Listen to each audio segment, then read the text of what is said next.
Bismillah ar-Rahman ar-Rahim. Alhamdulillah wa salatu wa salam ala Rasulillah. Amma ba'd. Yes, people.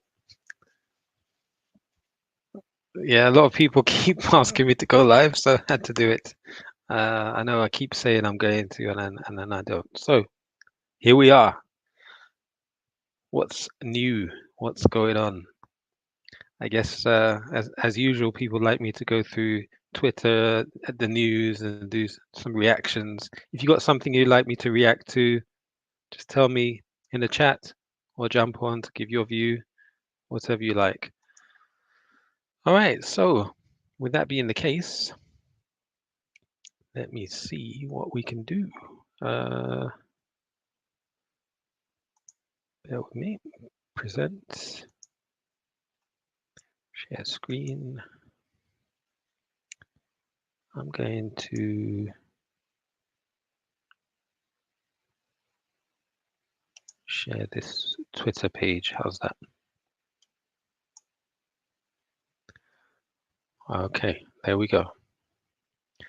All right, so what's come up in the Twitter feed today or right now?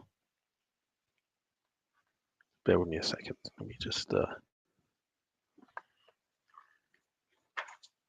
sort out my stuff over here.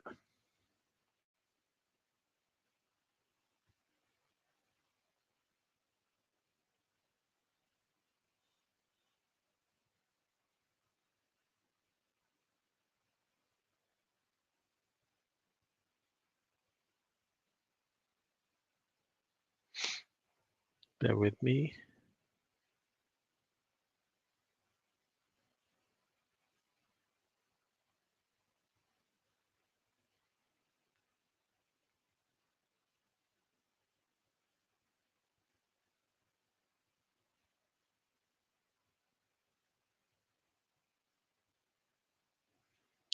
You know, YouTube, ever since they sort of shadow ban me and demonetize me and all that stuff, I haven't bothered to really continue and pursue it.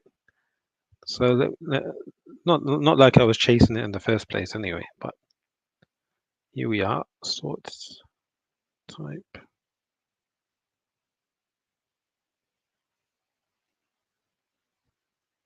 Okay.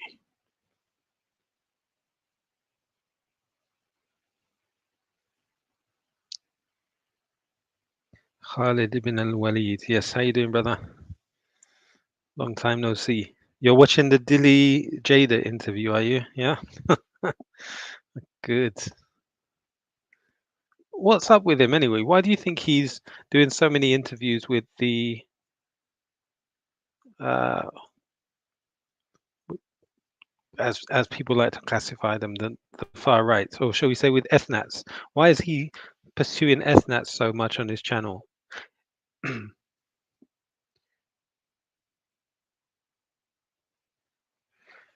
Okay, what we got here? Abby Martin.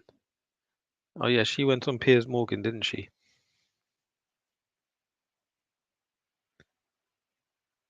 I'm not sure he even did an interview with Imran Hussein, who denies some verses from the Quran. Yeah. Dilly Hussein. Gonna try and refrain from criticizing him due to the fact that he is, putting in some work against Israel. So yeah.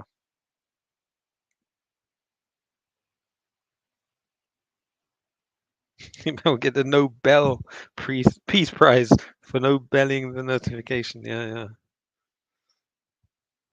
yeah. Nobel. All right. What's this guy saying?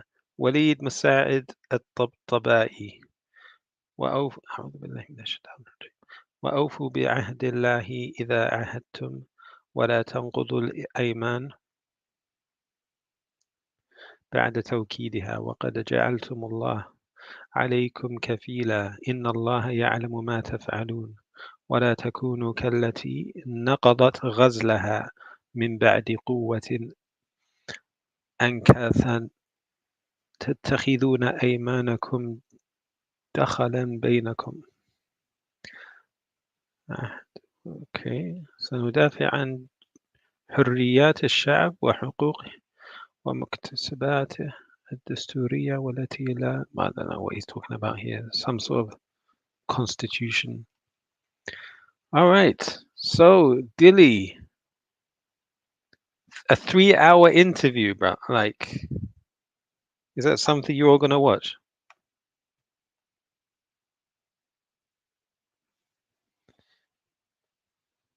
Yeah, 3 hours of Jada.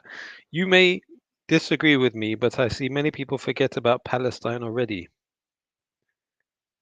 No, that's all I see, to be honest. If I go on this, like you can see here on Twitter, and like all I get is news about Palestine. Uh, that's it. There's one YouTube channel I've been going to recently. It's called the Breaking Points, some American one, and yeah, it's quite good. All they talk about is Palestine as well. So I don't see it disappearing from the news. Maybe UK news, if that's like the mainstream media, BBC and all that stuff. I wouldn't be surprised if they're avoiding talking about it. So Elon Musk saying concerning. What is concerning? Is he, again doing his bipolar schizophrenia type tweeting? Which depending on which personality of his is up front. Does she still look like Dracula's bride? Yeah, because she put on a lot of that eyeliner. Yeah, I can't watch all 3 hours. I skip most of it. Yeah, like if I want, I feel like really criticizing Dilly about everything about him, but I'm not going to. I'm just gonna say big up. Let him do his thing. I like their channel. Usually on Wednesdays they have a show called Muslims Uncensored. I do enjoy watching that. Uh,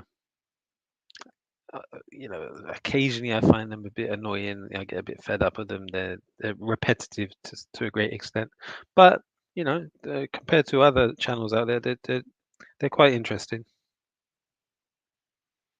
Jada thinks no Muslims belong in the UK because they're not born here. Plenty of Muslims are born here. They all have funny views. Yeah. Okay, what's concerning about this? Georgia Election Board dumbfounded after finding out that 3,000 ballots were scanned twice in the 2020 election recount in Fulton County. The board, okay, who cares about this? US politics. Oh, Abu Musab Wajdi Akari, he responded to a couple of my tweets. I couldn't believe it. Couldn't believe it. I'll probably have to read them out a bit later. Jada would reject Jesus coming to UK. Jesus himself doesn't speak English. That's true, right? The way Jesus is presented to society and the world, by Christians at least, is that he's an English speaking man. You can't imagine him not speaking English. She's just a victim, to be honest. Ernest Rasvest. Yeah.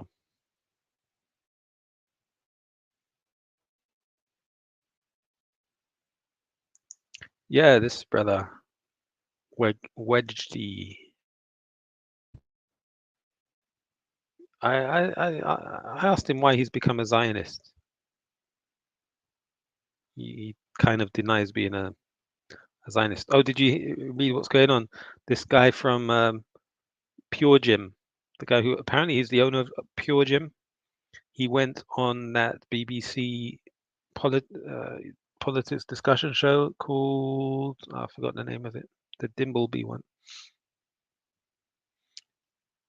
And so now, yeah, he was all out pro-Israel. So all the Muslims are now coming out the closet as Pure Gym members, and they're saying we're cancelling our membership.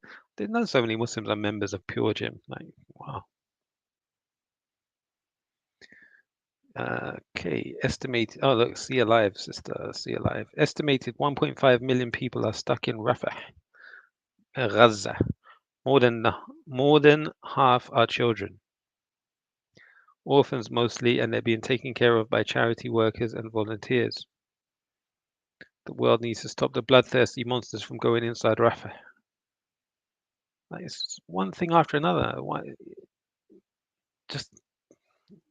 is it Rafah is considered the point of no return? We've gone past the point of no return. It's crazy.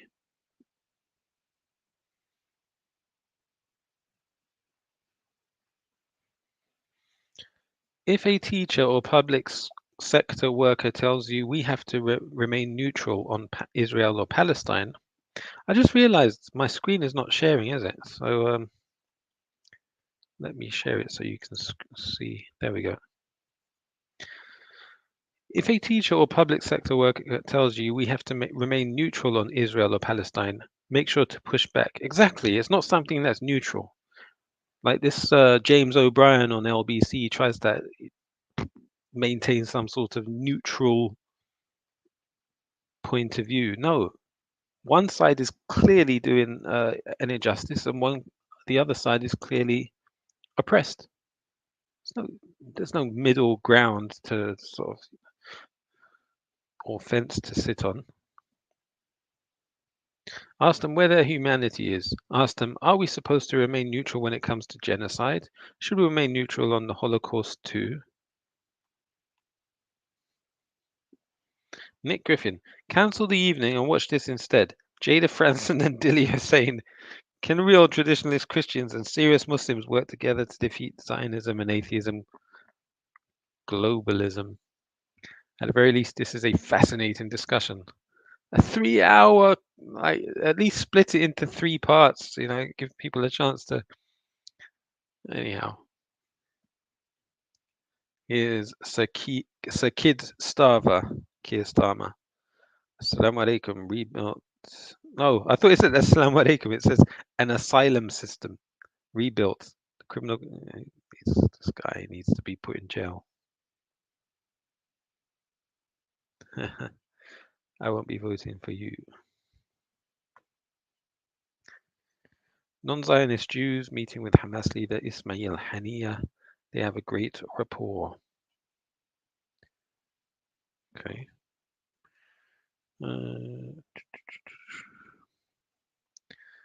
ITV Gates has uncovered a massive pyramid of payments from AstraZeneca and Pfizer to doctors in the UK. The same doctors that told you the vaccines were safe and effective, and we were all in this together. Oh, and don't forget to clap every Thursday while we rehearse our TikToks. Oh, and that Dave Cartland dude speaking up. We're going to destroy him so that no doctor will ever speak up again. There are 200 pages of recipients of pharma payments, and bear in mind that it is not compulsory to declare these payments in the UK. So this could be the tip of the iceberg. Yep. Exactly. And all those Muslims who tried to make us seem like lunatics during that COVID crisis. Do you remember? Do you remember? Oh, if a Muslim tells you don't take the vaccine, he could be committing manslaughter. They shut down our voices. You could see, and every single one of those online YouTube Dawa people was pro-vaccine. Every single one of them. And when they had debates, yes, Abdul Haq Baker, yeah, I remember you. You tried to do some show like you're examining, both sides of it, and then you were completely one-sided, taking the side of the so-called medics who were saying you must take the vaccine. Yeah, Hijab took it, and he then came to Speaker's Corner and told people how he almost died. They had to cut away a piece of his heart. It was crazy.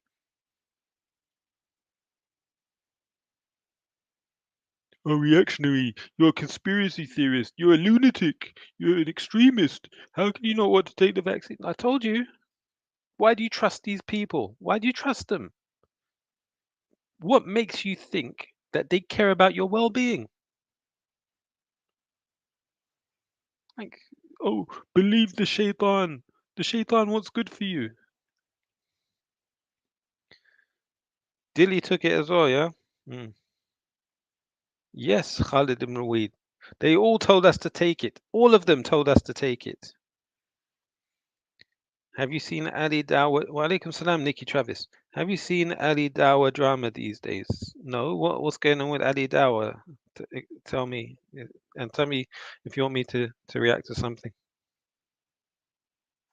Yeah, Badness, you remember? Remember, we used to go on Surfaz channel. All these Muslims would say, "Yeah, you need to take the vaccine. You're a If anyone dies because of what you're saying, it's your fault." Inviting women to talk about some Bartle stuff. You're talking about like his attempt to do a Sharia compliant fresh and fit. Oh yeah, that reminds me. Did you? Yeah.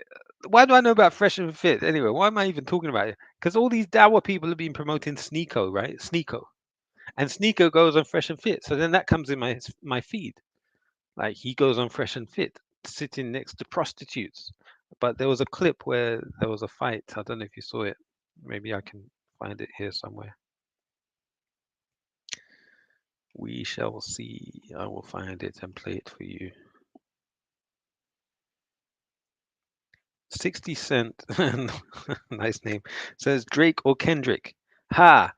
It's not about Drake or Kendrick. Apparently, though that manufactured beef was purely to distract from this guy called Macklemore, who released the track. Let's see if we can find that. That's all it was, to distract from, because Drake and Kendrick both they're both on contracts with Universal Music. They work for the same company, so it's just to generate money and make sales, record sales. Andrew Tate and his brother are defending Tommy Robinson, but that's not new either. Like, because they're all from Luton, aren't they? So they know each other. And before the Tates'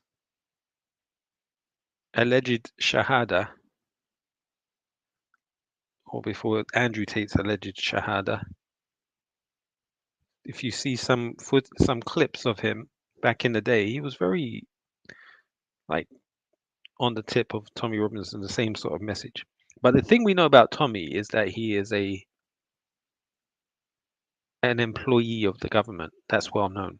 You saw Cruella Braverman, when she wanted to, and Rishi Sunak, when they wanted to clap back at the protesters. Who did they release onto the stage? What's that place in London? The Cenotaph. They got Tommy to come and do a demo. He turned up and went away in a taxi shortly after. So that shows they're a tool of the government.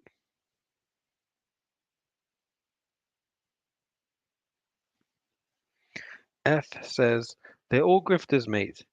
Andrew keeps on saying top G, meaning Freemason, and doing one eye symbols. Yeah, and he does that hand thing. He puts his two hands together and makes like a little diamond shape. But that's some sort of symbolism there, isn't it? Yes, 33 cars. Hmm. But that being said, uh, let's. He's under house. No, he's not under house arrest, is he? He's free to go to the masjid. But you look at Sneeko. At least he goes to the masjid. He even went to Mecca and Medina. Like, can't criticize him. When a person becomes Muslim, they're supposed to do salah. They're supposed to fast. I don't know if Andrew Tate fasted Ramadan. But one thing he did do, you have to give him props, is he stuck it on that what's that fat guy's name? Oh, I'm sorry, I don't mean to insult him. The Geordie, the guy. Yeah, that's it. The true Geordie. He got him to lose his sponsorship and everything. So yeah, he defended like Muslims in that respect at that time. So I'm not going to all out takfir Andrew Tate, but at the same time, yeah, just make dua for him. Let's hope for the good. You take people at their word. Sneeko is dodgy, says 60 Cent, with his niqabi wife. What do you mean? What, did he get married? Did he get married, fam? And if he got married, what's he doing on the Fresh and Fit studio? Oh, hold on, I've got to find this. Fresh. I think the Twitter handle was called Sneeko Updates. That's the one. Oh, there's lots of them. Which one was it?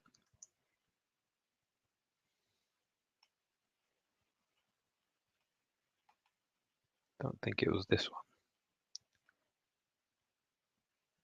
Oh yeah, here we go. Bro, like, speak for yourself. What? How old are you? You're a nail tech, bitch. How old are you? Shut the fuck up. As a trade. I'm 23. Congratulations. Congratulations. How old are you? You're doing a podcast and you're asking me to be on your podcast. Chill out. How about this? Chill out. How about this? I'm gonna make your show. How about you get your fat ass up and get the fuck up out of here? Get the fuck out of here. How about that, bitch? We don't need you. Get the fuck up out of here. You need to hit the gym. That doesn't help your case. That doesn't help your case. This doesn't help your case at all. I'm telling you, don't call me a bitch. I'm telling you, get the fuck out of here, bitch. That's what I'm telling you. Get the fuck up out of here. Right, my mother. Fantastic. Get out of here. Simple as that. Get the fuck up out of here. Fucking ratchet ass Caribbean nose thing to come in here and run those shit the way you want. Get the fuck up out of here. Go shake your ass downstairs. Your mother is natural. You mad. Get the fuck up out of here, man. You're here doing nails trying to say you make money. You're fucking brokey. You only make, you probably make like 80K a year trying to. You're right. You're right. And I'm 23. I make 80K a year. And you're not. Shut the fuck up. You're getting in my ear. Go. Go.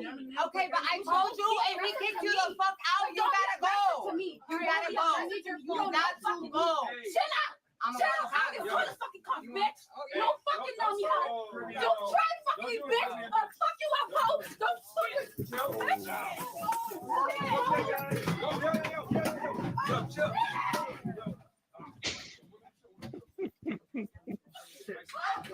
Yeah, this is online dawah now, bro. This is the online dawah scene.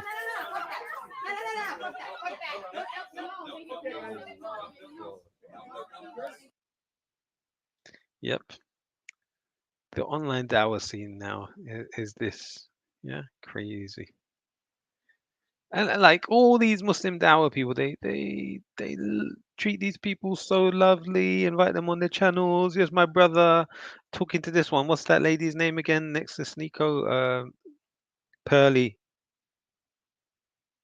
Yeah, Pearly. But then reactionary, oh no, keep him away from our channels. Don't let him talk.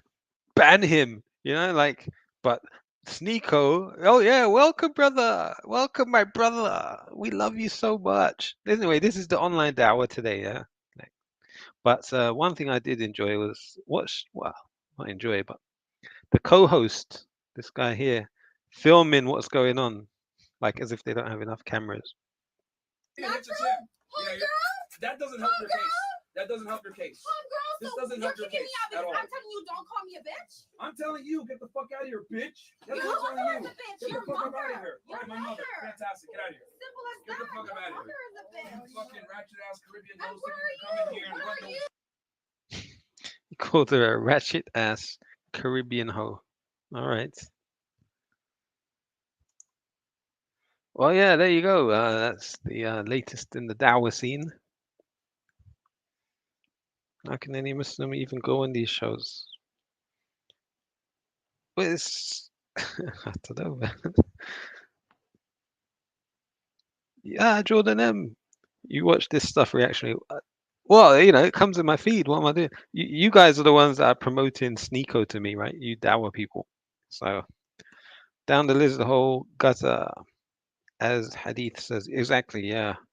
Birdnest Ratfest dropping some facts today. They're mocking us badly, says Khalid Al Walid. Yeah, you think that's what they're doing? Or maybe it's just the new generation. That's what they're like, right? Whether they're Muslims or not. Jordan M's who's Sneeko. Like you don't know. Get out of here. Was everyone rushing to give Tate and Sneak Hole? That's a good one. They're sisters. UK Muslims never used to be like this. American influence won this. Nah, it's the current generation. Yeah.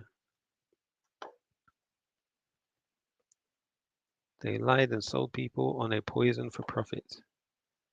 Are they saying this is triggered by the vaccine? Yeah. Yeah.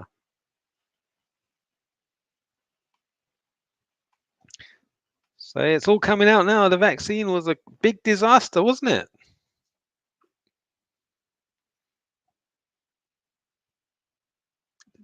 Vaccine.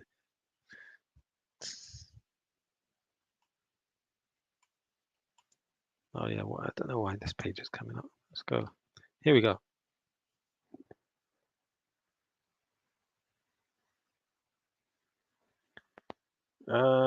Thank you to the peoples of the world, nations, and majority of states who voted for Palestinian self-determination. Okay, nations. By the way, I don't know if any of you have seen this video. It says October the 7th, inside job. This video is superb. Yeah, if you haven't seen it, watch it. I'll just play a clip of it, yeah, because it's quite long. It's 45 minutes, but just have a... Israel is probably the most advanced surveillance state in the world, and the Gaza border is probably the most heavily surveilled. I know all these things firsthand because I served on the Gaza border.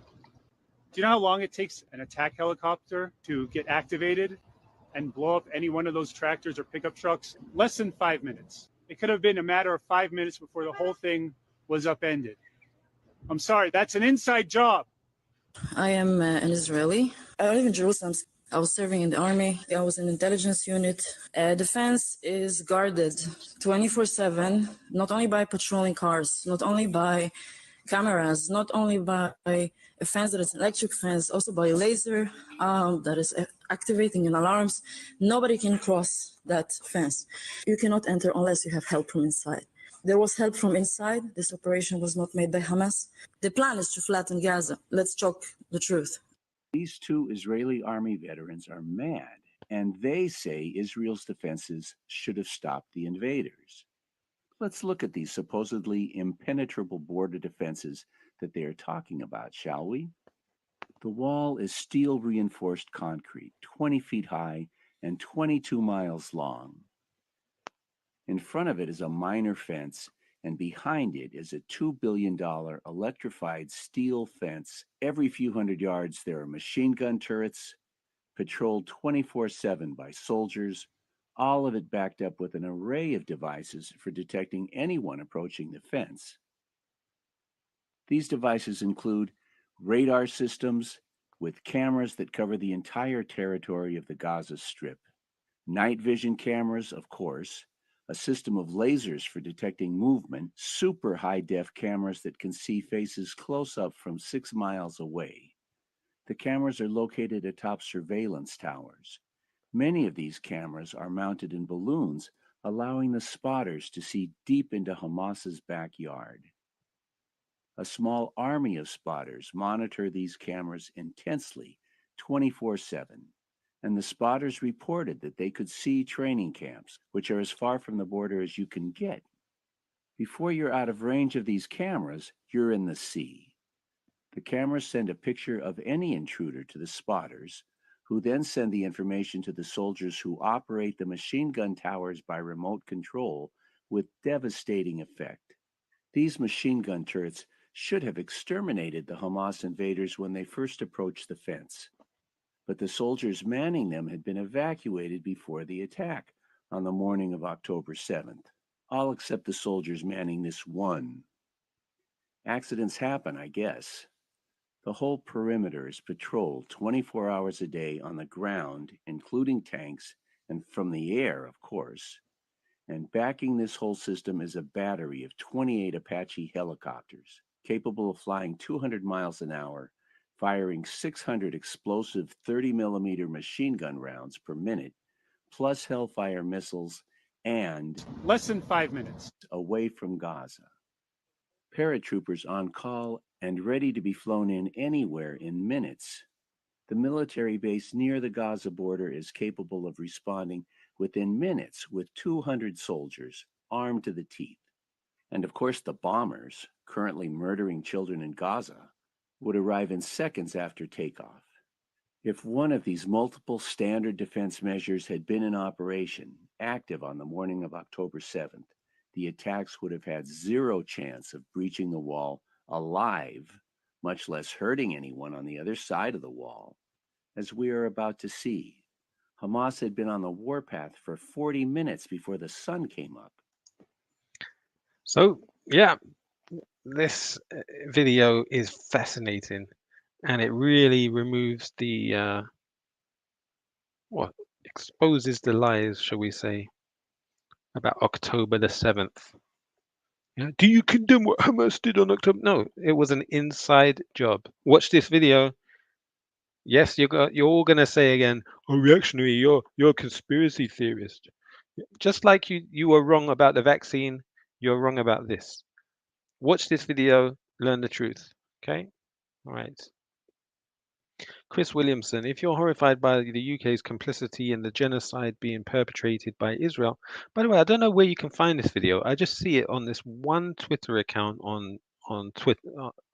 Twitter. I don't see it anywhere else. The username is Daru. The helicopter should have been in the air 35 minutes before. A poor man's nuke. We can kill 10,000 people at $1.43 per life. Yeah, okay. What's he saying?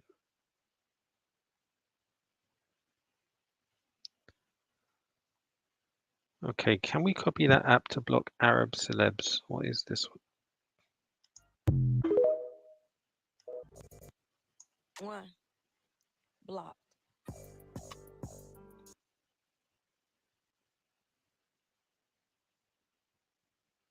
I don't get it.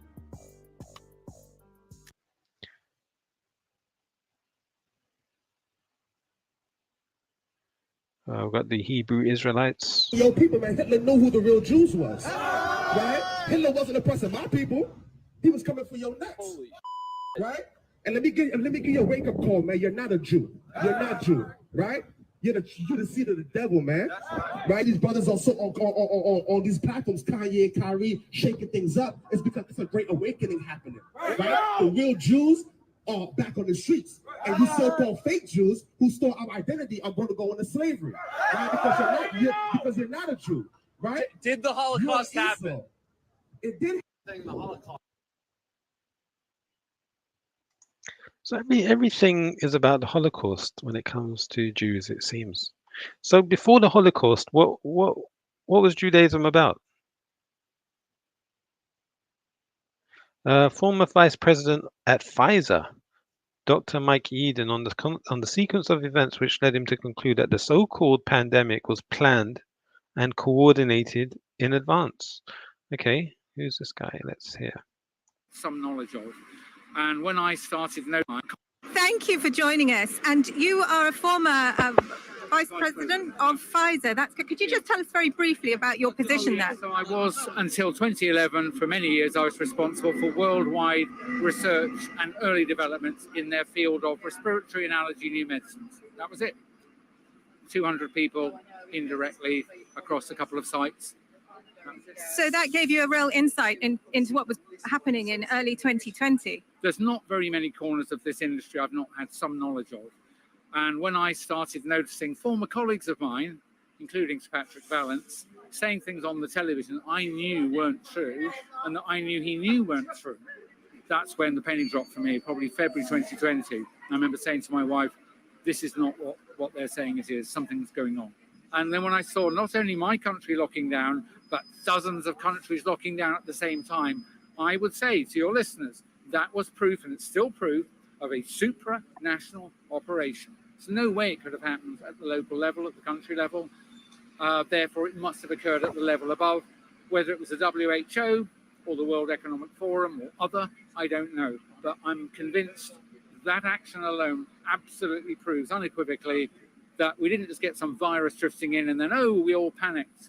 They all did the same stupid, ineffective, known not to work things at the same time, none of which were in their country's pandemic preparedness plans, because I've read them all, right? So when I accuse... There you go. Like, it's all coming out. It's all coming out. All right. This is the best photo shoot. Okay.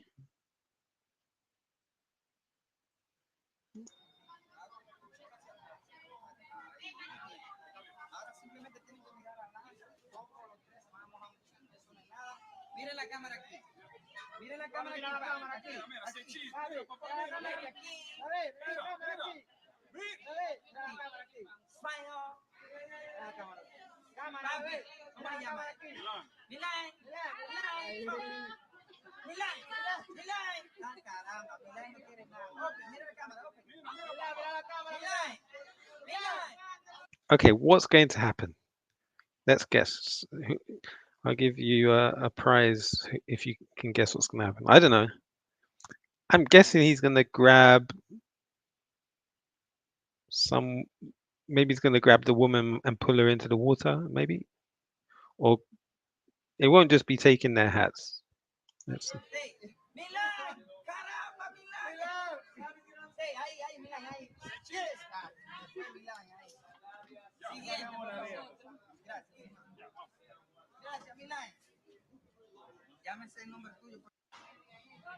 Oh, well, that was it.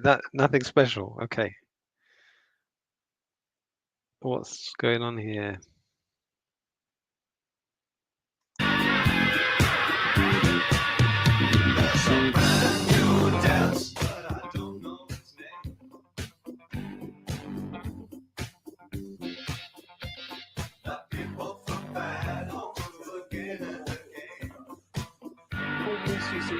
Feel free to keep the mask on.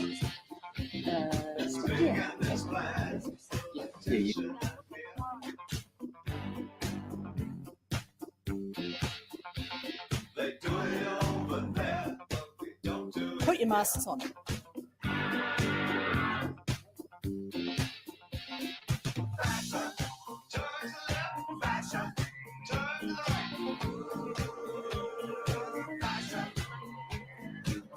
You idiots that used to believe this nonsense.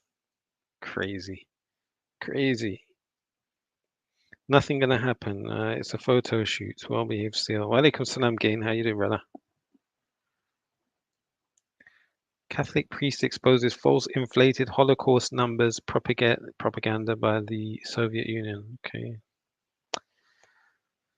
Last week, so if you don't know who Ryan Grimm is, he's one of the presenters on the Breaking Points channel. Yeah, he's a pretty cool guy. Last week, he reported that AIPAC was using a pro-science group as a pass-through to take out Pramila Jayapal's sister in a Portland, Oregon congressional race. There was serious pushback to that article, but we now have follow-up reporting that is even more damning. Yep. See alive. We can't save the ones that were killed, but we can save the ones that are still alive. Let Gaza live. Let Palestinians live.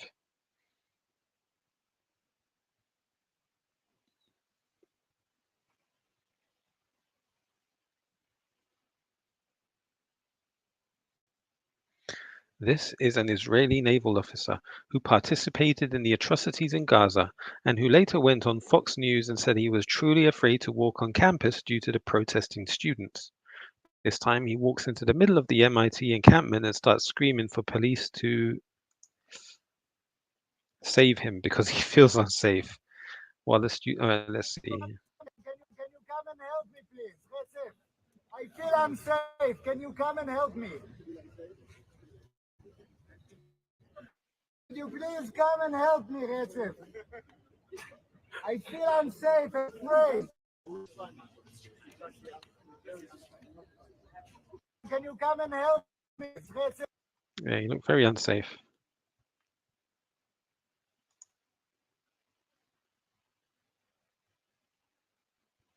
During COVID, the Australian government put people in specially designed COVID quarantine camps.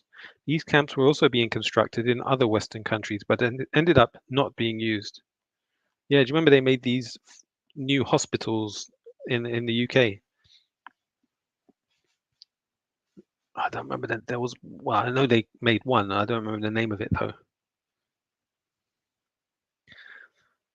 Okay.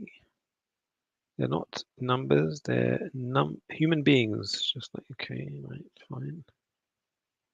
Yeah, here's the guy from Pure Gym. Let's see what he's got to say. That were dealt with partly by British and ensign for the Iron Dome. I see no reason why we wouldn't do that. And we saw horrendous attacks on Israel from Iran that were dealt with partly by British and American forces as well, as we saw. And I think defensive weapons should still be allowed to go through. On the broader question, we send very little in terms of armaments to Israel. In reality, it's the Americans that do that. As I stand at the moment, I think we should support, in general, the Israeli government in being able to defend themselves against. Remember, Hamas is a prescribed terrorist organization that has insisted on deciding to eradicate Jews and eradicate Israel. And we've got to remember that when we deal with this. And that's absent for the Iron Dome. I see no reason why we wouldn't do that. And we saw horrendous attacks on Israel from Iran that were dealt with partly by British and American forces as well. Sounds just like a politician, like he's supposed to be a businessman.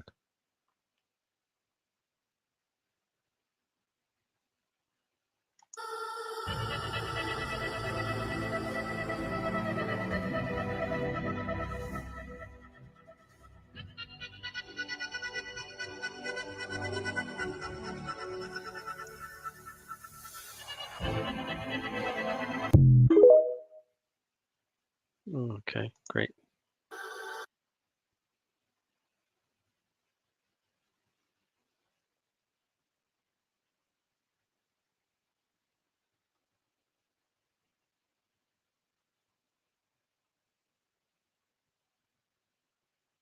والله يا خير الوراه يا حبيب الله يا خير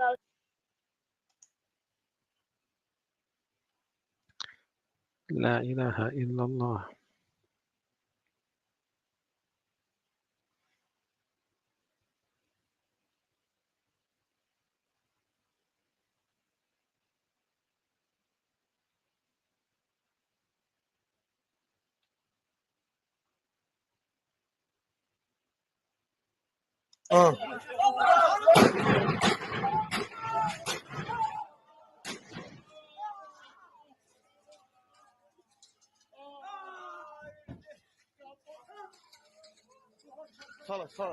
خلاص.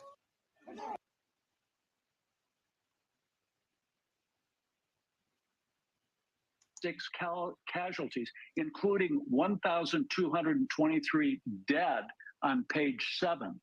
Listen, this is the most lethal and injurious drug ever rolled out. And if you calculate the injure to kill ratio, it's unprecedented in warfare and medicine. Listen, Gates said in 2010, this is going to be the decade of the vaccine. This whole pandemic, if you... Yeah, I'm not watching an hour-long video, but yeah, look. I don't know if you've noticed, like all of a sudden, this past week, there's been a lot of influx of news and tweets about the COVID vaccine and saying how harmful it is. I don't think this is by accident. They're going to use it to go against Trump. The only person who was anti-vaccine was RFK, whatever his name is, RFK Jr., who's also running for Republican nomination. So I think this is going to be used to support RFK's run for president. Again, it's just no accident. These algorithms don't give you things that are organic. A lot of it is, oh, what's this?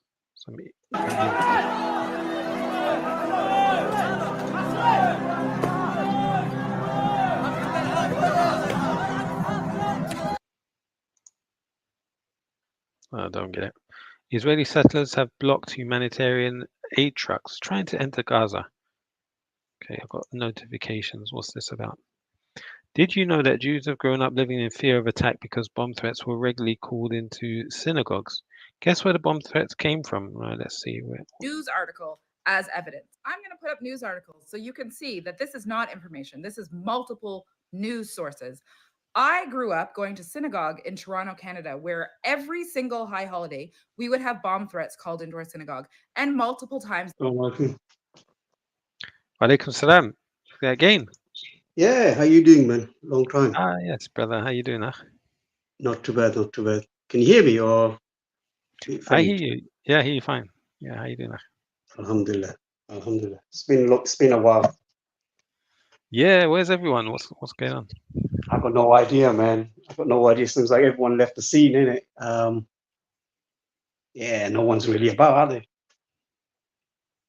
Do you know this guy called Wedgedy? No. Wedgedy Akari. Okay. Yeah. See, I don't use X or Twitter. I got out of that. Before I used to check out Twitter and this and that. I can't bother nowadays, man. Oh yeah. So what do you use then? Nothing much. Only thing, as I said, just maybe read the papers or read online news. Obviously, there's no way you can avoid some mainstream news and maybe some YouTube stuffs. I'm not even on TikTok, so yeah. I don't need too much distractions in life, man. I mean, just get enough information for me to have some sort of knowledge on things or current affairs. Did you know that Prince Harry went to Nigeria? Is that big news? Well, it's front page of the Daily Mail. So I thought he was kicked out of the royal duties. I presume his father brought him back in again. Who knows, bro? I don't know. What's this news? All right, so I'm reading the top page of the Daily Mail online. Right, so the first thing is Prince Harry. They always lead with something to do with the royal family to make them relevant for the public. Then we have teacher took virginity of a 16-year-old schoolboy before tearfully telling him she couldn't go it alone when she became pregnant with his baby. Okay. I think teachers and their relationships with students are a lot more common than we realize. Yeah. I'm a psychiatrist. I do not believe Fiona Harvey was lying to Piers Morgan. This is why. I don't know who Fiona Harvey is. And I don't care either. And I don't care about Piers Morgan. I've stopped watching that guy ever since well, I watched his stuff with Mohammed Hijab, Low Key, and then that Rabbi Shmuley interview. But since then, I've stopped watching him. I unsubscribed. I don't follow him at all. I don't even click on any videos that come up in my feed for him. Oh, Piers Morgan and all that. Yeah, Piers Morgan. I think I've seen a couple of his videos. The famous Mohammed Hijab. Yeah, so he's done 2, didn't he? I watched those 2. That's about it. Yeah. But he's a great. Thing is, Piers Morgan. I think, as you know, he's a sensationalist. He seems to be doing the same topic every day, every minute. Everything's about Israel, this or Palestine, that. I think that's all his focus now, isn't it? That's about it. So I'm thinking, like, how many times can you have if you're a YouTube channel and let's say current affairs shows.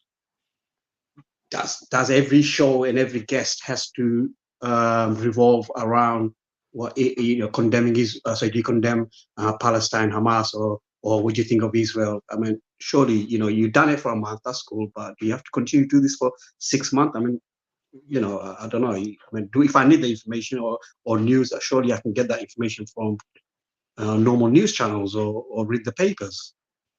Yeah. He's monetizing from this event. That's all. Yeah, exactly.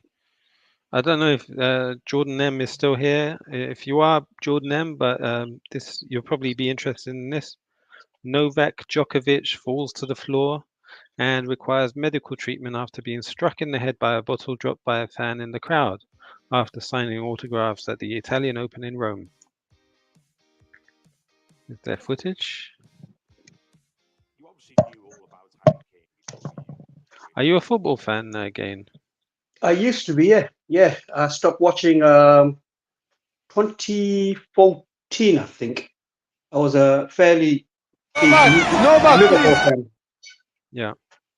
Liverpool, okay. Yeah. I think I stopped watching when Suarez left the team and he moved on to Barcelona. Do you remember Suarez? Yeah. And when afterwards, when Leicester City won the Premiership, and then I thought, this is getting ridiculous now. I wouldn't just describe that as Novak collapsing to the floor. He just, went down due to the pain. Let's see, who's this? Is he still playing tennis, Djokovic? Well, I guess so, because this is recent. Jordan. He's been around. They've been around for years. I mean, Djokovic and who's that Spanish player? Nadal, Djokovic, and the world number one from Sweden or Finland, them Scandinavian country. Oh, Federer. Federer is retired now. Nadal's his last year, and Djokovic is still going strong. Is he still ranked number one? I think he is actually. There was like Alcaraz threatening and stuff, but I believe Djokovic is still number one. Wow. There's a guy called Yannick Sinner who seems to be on the rise. Oh, okay. You watch tennis nowadays, but I haven't watched for a long time. Yeah, it's my favorite. I love tennis. Serious? Yeah. I thought football was your favorite. Back in the day, I used to play quite a lot. I thought football was your main sport. Nah, I hate football, man. Wait, hang on. That don't make sense though, because everyone have you never spoken to Jordan in your life? Like, I never talked about what sport he liked or anything like that. It's always been something. My views on my live stream started going down when I started talking about football. I hate football. I hate football. I hate yeah, you're winding me up, man. Come on. No, I hate football culture. Like, well, firstly, with all the different sports out there, I don't understand why everyone likes the same one. It's kind of a sheep mentality. And then, I don't know, football's kind of a cocktail of everything bad about British society, like whether it's hooliganism, racism, domestic violence, alcohol, cheating, money corruption. I must be gullible because every time before I got to know you, everyone says that you was a football fan, part of the EDL or Football Lads or whatever. I actually believed it. Now you're telling me you was never into football. You know what it is, right? I used to agree with, Tommy Robinson used to talk about like grooming gangs and terrorism. And as an ignorant British guy who didn't really care much about Islam, I subscribed to him and I followed him and stuff. But I was never EDL. I think it kind of Chinese whispers. I was never EDL. I was never a football lad. But all the other guys, I think that stereotype has stuck with you because I actually thought you was an ex EDL or ex football. Yeah, I get it. But I really hope that I don't come across like one of those goons that go to St. George's Day. Like, can you imagine me amongst that lot? St. George, you actually thought that was St. George's celebration? That was more of a protest, man. That was just 100%. Could you imagine me even before being Muslim? Could you imagine me hanging with that lot, going, what lads? It's not the smartest bunch to hang around with. You're not going to get a lot of knowledge from them. Yeah, proper goons. Well, what's funny is obviously you watch Belly Vision, but Danny Roscoe. Danny Roscoe is hilarious, man. You can't dislike that guy. You can't dislike that guy. He's a character. I think he lives up the road from me. Is he? He's a meme. He's a meme. He's funny. I mean, I can't dislike the guy, but sometimes, I mean, don't get me wrong. Everyone's got their own opinion, and so be it. I mean, as long as you're not bothering me and doing anything bad in real life, keep your opinion to yourself. That's fine. Yeah. Express it if you need to. But he's funny. Him and obviously King Kel. King Kel is an Aki, man. He's an Aki. Yeah, I love Kel, man. King Kel, regardless whether I agree with Pan-Africanism or anything like that, but you cannot fault his mannerism. No, You know, the thing he is, won me over because his manners. He shows love to Islam as well, doesn't he? He shows Yeah, respect. yeah, He never yeah, talks yeah, about yeah, it in any type of way. So exactly. Yeah, big no up wonder to about that. King Kale. King Kale. I don't think we actually ever met or spoke to King Kale. Yeah, Kale. I recognize the name. King Kale, his name. He goes by. Yeah. I'm sure I've spoken to him once. he calls white people the Icemen. Yeah, Reaction will be Sandman. I'll be a Mountain Man. So yeah.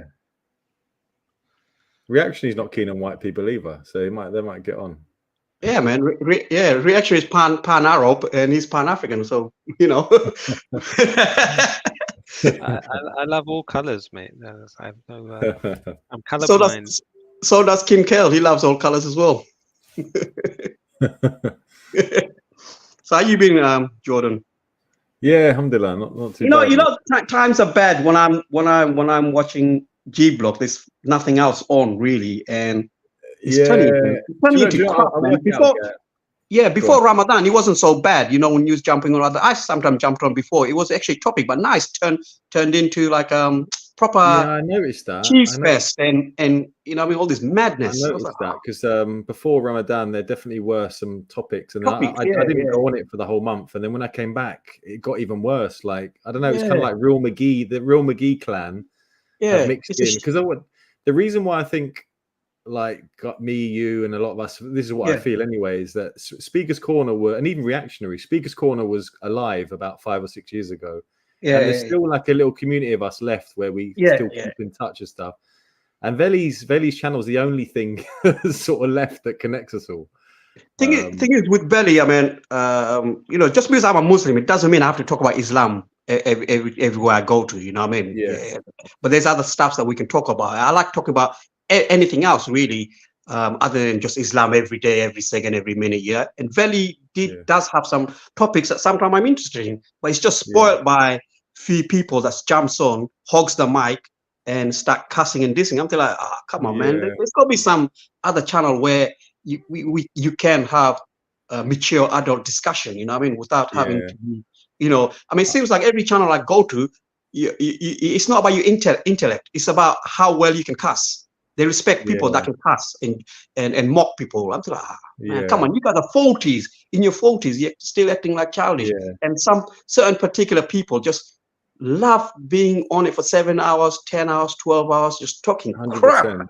Yeah, how the hell do you live your life doing this day in, day out, 7 hours on the stream, chatting shit, and same topic, recycled topic? For some reason, I think Veli, the old G Block, Veli created a situation where the racists and Tommy goons all felt very comfortable and the Muslims were sort of always attacked. It's changed a bit. I think with James Jones's opinion on Israel, and I think Veli's become more left-wing and less Islamophobic, let's say. There's definitely a change on there. But the thing is, the problem with these channels is Veli doesn't really moderate, does he? He kind of switches on and lets it whatever happens. So you get anyone coming on and you can literally go on and just start shouting and swearing. Whereas someone like Jedi, for example, who, I mean, I'm blocked on his channel anyway, but I like the way he runs his thing because he sort of runs it with his own kind of standards and kicks people off that are ruining the conversation the way he wants to go it. And I think you need to moderate a channel like that. But the difference between Veli and Jedi is that Veli is, you know, he's doing the show during his working hours. Yeah, it's quite hard to do that, you know what I mean? Yeah. So he needs someone there to moderate for him. But James Jones, sometimes, you know, he's busy, and scientific is busy. So I don't know if he trusts anybody else to moderate his channel. He needs someone because it goes out of control. I'm thinking like, come on, man, there's some decent topic there. It gets damaged by trolls and idiots. Yeah, it's true. Anyway, man, we're on Reactionary's channel and we talk about Next Man's channel. Come on. Yeah, how are you, Reactionary? Because you sort of you used to be, you know, used to love Ralph, come on regularly on with him and stuff. Since he's disappeared, you've disappeared. What's going on with the world of Reactionary? I'm all good, thanks, brother. Nothing special going on. Just have been quite busy, and that stopped me coming online at all. So. Is that just work-wise and stuff, or? Yeah, just real life stuff. But apart from that, good. Yeah, I mean, I see a lot of stuff on Twitter and YouTube. And again, I don't see anyone going live. I don't see any channels like you just said that we used to go on. Yeah. I did see Go Live Media though on TikTok. He jumped on one of my TikTok. I did a TikTok live the other day, and he jumped on. We spoke for about half an hour. Really? He's changed, man. He has changed.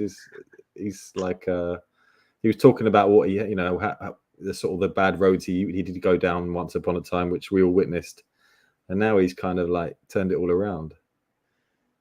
Yeah. All right. So I don't know. He comes across to me as somebody who makes sudden big changes in his life, and he's you know, in the early days there's footage of him listening to the Fugees and smoking, right? Then then he suddenly became ultra fanatic religiously, and then all of a sudden he switched completely to a different type of religious person. So I don't know when the next switch is going to happen and what he's going to turn into next. Maybe like that guy Majid Nawaz or something. So, but is that not a normal transition for people where you go from sort of jahil, whatever you call it, to then suddenly like overdoing it, and then at one point you sort of ease off and stand back, and then ease down and find yourself? I'm not saying people go as far down the line as he did, but I think that I'm not sure. From what I've seen, people will transition from either not being a Muslim or not practicing to suddenly learning about Islam and going all in, right? Yes. And there's a lot of energy behind that's kind of like a revert. Reverts do that a lot. Yes. And then after some time they burn out perhaps, or you know, they'll slow down. But what I don't see often is people switching their ideology. So if somebody is all out what's the word, takfiri, because that requires knowledge, right, to be a takfiri. Yeah. To take a position ideologically requires a level of learning, and then to just switch that position, that's a bit unusual. Usually it's just burnout, you know, fatigue or something, and then the person gradually starts practicing to their capability. But to switch opinions, that's weird. I think it sounds like, and you know, probably know more than me, but you know, police visits and all that sort of stuff can have an effect on you too, right? He went to a certain level where he's probably getting threatened with, I don't know, threatened by the authorities. But there's quite a few people at Speaker's Corner that ended up going to prison, right? 100%, I don't know if you saw. There's that one who was released recently. I saw on Uncle Omar's channel. He met up with him on Edgware Road. Do you know what I'm talking about? Abdul. Is it the one that was Adnan Rashid's? It's not him, is it? I think his name's Abdul Hamid. Abdul Hamid. A West Indian, British, UK, Caribbean. All right. No, I don't know. Yeah. So he went to prison. He when Tommy went to the Old Bailey, the brother turned up with a bag. I don't know if you know what I'm talking about. Oh wow! But that's him, yeah. I kind of think I came to the realization though that that's part of the role of Speaker's Corner in this country is to keep an eye on people like that, isn't it? They sort of attract people in with religious discussion, and I've walked around Speaker's Corner, and you've been there long enough, you start to know who are there are some undercover people just walking around there that are there regularly. Just sort of monitoring people. Yeah, and I think the police use this interception device for your mobile phone. It's called Stingray. So it basically, you're connecting to a cell network with your phone as you would normally do, but it's going through their device, so it's capturing all of your communications. They do that at protests as well. They put those things up. Yeah. So yeah, go on. I was going to say, and it's becoming it's a tough one, isn't it? Because with more and more Muslim organizations becoming prescribed, and you know, I never know on my channel how much I can say about Palestine, Hamas, and things like that. When I think the narratives have been changing, but it's still like, as Muslims, we can literally get locked up for having, I think, reasonable opinions on certain things because of the way they're spinning it. Yeah, and did you see that thing about Pure Gym? Their CEO went on, I think it's the CEO, I don't know. He went on Question Time. I don't know if you saw that. No. All right, let's find it. Pure Gym. Should be trending now. Smarter Janet keeps telling me to use Twitter more or X because it's the trend. You find all the trending things in it. I just don't know how to navigate this platform. Have you got a Twitter account? I have, yeah, I have. You're not following me? Let's have a look. Jordan. So reaction, so it's just a quick one. I mean, you use Twitter and now X. Do you think it's better under Elon Musk control, or was it all right before? It was better briefly until he was summoned to Israel, and then he just followed the same. Are they I starting got to shadow censor banned now? on Twitter. Yeah. Oh, so they're starting to like so they're going back to censoring again. Yeah. All right. Okay. So after the whole purpose of Elon Musk taking over, because he got censored on Twitter and he bought the company to give free speech, but so he's going back on his own words. How are you not following Jordan M? Is that yours, Jordan M? So you're following MG. You're following Sneeko and all that stuff, but you're not following Jordan M. Sneeko? I'm not following Sneeko. Sneeko. Right, so, of all the guys, Sneeko. Okay. Is that yours, Jordan M? Yeah, that's me. Jordan MG. Okay, I'll click follow. So let's see if I'm following Sneeko. Let's have a look. No, I'm not following him. Oh, fair enough. Yes. I heard you talking about him earlier. You seem to know more about him than I probably do. Did you see the fight on the Fresh and Fit? No, I don't even know what Fresh and Fit is, honestly. Come on, Jordan. Like, I've heard of these things, honestly, because I don't know Sneeko. You don't know who Sneeko is? No, I could recognize him by face, but I have no idea why he's famous, what he's done. All I know is he become Muslim. Sneeko is a famous American. What was it? Just like a social media personality. He was a gamer before. He reverted to Islam, and he came over to UK, hanging around with Mohammed Hijab and Ali Dawah and all them. Yeah, I did see him hanging around like the big guys. Let me try and give a slightly different background. So, so he was a Twitch streamer, as I understood it. Twitch. It's gaming, isn't it? Yeah, and he's quite young, as you can see, and obviously he was younger when he was getting popular online. There's a YouTube channel called The Three Muslims. You know them, right? Yeah, I unsubscribed for them a long time ago. Really? Yeah. Why? What happened there? I see them as a fitna channel.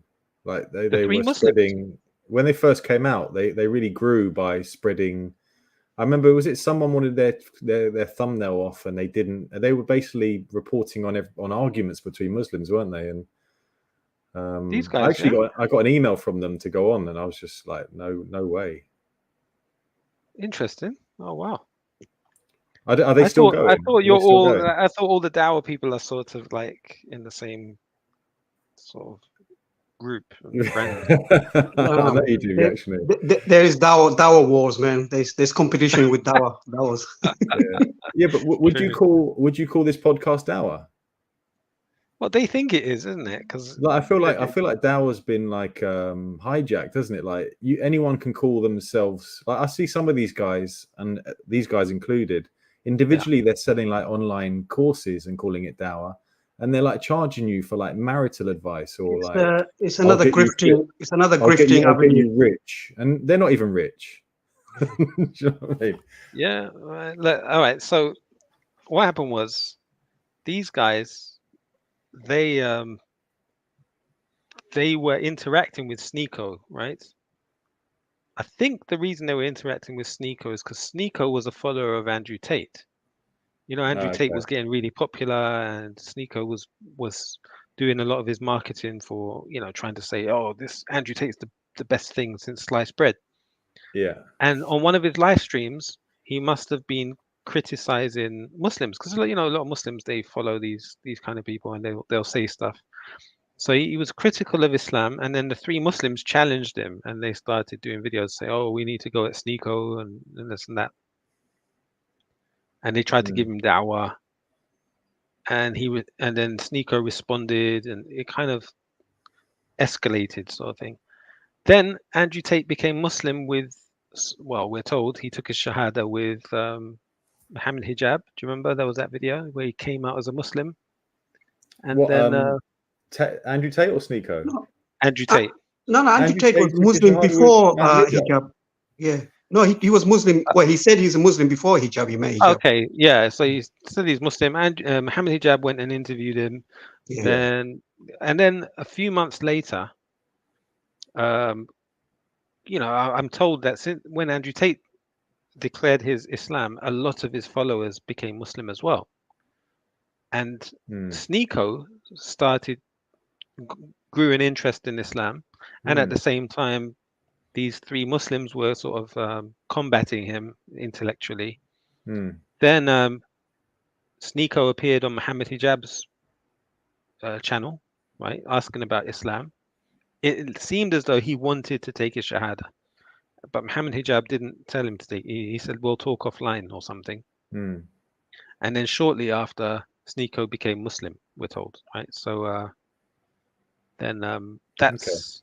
And then this year, they all went to Mecca, to Medina. He's close friends with Sheikh Uthman, if you know who he is from. Yeah. So did Sneeko? I'm assuming because he had all this attention off those guys, did he have a massive following?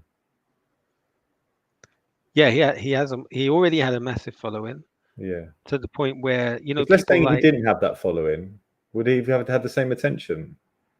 You going somewhere now with this, Jordan? Yeah. Are you trying to say that the Dawah people are, algorithm followers and stuff? No, of course not. No, Ali Dawah. Sorry. I'm not saying there's necessarily anything. I don't think there's. I don't think I'm an algorithm prostitute, as Hamza Sources calls it. But I don't think there's necessarily anything wrong with using the algorithms on YouTube to spread your message. But I just don't understand why, as Muslims, we would pay so much attention to a guy just because he's got a big following, like over someone who maybe has called in to take their shahada who no one knows about. Maybe you could argue because his reach is going to reach other people, but surely a shahada is a shahada, whether they got 2 million followers or 3 followers. Yeah, but this is what I was saying earlier, right? That I've gone on these people's channels like Sabur Ahmed and Adnan Rashid and Ali Dawah and tried to speak to them, just to have a conversation, and I get booted out. No trolling, no trolling. No, without trolling. I get completely insulted and kicked out and abused. But these guys, I think I witnessed some of those conversations, and I think if you're honest, you were pushing buttons on those conversations. Just asking questions. That's all, Okay. Yeah. So, for example, are Sikhs Muslims? Are Sikhs Muslims? It's a fair question. How can somebody not answer that? Are you still stuck on that brother? The word brother. Brothers in humanity. Yeah, they're brothers. Brother. I don't know if you've seen footage of Jews spitting on Christians. Have you seen that? I think I put one on my channel. There was an old guy with a cross, and they were like doing something. Oh yeah, so it was probably the same one. Watch these guys here.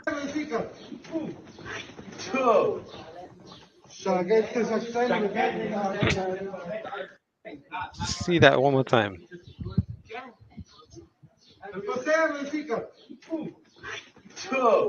Wow. And what do you think of Jada and Dilly and this stuff? And I haven't seen that. Yeah, 5 Pillars. They interviewed. I did Nick watch. Griffin. I didn't. I watched a bit of Nick Griffin. I watched the one what they did with Mark Collette. That was quite a good interview. Yeah. Have you spoke to Mark Collette? I wouldn't waste my time watching Jada Franson. I've never spoken to Mark Collette. Reactionary differs your opinion. oh, hang a minute. Actually, you've spoken to her, haven't you? Have you spoken to her? Yeah, Something in my memory suggests. Both of you, well, you spoke to her as well, didn't you? I swear No, you I spoke didn't. to her. I didn't go on. Reactionary was fanboying. I spoke to her on what's her name's channel? Jupiter's. Auntie Jupiter, yeah? Auntie Jupiter, yes. Do you get on with Jupiter? You spoken to her, haven't you, Jordan? Yeah. Yeah, funny enough, like I mean, I'm aware of her, obviously her views and stuff, but I've been on her channel. I actually spoke to Danny Roscoe on her channel. I've only ever had good interactions with Jupiter, and the last time I spoke to her, she kind of, because I explained to her about the potential of like a British expression of Islam, that Islam doesn't necessarily have all of this cultural baggage. You know, it's not necessarily biryani and you know, like they think that that. You know, British people becoming Muslim, they can still keep their culture. Obviously, there are certain things they can't. From my experience with Jupiter and Wendy, I think you can reason with Jupiter. She's a bit more, what do you call it? Has better manners than Wendy, and you can reason with Jupiter, even though she may not accept Islam, but she's never rude per se. You know, she will try to have a decent conversation with you. Well, Wendy is opposite. It's like she doesn't want to listen to your reason. She's made up her mind, and that's it. You know, you're just a brown boy who's a Muslim. I don't like it. You know, you should be working for Deliveroo. What are you doing here? Yeah. You mentioned what's his name again? Something Jones, not Jim Jones. I've forgotten his first name. James, Psycho James Bunny. Jones. Yeah. What's his views on Palestine and Israel? Oh, they don't like him in G Block because he stands up for justice. He's Really? yeah. Him and Banksy are having a little war. But yeah, James Jones has been, you know, for a non-Muslim, he's been fair on this event that's happening right now. He does understand the Palestinian side of things, and he does lean towards Palestinian and having independence of Palestine, recognizing Palestinian. Why? You may have to ask him why, but perhaps, you know, I think he's trying to be on the righteous path now. I think he's having one of those moments in his life. When you say reactionary, isn't it more, if you support Israel, there's something wrong with you? Like even just a normal person surely will recognize what's happened over that part of the world. I don't know. I think especially now, you know, we're looking at Rafah and things like that. If you still support Israel now, I'm really looking at you with some sort of, you know, you're just a twisted person, man. Well, talking about Israel, did you see the vote? UN, you know, I know a lot of people are against UN and everything, but they actually voted. Majority of them voted to recognize Palestinian as a sovereign state. Yeah, I think there are over, is it 140? 45 votes against, 29 against, and few England and some other country abstained from the vote. But Israel, Netanyahu turned around. Oh, did you see that? Sorry, did you see the ambassador of Israel in the UN ripping up the United Nations Charter, saying, you guys, you know, blah, blah, blah. And Netanyahu turned around and says, even if the world is against us, we don't care, you know, we'll do what we need to do. We'll fight with our fingernails or something, he said, yeah. Yeah, it's disgusting, man. So this is the guy who, he's a CEO of Pure Gym, yeah. So if you've not seen this, I'll just play a short clip. Let's see. Is he Zionist? I believe so. In Gaza, we see an committee. I mean, 10 times the number of people sitting in this room now were murdered on the October the 7th in cold blood, and double the number of people sitting in this room were taken into Gaza as hostages. And okay, so that first bit we know is a lie. You know, there's no evidence of any Jews being killed or slaughtered by Palestinians. Committee. I mean, 10 times the number of people sitting in this room now were murdered on the October the 7th. I would argue, even if there were, when you look at the context of what's happened, I mean, how many Palestinians have died? You know, how many times that room Do you know what I mean? Even prior to October the 7th, So had been murdered. Yeah, I know a lot. It's easy to follow that path and say, you know, okay, even if there were, I would say I don't even let it go to that point. Every claim requires it has a burden of proof, and that claim there is the one that's used to justify the whole invasion, the whole attack. But Everything I is don't think based you on can. that. Can you really hold the position that no innocent people in Israel have been killed in this conflict? We're talking about October the 7th. On October the 7th, Yeah. what we do know, based on the investigations that have taken place so far by Israelis themselves, you know, their Haaretz press, I know they they've lied found about out. They found out that the Israeli army used something called the Hannibal Directive. Yeah. So they blew themselves up. They unleashed their own military on their own Yes. population, supposedly to stop them being kidnapped. Yes. So they found several hundred people were killed as a result of their tank shells and Apache helicopters. Yeah, I think that's. I zero- definitely agree with you. Yeah, there's zero evidence proving that a single person was killed by Palestinians. But are we suggesting that? Sorry, wait, I'm a bit confused. Are you talking about the event of October 7th, or are you talking about the Yeah. aftermath of invasion of Gaza? No, just October the 7th. October the 7th. But are you suggesting? Go on. Sorry, man. I thought Hamas confirmed that they did do the attack. They just they didn't. They're No. turning around. Their spokesman turning around. They confirmed they performed an operation to kidnap Israelis for the purpose of negotiating the release of their Palestinian people to do an exchange. Did they kill combatants then, reactionary? Would you concede that combatants were killed? Or are you claiming that Hamas breached the border and had no weapons and didn't bother killing anybody? Any such claim requires proof. So I've got no way to determine either way that Israelis were killed by Palestinians. That would require, and like if it was in the UK, we would have an inquest or an inquiry. In no independent body like the United Nations or the United States, not one independent person has been allowed to investigate. But what we do know is every claim so far has been proven to be a lie. We were told that 40 babies were beheaded. We were told that fetuses were cut out of women's bellies and put on babies in ovens. lines. Yeah.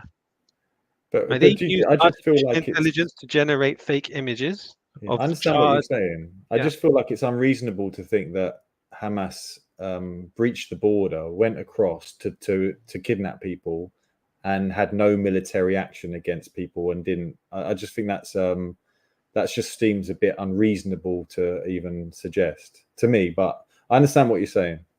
What we do know, there is also another interview. It was even put on Channel 4, where this Israeli lady, she's speaking in Hebrew. She's saying that the Palestinians came into her home with, weapons, and they sat down next to her and they said, "Listen, don't worry, we're Muslims. We're not going to hurt you because we're Muslims." They even asked permission from her to have a banana. Right?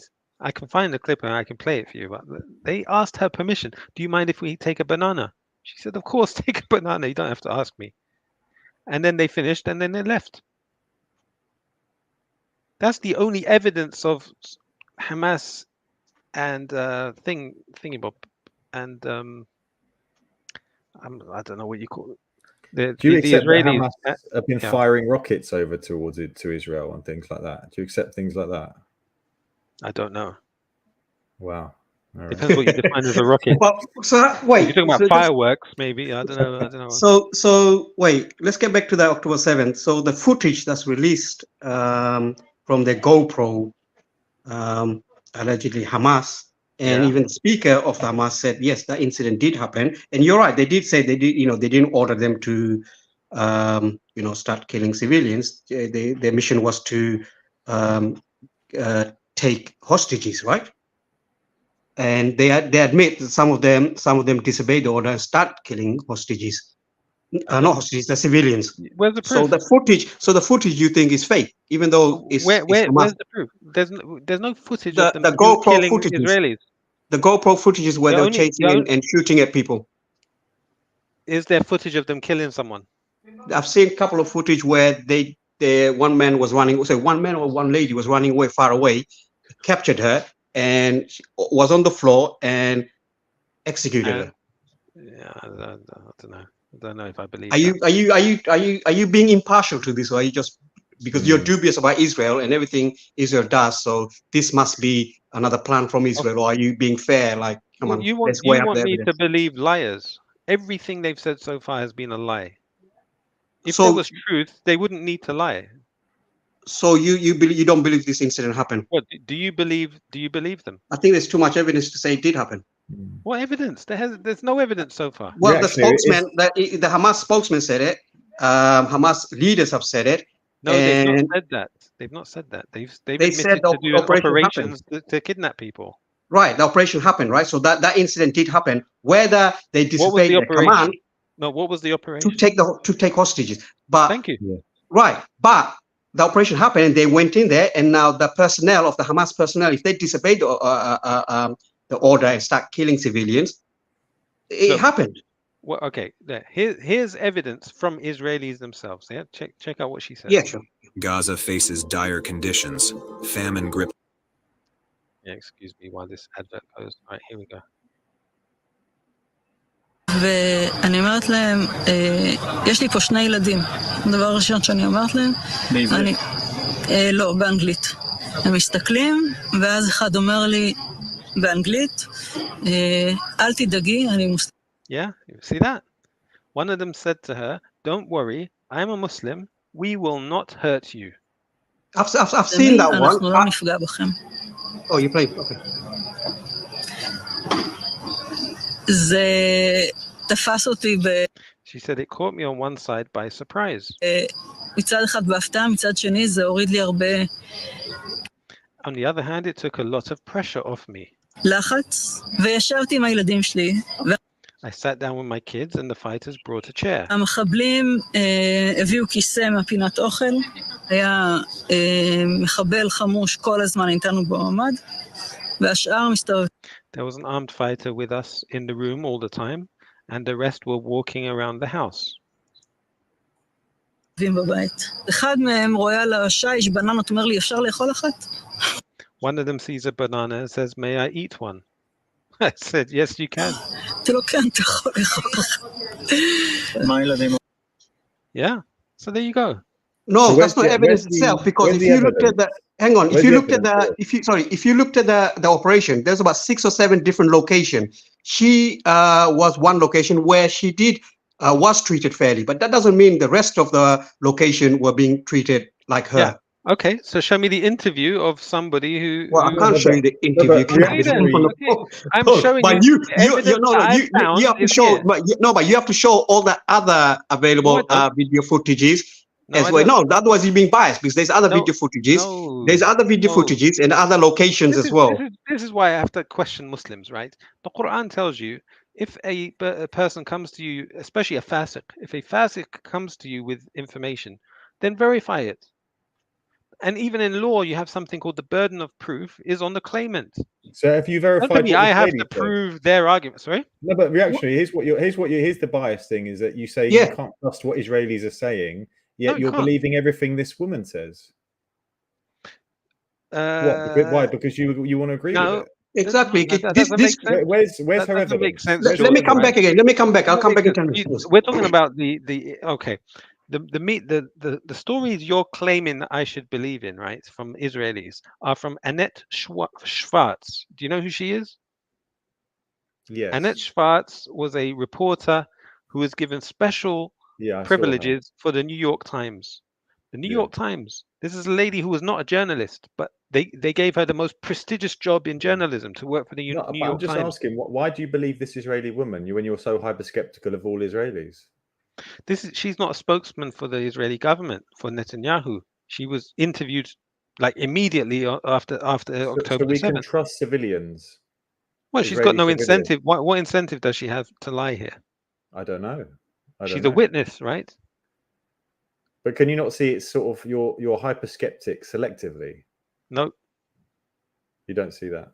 No. All right. We know there's a what do you call it? Not an agenda, but a narrative that's been put out by the Israeli government. Yeah. And I'm to not saying this woman's justify- lying, by the way. I'm not saying this woman's lying. It may well be true what she says. It may well be true, yeah. But Israel is true.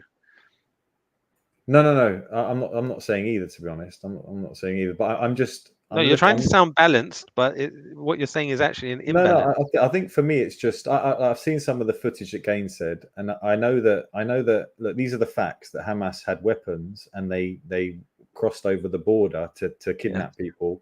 I don't believe that's a non-violent act. I don't believe that that's a. I just think it's unreasonable to go with this thing that not a single person was killed. Prove it. I think it's reasonable to suggest that there was. Now, I think it's definitely exaggerated, and Israel have lied and taken it all out of proportion. I don't know. I can't, unless you convince me otherwise, I can't imagine taking the position that you have and sounding reasonable. How many people were killed by Hamas? Well, the numbers have changed, haven't they? From 1,400 to 1,200, and I agree with you that Israel came in with they blew up a lot of their buildings and everything, and a lot of the deaths were actually down to the Israeli military reacting to the Hamas people coming in. Okay, and how do we know how many were killed by Israel?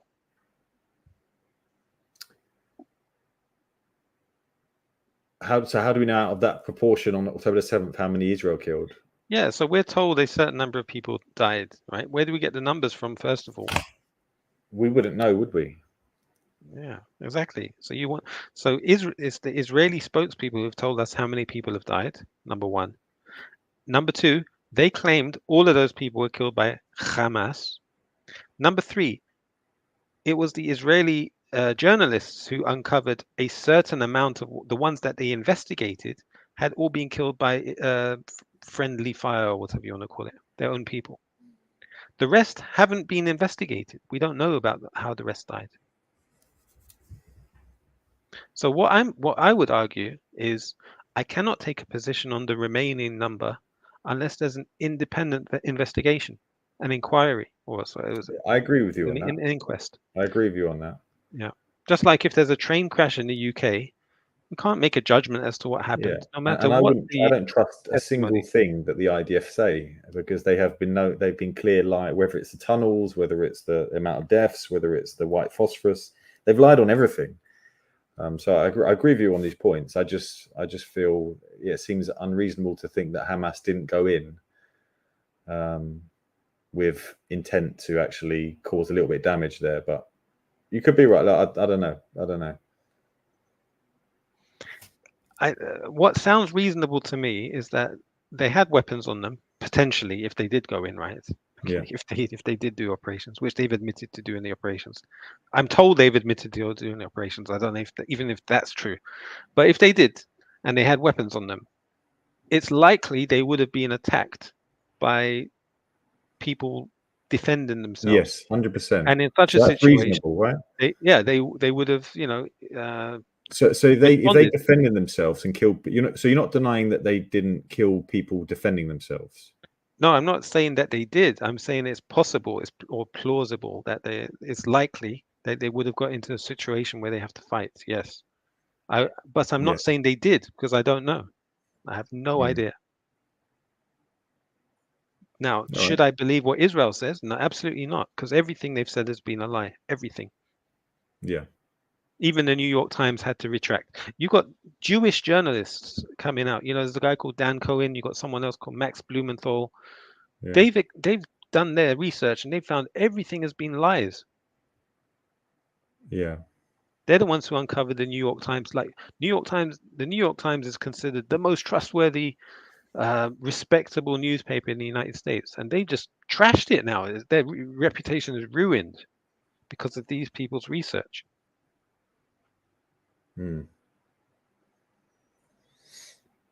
And the whole argument to support the Israeli onslaught of Gaza is October the 7th. They claim it's the worst atrocity on the Jewish people since the Holocaust. And they always use the argument that women were raped.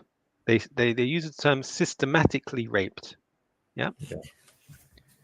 Because rape is the one thing that the public would hate so much that they could consider having what's the word? Acceptance of such a response that Israel is doing to the thing is, reactionary for me, and I understand the position you're taking, but when you look at what Israel have done to Palestine over 75 years, October the 7th, even if it is the exaggerated version that they want to give, still pales into insignificance. And if Israel are talking about self-defense, then why haven't Palestine got that same right to self-defense? And even by international law, October the 7th wouldn't be classed as illegal because they are an oppressed, occupied state. Whereas what Israel did afterwards would be is a war crime. And Israel, time and time again, have broken peace treaties, waited for Hamas to sort of respond, and then gone in with a heavy hand time and time again.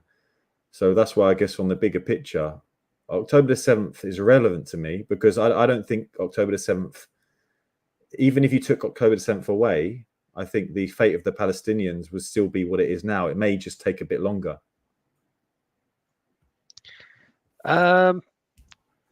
Norman Finkelstein uses your same argument. Okay, he uses the example of a guy called Nat Turner. Have you heard of Nat Turner?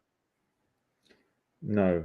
Nat Turner was a slave in the United States during the slave era, and he rose up one day with a group of his followers, and they slaughtered the slave owners and their families, their sleeping children and babies and women. Okay, yeah, they did a mass slaughter. But the overall sentiment, when historians look back at it, and even the people of their time who were commentators in the scene, was that they could understand the rebellion.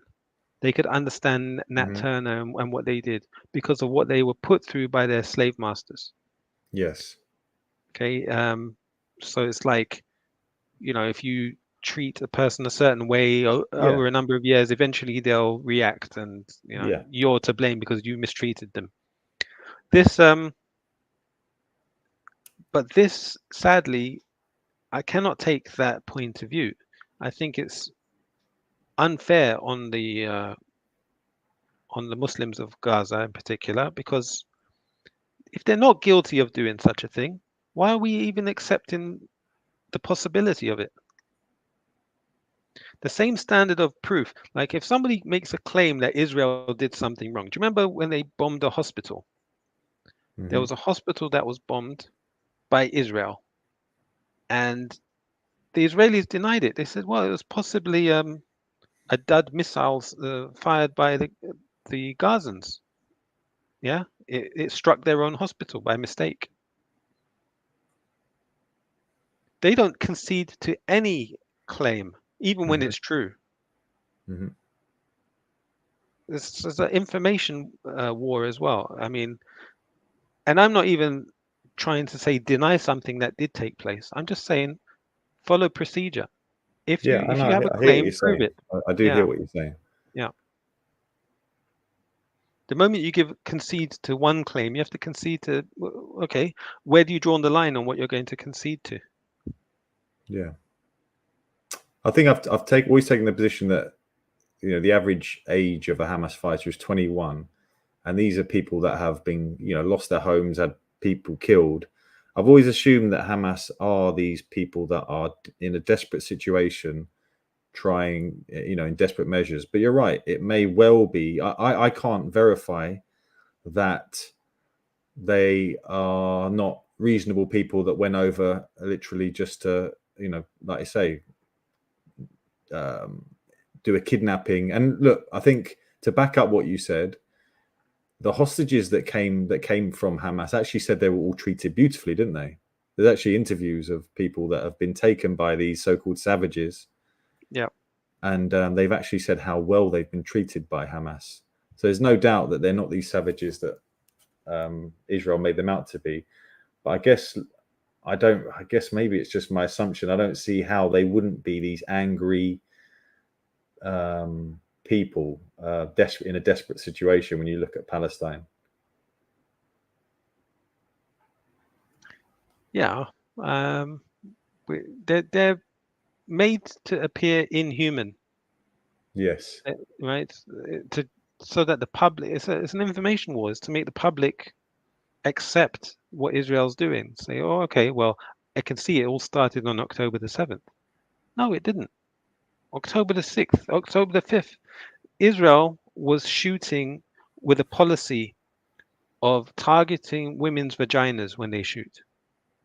They shoot women in the vagina from 200 feet away. They would shoot men in the balls. That was their policy.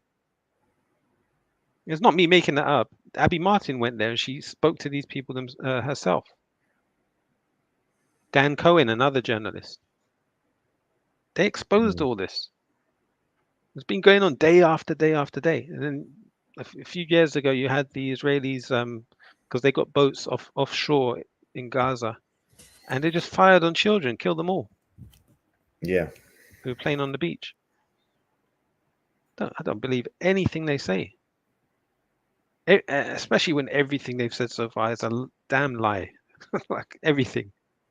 Yeah. The moment I accept one claim, I have to accept everything. Like, no, I can't do that. But again, I'm not, no, they don't have to answer to me. I've got no power. I'm not a judge. I'm just an observer who's got my opinions.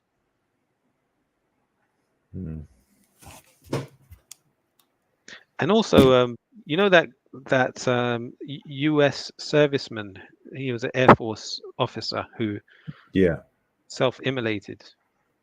Yeah. What are your views on what he did?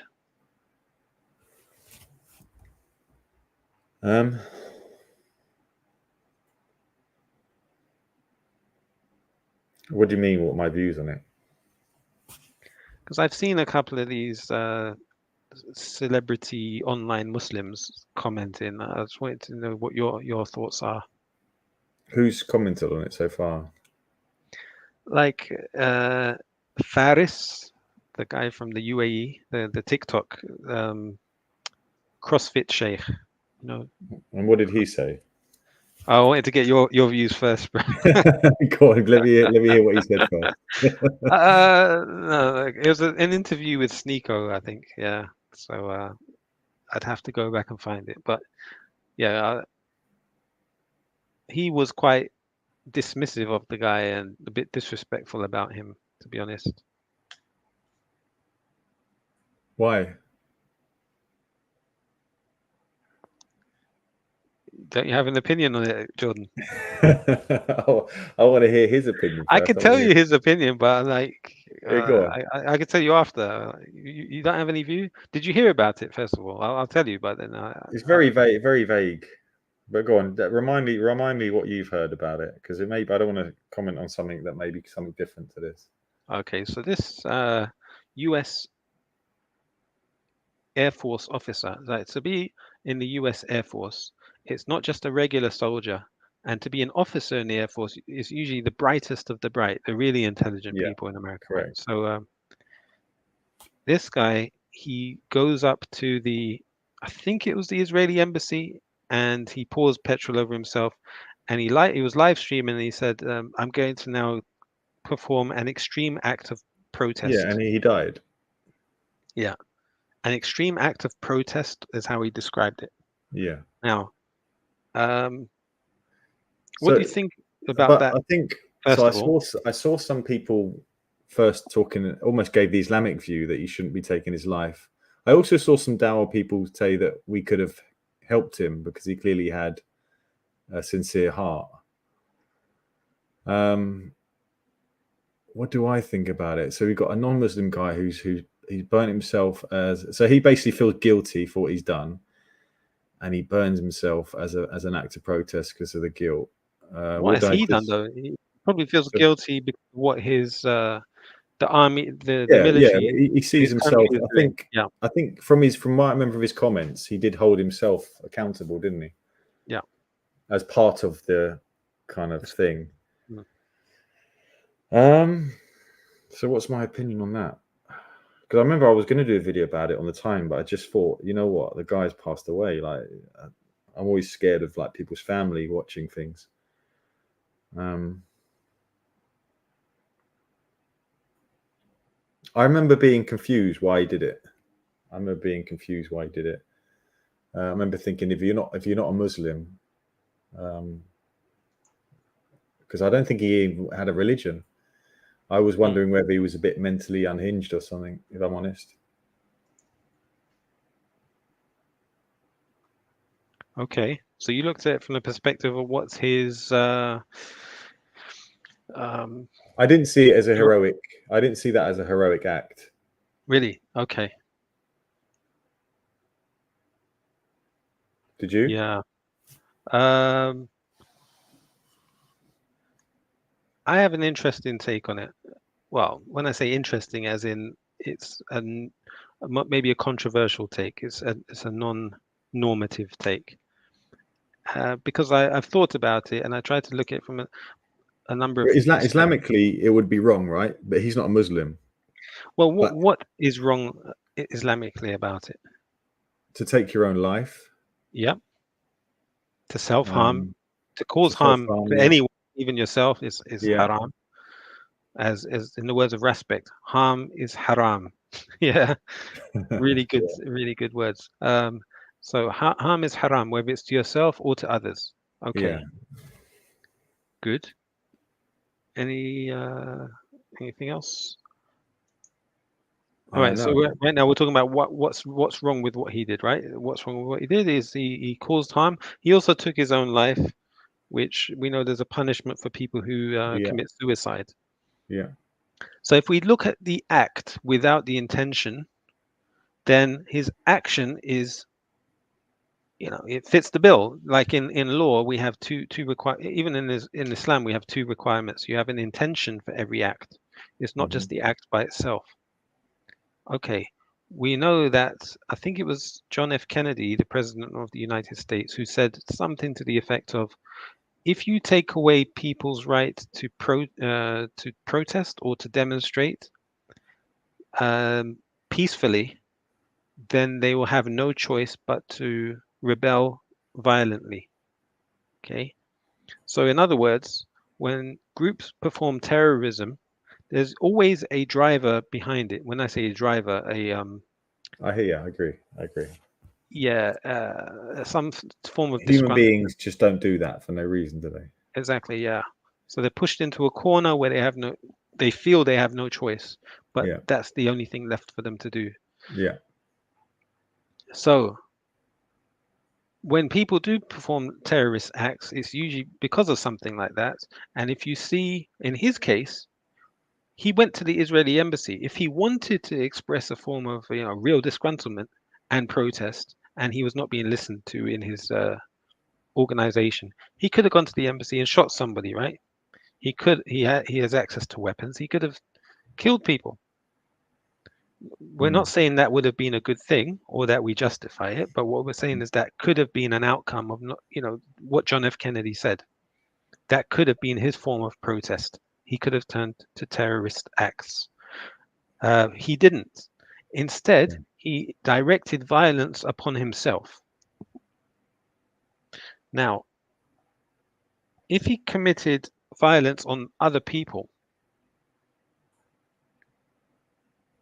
But those aren't the only two options, are they? Or are you taking the options away because of what Kennedy said? No. What other options are there? Well, he could have. I guess he could have been. He could have spoke publicly. I mean, I guess would people have listened to him? I think they probably would have, because this is the US. Yeah. Guy, but he could have spoken publicly about it. He could have done many years of protest or in prison and silence, probably. He could have got into the media. He could have. I'm sure there's other options to either killing someone or killing yourself, and killing himself has not been effective at all. What has it achieved? Okay, so had he killed other people, would it have been a good outcome or a negative one, do you reckon? It would have been a negative one. Yeah.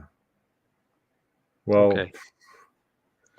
Yeah, the media would spin it as he's some lunatic terrorist, maybe well, a yeah, white nationalist. he's not Muslim, so he wouldn't have been called a terrorist. They would have just said he's nuts. Yeah, neo-Nazi or something. Yeah. They'll plant something on him in that respect. Okay. Okay, let me give you another scenario then. Let's say you're in the battlefield. Not you, just a man is fighting in the battlefield, a soldier. He's in the battlefield. And he sees a grenade thrown into his area where his comrades are. And in order to save his comrades, he dives onto the grenade with his body and sacrifices his life with the intention of saving his colleagues. Now, has he committed the act of suicide? Yeah. He has, yeah. Was his intention suicide? No, Not I guess necessarily. he's saved lives, hasn't he? Yeah, his intention was another intention. It was to help other people. Okay. Now, would people be critical of such a man who does that? No. They would be praising him. He'd be a hero. He'd get the Victoria Cross or whatever other prize there is, or medal. So how is what he did? So I'm trying to say, I'm looking at his act of self-immolation as comparable to that. So you think he has saved lives? Why? That was his goal. It was to bring attention to this conflict to such an extent that people will say, what? Someone's going, you know what happened to trigger the Arab Spring? It was somebody self-immolating. So if you look at precedents or history, such an act of extreme self-sacrifice has an impact on society. Is whether he achieved it or not relevant? You'd say no, right? There's no point discussing whether he achieved I mean, it. once he's dead, he has no idea what would happen after. But he probably would have imagined that being the way the military is respected in the United States, and someone in his position of being an Air Force officer, that it would have had a significant amount of attention. But sadly, what we realized is that the whole media establishment in the United States and all of Congress, etc., is completely owned by one group of people. So they did their best to shut down the effect that story had. It was reported by a few outlets with good attention, like Breaking Points, who are an independent online platform. And we're talking about it now ourselves, right? We're miles away from where this guy was. So, but that's the way I look at it. I look at it as a heroic act. Yeah. To would save you say the problem lives with that reactionary, and this is maybe why, I mean, you can tell me that this is maybe why Fariz and some of the other brothers may have jumped on it, in the sense that if you're going to promote stuff like that as something positive and describe it in the way you have, like in the way the soldier jumping on a grenade, you could well then be encouraging others to do something like this. If I'm not encouraged, like for me, if I'm encouraging someone, I will say, go out and do this, guys. And I'm not saying that. Even in the battlefield, to jump on a grenade, like, I'm not even saying that's a good thing. But this is a topic that's been discussed in books of fiqh itself. As I understood it, there was a topic about this in Ibn Taymiyyah's Fatawa, where they asked about somebody who jumped over a wall, knowing that the only possible outcome is he's going to go to his death. Is that, when in encountering the enemy. Yeah. So is that suicide? Does the person get reward? There's different opinions. But the issue I've got, though, with someone like Faris, who people look up to, or he's self-promoting himself as some type of sheikh. Wajdi as well is another one, this guy called Wajdi Akari. They're part of the same clique with Shamsi, and they all dismiss this guy's act as though it's some lunatic, crazy idiot. But really, he's a lot more intelligent than these guys. To not even be a Muslim and sacrifice yourself and to go to that extent to get to his position in the US Air Force as well, what he would have had to go through mentally, physically, etc. He would have been a very resilient individual, and to sacrifice himself to that extent, it's not something we should just disregard and disrespect. We should appreciate what he's done. Like with the uncle of the Prophet Muhammad sallallahu alaihi wasallam, Abu Talib, he wasn't Muslim. He didn't take his shahada. The Prophet sallallahu alaihi wasallam practically begged him to. But do you think someone now can come along and insult his uncle? No. Only an ignorant fool would do that. And this is the way I see people, like they've got small minds. They don't look at things in a bigger picture. Yeah, I'm just trying to think, because like I say, my comment on him being mental unhinged, maybe it's coming from a bit of, I was aware he was, I remember he wasn't even Christian, he wasn't religious. And I just don't understand why someone who's not a God believer would do that. But like you say, he may well be trying to leave a legacy, making a difference to the world.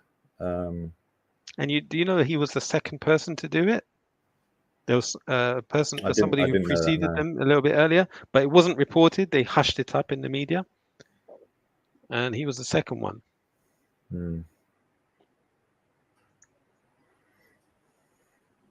But would you expect? I understand what you're saying. I'm trying to work out how these guys, how a Muslim would online kind of hailed a guy like that when he's literally. I mean, are you saying it's not haram what he did because of maybe the greater good? So the haram and halal only applies to if he's Muslim, right? Yes. Because a kafir, their deeds are not accepted by Allah, regardless. Yeah. Like, I'll give you an example. Rachel Corrie. You know Rachel Corrie? Yeah. You must have heard of Rachel Corrie. She was a white American lady, a student at university who went to Gaza, I think about 20 years ago now, right? And she was trying to stop bulldozers from demolishing Palestinian homes. She died, right? Yeah, the bulldozer drove into her and crushed her. Yeah. When I say the bulldozer, the Israeli driver of the bulldozer drove into her and killed her, even though she's an American. And now she sacrificed her life for a noble cause. Are we now going to insult her and criticize her legacy and say, "Oh, she's an idiot. How could she do that? What a lunatic"? What if she was a Muslim and she did that? Would we also criticize them the same way? No, but is it the same? She didn't jump under the bulldozer, did she? She she stood in put front herself of in it. danger. Putting yourself in danger is not the same as committing suicide. She jumped in front of it, knowing the risk that she could get crushed, and they did crush her. She didn't she didn't do it herself. She was killed by someone else. I wouldn't call that as intentional suicide attempt, because they had that other personnel who's driving the bulldozer had an option to stop, just like Tiananmen Square, where the tank stopped and the Chinese guy was in front of a Chinese tank. Yeah, it's a delicate situation, right? It's tricky. Her intention wasn't to die, was it? Her intention was to it's a niyat, isn't it? The intention isn't to kill yourself. She was willing to give up her life to protect these people. No, she was willing to make a statement that she's stand in front of a bulldozer to make it stop, hoping that it will stop because it's a innocent human life in front. Yeah, because you go she's to war, hoping you're putting yourself in danger. You're putting yourself in front of guns. Doesn't make it haram, does it? Or suicide. It's like you know the risk, right? Yeah, but actually, let's say you're let's put in a different real life situation. Yeah, let's say there's a young child crossing the road, right? Young child crossing the road. Okay, you saw the young child crossing the road. You want to help that young child. You probably would walk into a road where oncoming traffic, and you will try to stop the traffic car coming in. Now, there's a chance that the car may not stop and knock you out as well. But is your intention to kill yourself, or intention is to save the child, knowing the risk is there that you could get run over? Yeah, no, I take your point. I definitely do. Thank you. And I put a video on the back. You may not, I don't know if you, I mean, if you go accept or not, but it's a news article. It's a CCTV footage. It's got date stamp on it, location, and it's for you to confirm to me that this is fake. It's not real. Inshallah, yeah, I'll check it out. But yeah, so with that U.S. Air Force officer, I don't remember his name, to be honest. That's sad. I think his name should be written on a plaque. I'm trying to think of the best. I'm trying to think of the best of the brothers that that online. Could they be doing that? Because you can't be encouraging Muslims to set themselves on fire, and by praising this guy, saying he's some sort of hero when he's lit himself up, that wouldn't be very responsible online, would it? It's also against Islam to burn yourself in fire or to imitate hell. Because if you set yourself on fire, it's like you're imitating hellfire. I think it's very, Look, very you're sorry, Gain. Like you're not listening to anything that I've said. It's I just jumped on, man. I've just jumped on. I'm just trying. Okay. It's not again.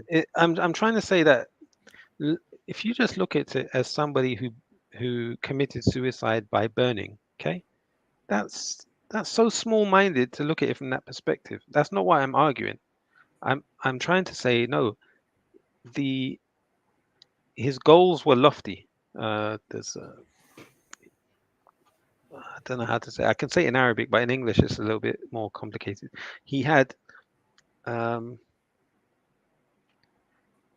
He was trying to achieve something noble by doing the act. Okay. Yeah. Was it noble? I think it's more noble, than other acts he could have done. So would you had he gone and murdered? Had he gone and done an act of terrorism to people, then yes, that would have been much worse. Yeah. Sorry. From my literal understanding, why has to be choice between that and the other you just gave? I mean, Jordan asked a fair question. Setting yourself on fire isn't, which you consider maybe. What other options do you give to a man in that situation? You don't kill yourself. Yeah. What should he do? You don't kill yourself. That's an option. No. Yeah. What should he do? It's not about me. What should he do or not do? I can tell you what he shouldn't do. I can tell you what he shouldn't do. Is kill yourself. No. You can't say what he shouldn't do if you can't say what. Yes, I can. Do. I can say that to a human being. Don't kill yourself. Yeah. If you say what should he do? No, it's not for me to tell him what he should do or shouldn't do. But I can advise him and tell him that the last option is killing yourself. Don't kill yourself. Yeah, but what should he do? No, you're not getting my point. It's not about what he should. I'm not going to advise someone what he should do or shouldn't do. That's if you can't tell him what he should do, then don't tell him what he shouldn't do either. No, I can tell people you shouldn't do that. Why? I can tell that. Why? Because I'm trying to save his life from not killing himself. Okay, so isn't being alive more valuable than being dead? Do you know in World War II, there were British soldiers who went on missions where there was no outcome where they would have survived? That's a kamikaze mission. Yeah, I know. SAS does that. Law of Special Forces do that. Even Japanese Imperial Forces have done that. A sacrificial mission. Yeah? Yes. The outcome is 0 to come back alive, but it's essential, absolutely essential in order to achieve an objective. Now, do you now say they shouldn't do that? Yes, because if you know there's 0 chance of you surviving that, then it is the intention that you setting someone to kill themselves. So you're allowing all of your people to be destroyed? Yeah. No, I'm not allowing anybody to be. No. I'm not allowing anybody to be destroyed. That is will of Allah. I'm just telling somebody that we shouldn't have to kill ourselves to do this. Okay, like you got all your family and your village are about to be destroyed by a tank. Okay. Right. But there is one option of keeping them alive. You can destroy that tank if you can load up a truck with. That's self-defense. That's martyrdom. But that's martyrdom. Okay, so why is he not a martyr? Well, setting yourself fire is not considered a martyr. No. This is where the danger is. You're not fighting back. You're not fighting back. You're killing yourself. You're not fighting back. Me defending my family at least I'm fighting back, and my fighting back caused me to die. Fair enough, but I fought back. and he was defending people being killed, right? All the innocent people in Gaza who've been slaughtered, right? He was fighting back, defending them. But how? By setting himself on fire. How was he fighting back? He's making a statement, but that's not fighting back. What's the difference? There's difference is that me fighting, physically trying to fight somebody, and on my journey of fighting, I got killed. My intention wasn't to kill myself, just like Khalid bin Walid. He wanted to be a martyr. He fought in battles, hoping that he'll die in battle. You never see him kill himself intentionally. Okay. No, my example that I gave you is loading a truck, right, with explosives, driving to the tank, and detonating the truck which you are inside, knowing that you're going to die. Okay. Is that martyrdom? Intentionally killing yourself, no, it's still suicide. So it's not martyrdom? Because you intention, you're gonna save, save all your people, right? You know the outcome is you're gonna die, right? That's the outcome. 100% you're gonna die, right? By killing yourself, and you will blow up the tank. Okay. Now, is that martyrdom? You may have to ask the Mufti for that one. I understand what you're saying. I understand what you're saying. I understand what you're saying. I understand the greater good. Look, I understand it's an ethical dilemma, right? So it is reaction. Come on, I understand what you're saying. The greater good of it, I get it. But something like that. I do know the basic rule is that you shouldn't intentionally kill yourself, regardless of any situation. Of course, we know that. This is what I'm trying to say. It's too simplistic to just say dismiss what this guy did and say, oh, he killed himself. It's stupid. Yeah, no. But reactionary, are you seriously saying, right? Are you seriously saying if I went outside the Israeli embassy and set myself on fire, and if I told you I was going to do that, are you telling me you would tell me I'm going to be a martyr for doing that? No, I would try and obviously. That's what you're justifying at the moment. No, I'm not. I'm trying to say you got to be careful, man. He has used his logic, right, and options, and determined that that's the best thing he can possibly do to 100%. I respect him, reactionary, but can we say Islamically what he did wasn't good, and you wouldn't want other Muslims doing that? But obviously, I respect what he did. But I wouldn't. What's respectful about what I wouldn't be promoting it and calling him a martyr. Nobody's promoting it. Yeah, I don't think he has saved anyone. Nobody's promoting it. But what we're saying is that I'm not going to dismiss him.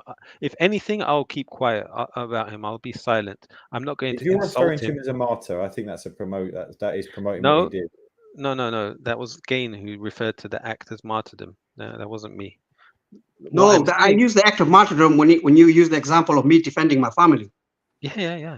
And he's trying to defend the people of Gaza who aren't even his family. Isn't that more noble? No, see, there's a difference. Me defending my family is me fighting back, and in my fight back, I may get killed. My intention isn't to kill myself doing that. My intention is fight back, hold back as much as I can until my last breath. His intention. I was giving the example where you have to detonate yourself to save your family. Okay. Yeah, but my intention is survive that battle. If I die in that battle, fine. But my intention is to survive. How are you going to survive detonating yourself? No, that's the thing. I wouldn't do that. Then that's an intention of killing yourself. But you know that you will save your family by doing that. You wouldn't do it. I can't kill myself. I'll have to find a different way. Allah help me to find a different way. True. I take that opinion as well. But there's differences of opinion on that. That's why you yourself admitted that the military has certain operations that they do where the outcome is only going to be that.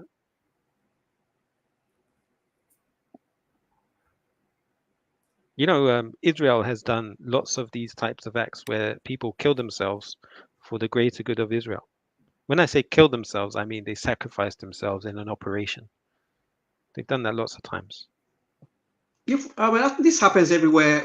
Most military.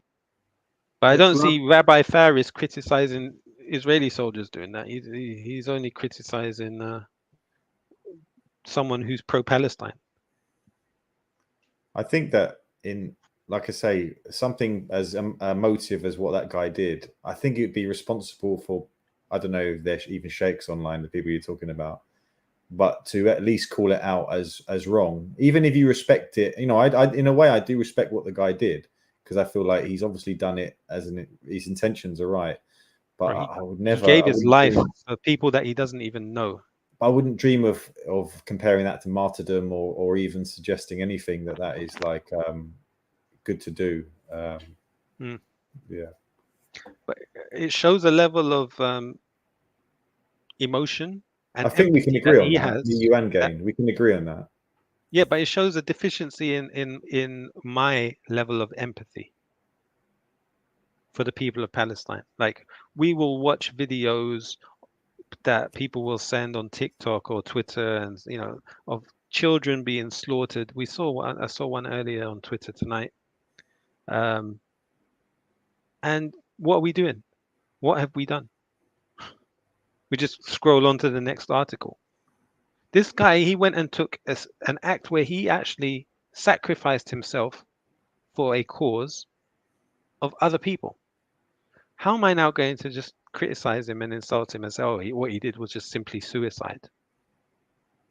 It wasn't just simply suicide. He's probably a more noble person than me, eh? Do you think they were insulting him by saying it was just suicide? Yeah. They're trying to dismiss him because they're pro-Israel, sadly. This Rabbi Faris, he's anti-boycotting of Coca-Cola and Starbucks, He says, he sat with Nico and he ordered a Coca-Cola. Oh, we're boycotting Coca-Cola. Yeah. I'll be honest with you, though, these boycotts, I mean, we're in a country where we're all paying taxes that fund the weapons that are destroyed. And I'm not against boycotts, but I think we I take part in the boycotts, but I don't, a lot of people online, which I think was Shamsi's point, they make these boycotts like the main thing. It makes them more Muslim, or it makes them like they are, I don't think they're to that extent, to be honest, making that much difference. I think there's evidence. I mean, Jordan, I was like you thinking like that as well. It doesn't make that much of a difference, but I think the new evidence in research shows that it does have a massive effect, especially when it's done worldwide.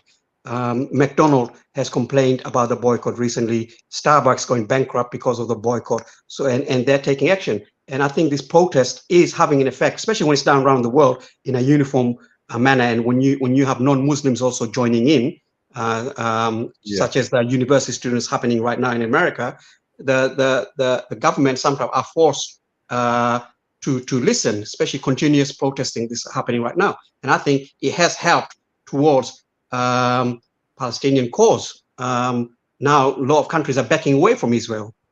Even America has told now recently, saying, look, you can't continue doing this, otherwise we won't be able to help you. And I think this is to do with protest and boycott that's having a big effect.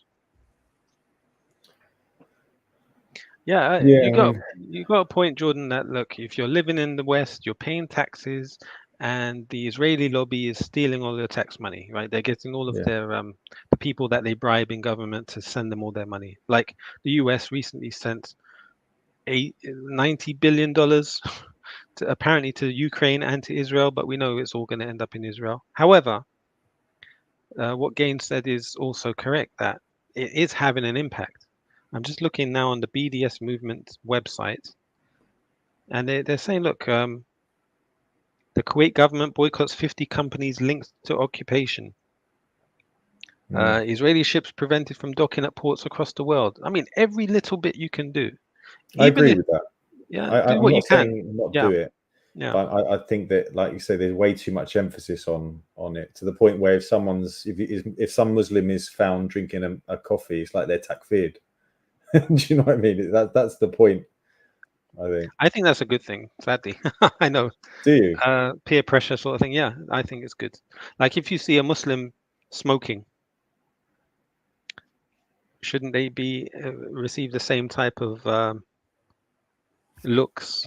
And people should look at them like, why are you smoking? That's wrong. We're not gonna embrace them and say, oh, it's such a nice, what brand of cigarette you smoking, brother? Shamsi's point was a lot of these people, especially these people online that are takfiring others because of their coffee drinking. He was talking about, you look at their, are they even praying? Some of these people, do you know what I mean? Before Yeah, before but they're putting the finger.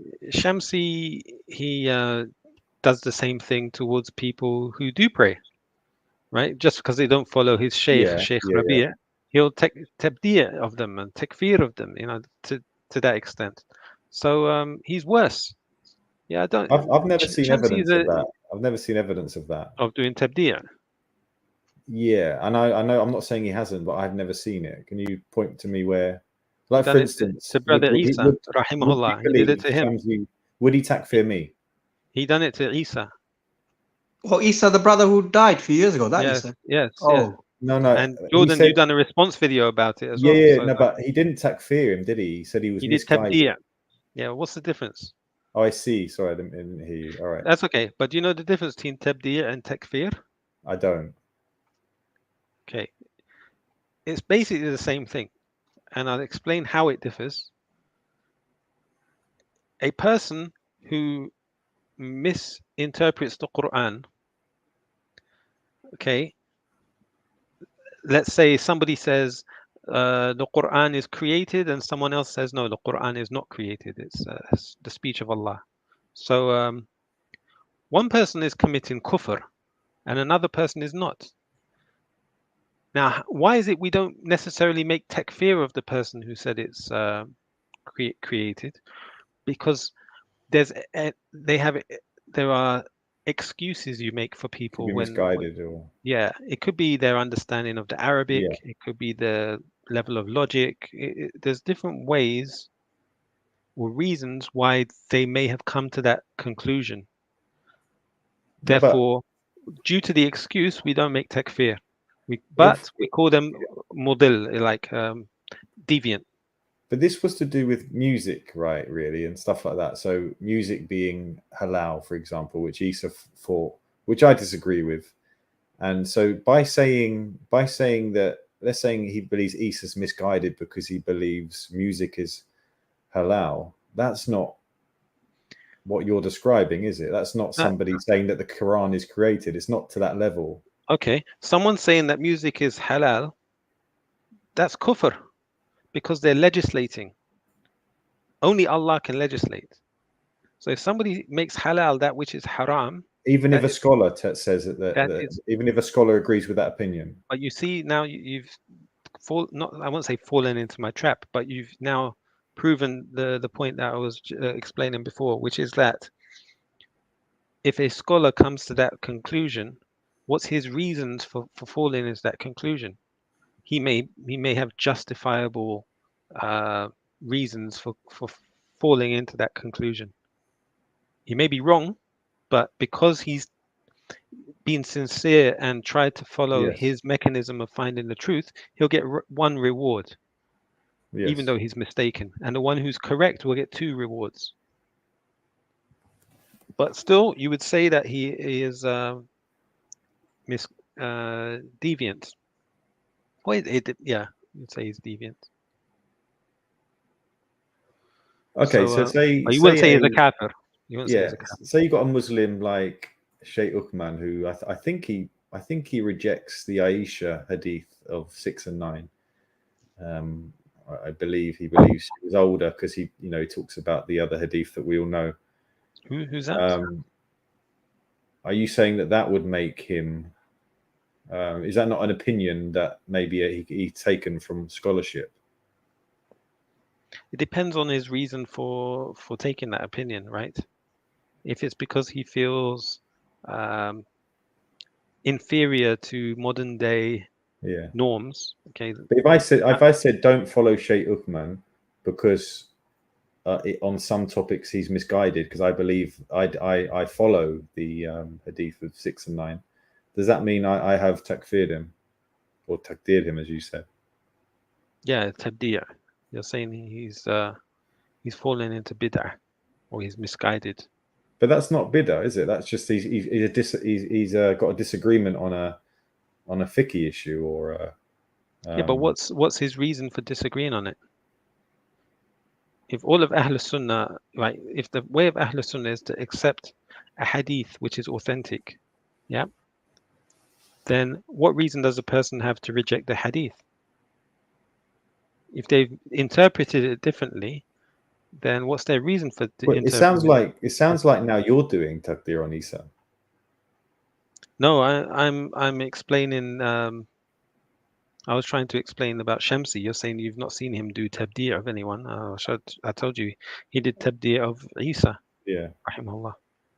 My issue with Shamsi you asked was what's the difference between takfir and tabdir, and Yeah. I tried to give you an yeah, example. and I appreciate you explaining that because I hadn't heard that. But my issue with Shamsi was his timing. You know, Isa hadn't even been buried yet, and Shamsi's putting out. I just think it's unnecessary, and it was lack of hikmah completely. I agree. To which he actually called me up. Oh yeah. After the video, and he didn't apologize, but he said, "Look, I understand," and you know, he talked about him and Isa. They go back and he did. Yeah, he did try to smooth the air with it. But I just explained to him that, you know, Isa's family are watching YouTube. So how can putting a video about him being misguided at a time when people are sort of just hearing the news be anything good? But he's strict on sort of this. I don't think he'd budge from this kind of Quran and Sunnah. His interpretation of the Quran and Sunnah. Yes. There's no hikmah in what he did whatsoever. You know, the Prophet sallallahu alaihi wasallam, right? There's a hadith, I believe, in Sahih Bukhari, where there was a funeral where the body of a non-Muslim was being, taken for the funeral, and the Prophet sallallahu alaihi wasallam stood up, and his companions also stood up for the funeral of a non-Muslim.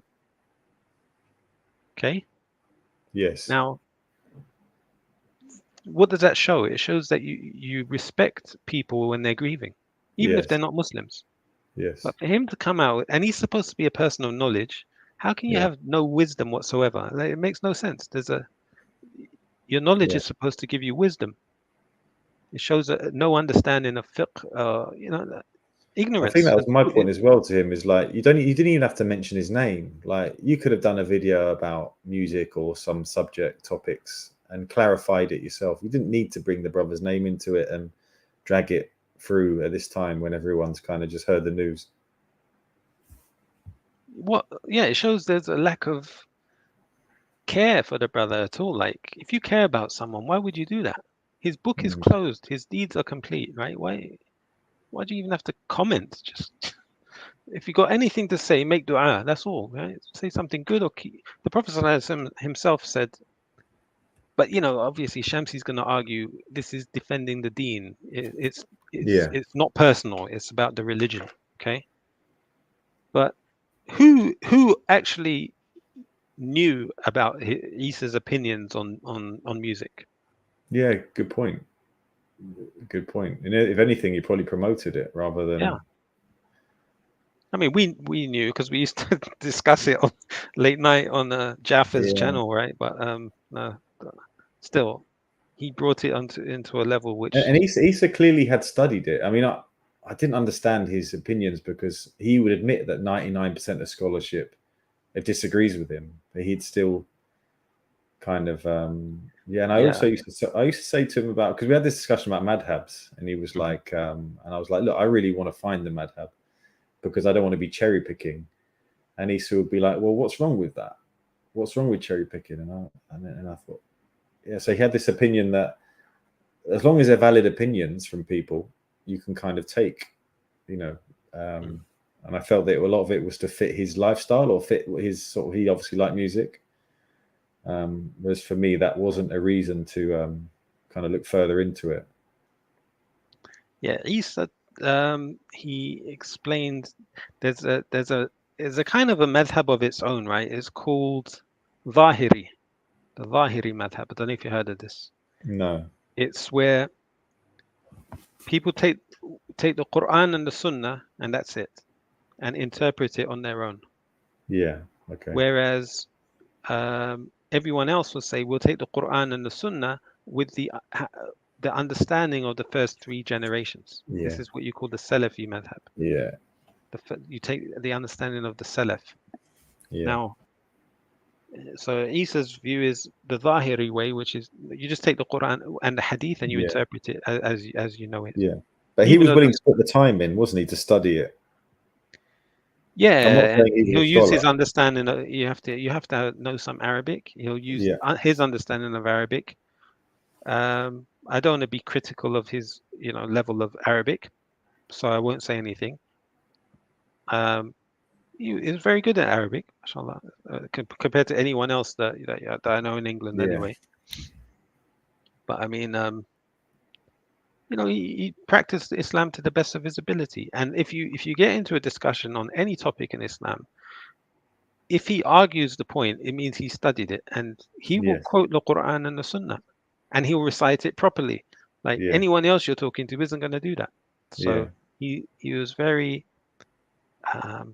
That's why he come across like he's a scholar when he's talking about topics, because he's able to quote the dalil. Yeah. It shows sincerity.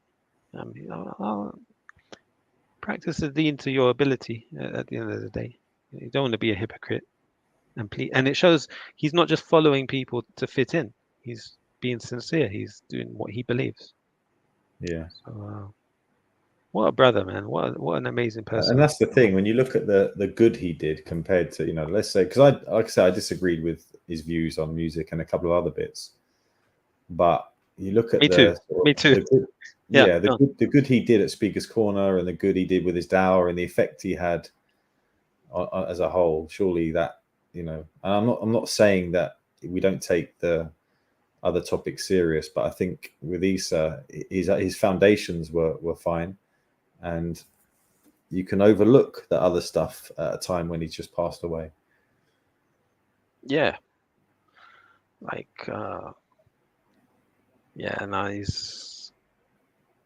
If you were to ask him why he has an opinion on a matter, he'll quote to you the dalil that he has read from the Quran himself, right, and the Hadith of the Prophet ﷺ. Whereas anyone else is just going to tell you, well, Sheikh so and so said. That's it. They haven't read it themselves. That's what makes him stand out. He would read the Quran and the Sunnah and apply it. What I couldn't understand, though, is many of the scholars that he respected most obviously took music to be haram, and there was no grey areas. Yet he still, like you say, I guess it was this kind of looking outside the madhabs and studying it himself and not really taking from the scholars. Yeah, I know he had a friend that they used to delve into these topics together, but I didn't ask him who that friend is, so I don't know. You know what? Every time I was with him, he was always voice noting to and from. It was probably him. He was always voice noting about some topic. Yeah. So I avoided asking him who that person was. It would have been good to know. But I think they they probably started realizing this is something they found interesting, to look into topics from a sort of fresh perspective, even though it wasn't necessarily correct. But look, did Isa go around telling people that they should listen to music? No, he didn't. I mean, he was like, this is what I believe.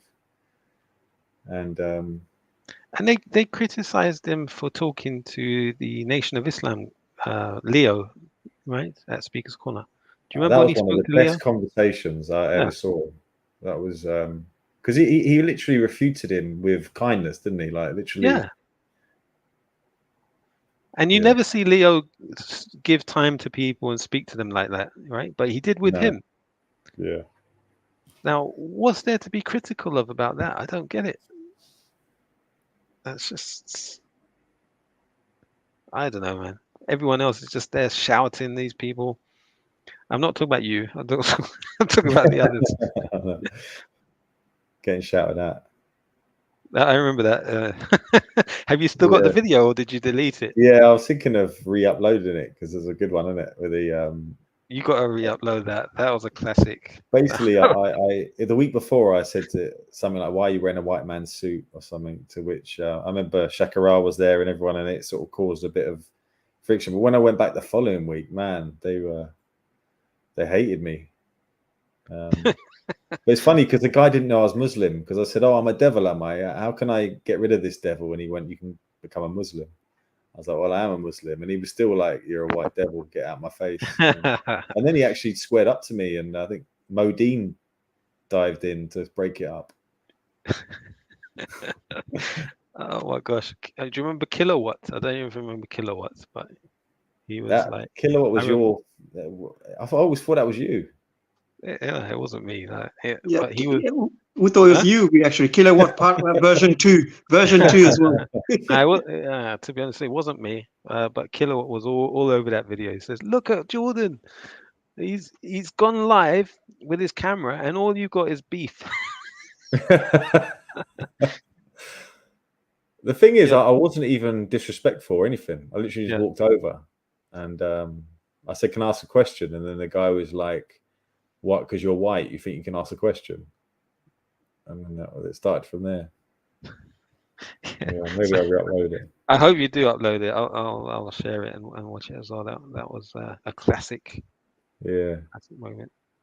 He called, was it you racist cracker or something? He called me in the end. Well, isn't that oxymoron though? I mean, he said you're racist, but he used the word cracker at the same time. Yeah. I forget. They believe that black can't be racist because they don't have power and privilege. Yeah, that was a debate as well between Steve the atheist and Respect once. Do you remember? Yeah.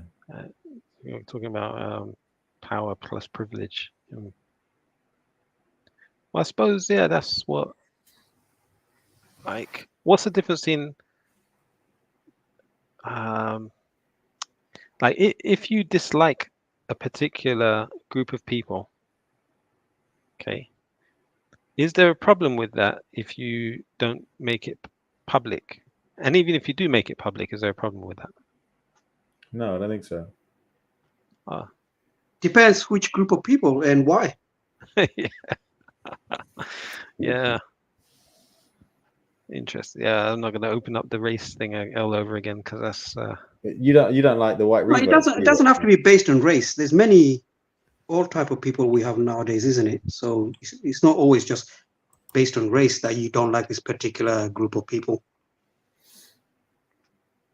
Unless it is based on race, then yes, you're being racist. I reckon there can be, like, culturally some parts of people that you just can't get on with, or like there's some things some people do. But yeah, if you express it, you're probably going to be shut down very quickly. Mm. What do you think about? Did you see that tweet? I think it was Lawrence Fox or somebody sent out, and Elon Musk responded saying, "Wow!" Did you see that? He said the mayor of. It was after the elections last week, the local elections, where he said the mayor of London is a Muslim, the mayor of Bristol is a Muslim, the mayor of Bath is a Muslim, and then what's his name? Elon Musk retweeted it saying, "Wow," but it turns out most of it was not true. Who wasn't Muslim out of those three? There are a few places that were on the list that were not. Oh, okay. But Elon Musk does some trolling, man.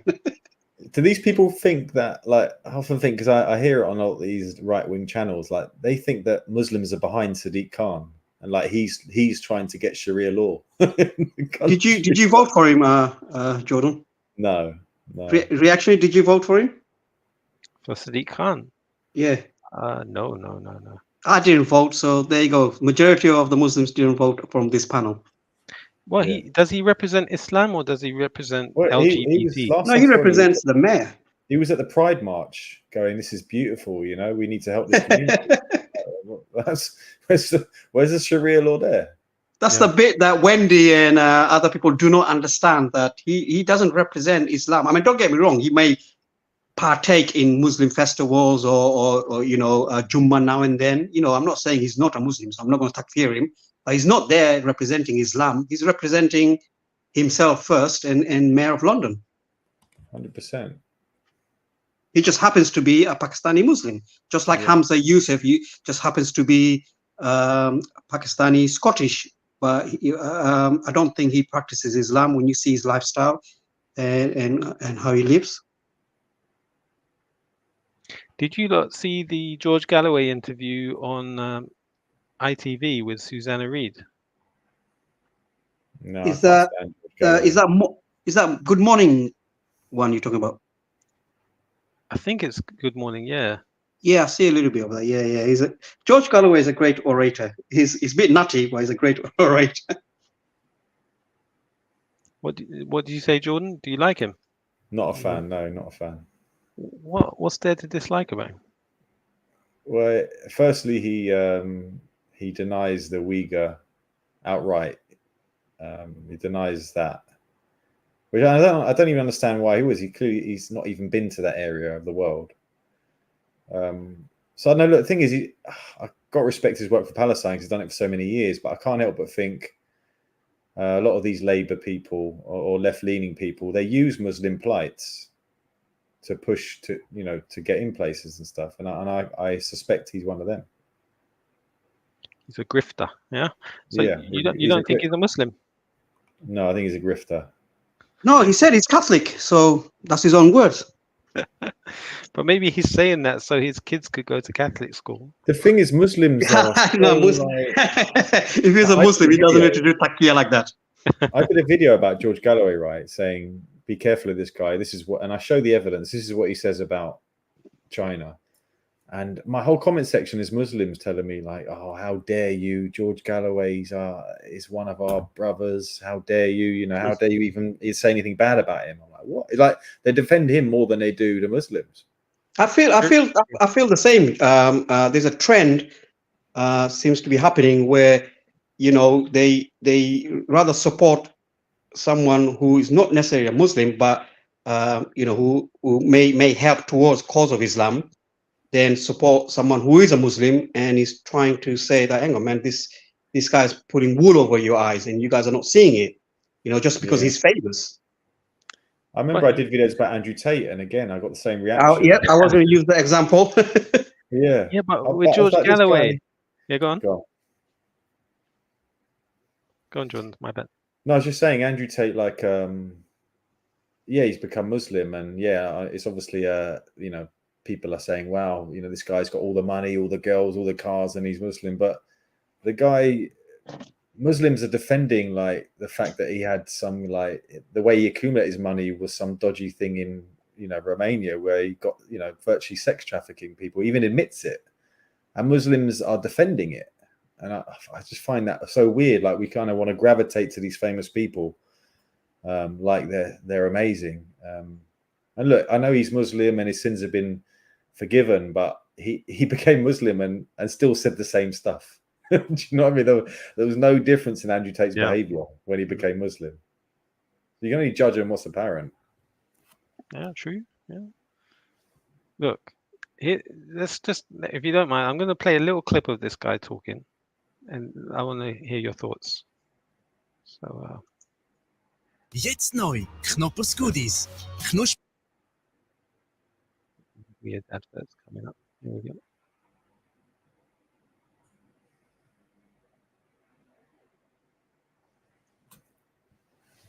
Figure in British politics ever since he very first entered Parliament. And that... What's this guy's name again? He used to be in Richard and Judy. So his name must be Richard something. Richard Madeley or something. Yeah. Was back in 1987.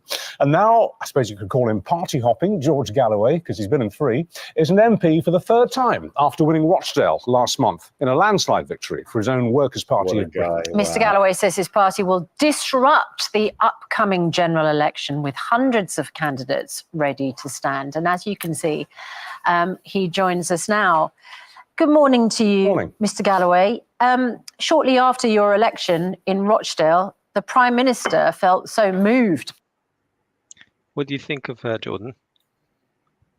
What do I think of what? Susanna Reid. This woman? Yeah. I don't really know much about her. Okay. What's she done? No, just want your thoughts. No. Let me Are you continue. asking Jordan You're asking me out of 10. on out her of 10. character or looks? No, I'll excuse give me. her 3. 3. Oh my gosh! All right. I think that's she's a 7 for All I her, can say is she's better looking than Jaden. for her age. Oh yeah, I'll give you that. Okay, let me just play. What do you mean? Oh By yeah, what yeah. had You're a big fan of happened, Jaden, that he man. stood on the steps of Downing Jaden Street. 9 out of 10. He stood And it's on. beyond alarming that last night the Rochdale by-election returned a candidate who dismisses the horror of what happened on October the 7th, Oh my word. who glorifies Hezbollah and is endorsed by Nick Griffin, the racist former leader of the BNP. Right. What about what he says is wrong? Well, I think I dealt with that at the time, and I think he's probably a little embarrassed about the melodrama bringing out steps to stand on in Downing Street. It's the He's fag never end. expressed any embarrassment about doing that. He's concerned about you. And I ask you, what about what he said is wrong? I'm sorry, I'm not here on trial. I was elected in a Sorry, landslide. you're here for an interview, George yeah. Galloway. No one's putting you on trial. This Well, is a television studio, well, and you represent a political party which well, is putting are up you going candidates to let for me the speak? general election. Are you going to let me just speak? complained about the question that I asked Yeah, well, you, I'm saying that you're on complaining about trial. it. First It's of all, an interview. First of all, this is the 7th term I'm spending in Parliament, not the 3rd, Mhm. as Richard erroneously said. I have been elected over 37 years in Parliament. Yeah. So if I'm this divisive, 3 parties, though, George. well, that makes it even more extraordinary, not less. But the facts are, I have represented more constituencies. Jetzt neu, Knoppers Goodies. I don't know why the adverts are coming up in some other language, but yeah, this guy, he can talk. He's Yeah, he's definitely a good talker. I quite enjoy seeing people like him stand up in Parliament, like, and just going against the grain. That's for sure. yeah. Hold on, I want to get to the bit where they ask him about. Hold on, I'll forward it. Than any other political figure in British political history, Mhm. other than Mr. Churchill, who had the benefit of always doing it from the 2 main parties.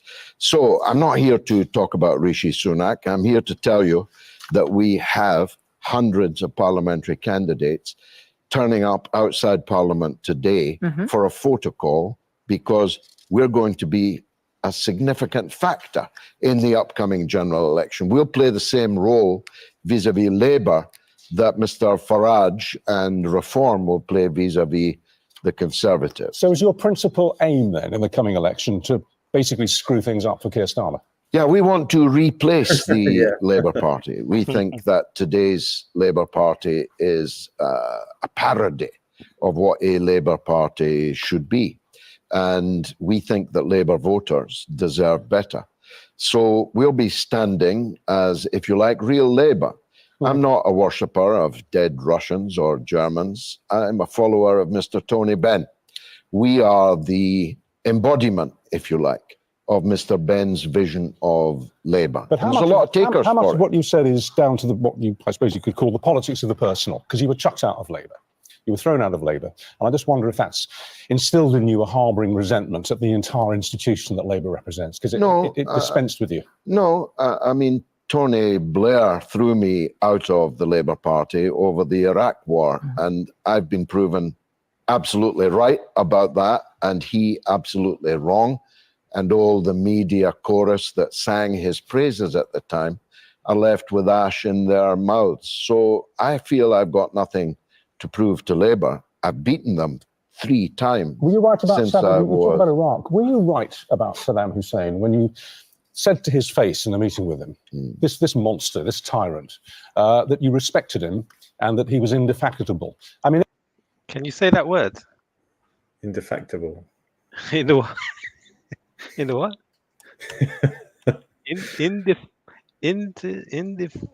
Did he say indefatigable? What does that even mean? Indefatigable. From fatigue. Indefatigable, in other words. Is that what it means? Yeah, it's like you're Can't get tired. not just tired, but nobody can knock you in any way. Indefatigable. Did you find the word? Cannot be tired out, not yielding to fatigue. Yeah. Yeah. Try and say it fast like that, though. He must have practiced it. And everybody makes mistakes. I'm just wondering if you look back at your political career, if that was one of them. Well, I have made lots of mistakes, but not that one. Well, you And did, that's what you said. that jibe doesn't quite have the sting it used It's to not a jibe, have. it's reportage. It's what happened. You well, sat with him in the I- same room, opposite him in a chair, and you described your respect for him, and you said that you saluted his indefatigability. Yeah. Now that's not a smear, Congratulations that's what you for said. getting it right. I I got it was right. speaking about the Iraqi people, and it was 25 years ago. You might have found some newer cuttings to throw at me, And but George it doesn't Galloway, I have did the find a sting. newer cutting, which was from Rishi Sunak, and you dismissed that as well. So can you? I think everyone's dismissing Rishi Sunak. Nothing he says is of any value. He might not. He might not George even Galloway, be you there. dismiss every question that he you might. ask. He might First of not all- even be there. Okay. I can't remember. I think they might do. Well, that's why he hasn't gone on Piers' show, apparently. May have been something you referred to later. Do you But in the mean? quick- hang on, do in you mean the quotes I tape just- from 1993? It doesn't matter when it was. It's on. Well, tape. you've already asked me in this studio And you said about that that you were many talking about times. the Iraqi people, and you weren't. You were talking about Saddam Hussein, who's a monster. It was a monster. Do you want to speak about 2024 and the upcoming Background's general election? important, Mr. Galloway. Background's important. A 30 record is years ago, when Yes, it's important. in this studio, I have spoken about this decades ago. I I'm know sorry it's if you a find new it- if you find generation it of people inconvenient to go back to around these here. things, but they are important. It's not inconvenient, but the British people are in a state of crisis. Our country can't even defend its own border. It can't even keep control of the thousands of people who have arrived here illegally. The NHS is in total crisis. Our country is falling apart around our ears, and you want to talk about something that happened 30 I was years voting for ago? my MP, and I learned or was reminded that he had once cozied up to Saddam Hussein. It would give me pause for thought. I think it's worth reminding people that happened. Well, I was right about Iraq. You weren't right Richard. about Saddam. It's you that was miserably wrong. What do you mean? What I was You've got wrong? you've No, I was got cuttings on me. I've got cuttings on you. You parroted your support for a war that turned into an absolute cataclysm. Yet you sit there as if none of it ever happened. I know your war record. Standing for Parliament, not Richard shut him up, didn't it? Madeley. So why won't you answer the question? About Iraq 30 years ago? Yes. This is absurd, preposterous. And you're reminding me all over again why I stopped coming here. Because this banality, this triviality, this fetishization Okay, of so you press won't cuttings. answer questions about a few weeks ago, and you won't answer questions about a few I'm 30 here to years talk. ago. I'm What here to, que- I'm George here to Galloway, talk why don't about we ask Britain. you, what is the question you would like to ask yourself? I'd like to ask myself, Yeah. and wish you had asked me, about Monty Panesar, the famous left arm spin bowler, Right. English cricket ace, who's standing for Parliament for us in Southall. That's interesting and current. That is interesting and current. I'd like to take you back to something else that's interesting and current, and that is what our own Prime Minister said on the steps of Downing Street when you were elected member for Rochdale. It is beyond alarming that last night the Rochdale by-election returned a candidate who dismisses the horror. So what would you say if they said that to you about the? Let's talk about what our Prime Minister said about you. I'd probably say, you know, he's your Prime Minister, not my Prime Minister. I never elected him. If he asked you about October the 7th, go on, Gain, you can go. Well, that wasn't the question we actually asked. What was the question we actually asked? What would you do if he said that about you? Yeah, the Prime Minister, our Prime Minister is, you know, talking about you as being a problem. Well, yeah, you can, you know, if I'm in the mood, I'll answer it. If I'm not in the mood, I'll do exactly what he's doing. But please don't forget, I think I was invited in that show, let's pretend I'm him, to talk about my politics of current. Yeah, not to talk about controversy to get your ratings up. I'm here to promote my party. You know, so This is the bit now. They're going to ask him about his religion. Okay, it's coming up. Sorry.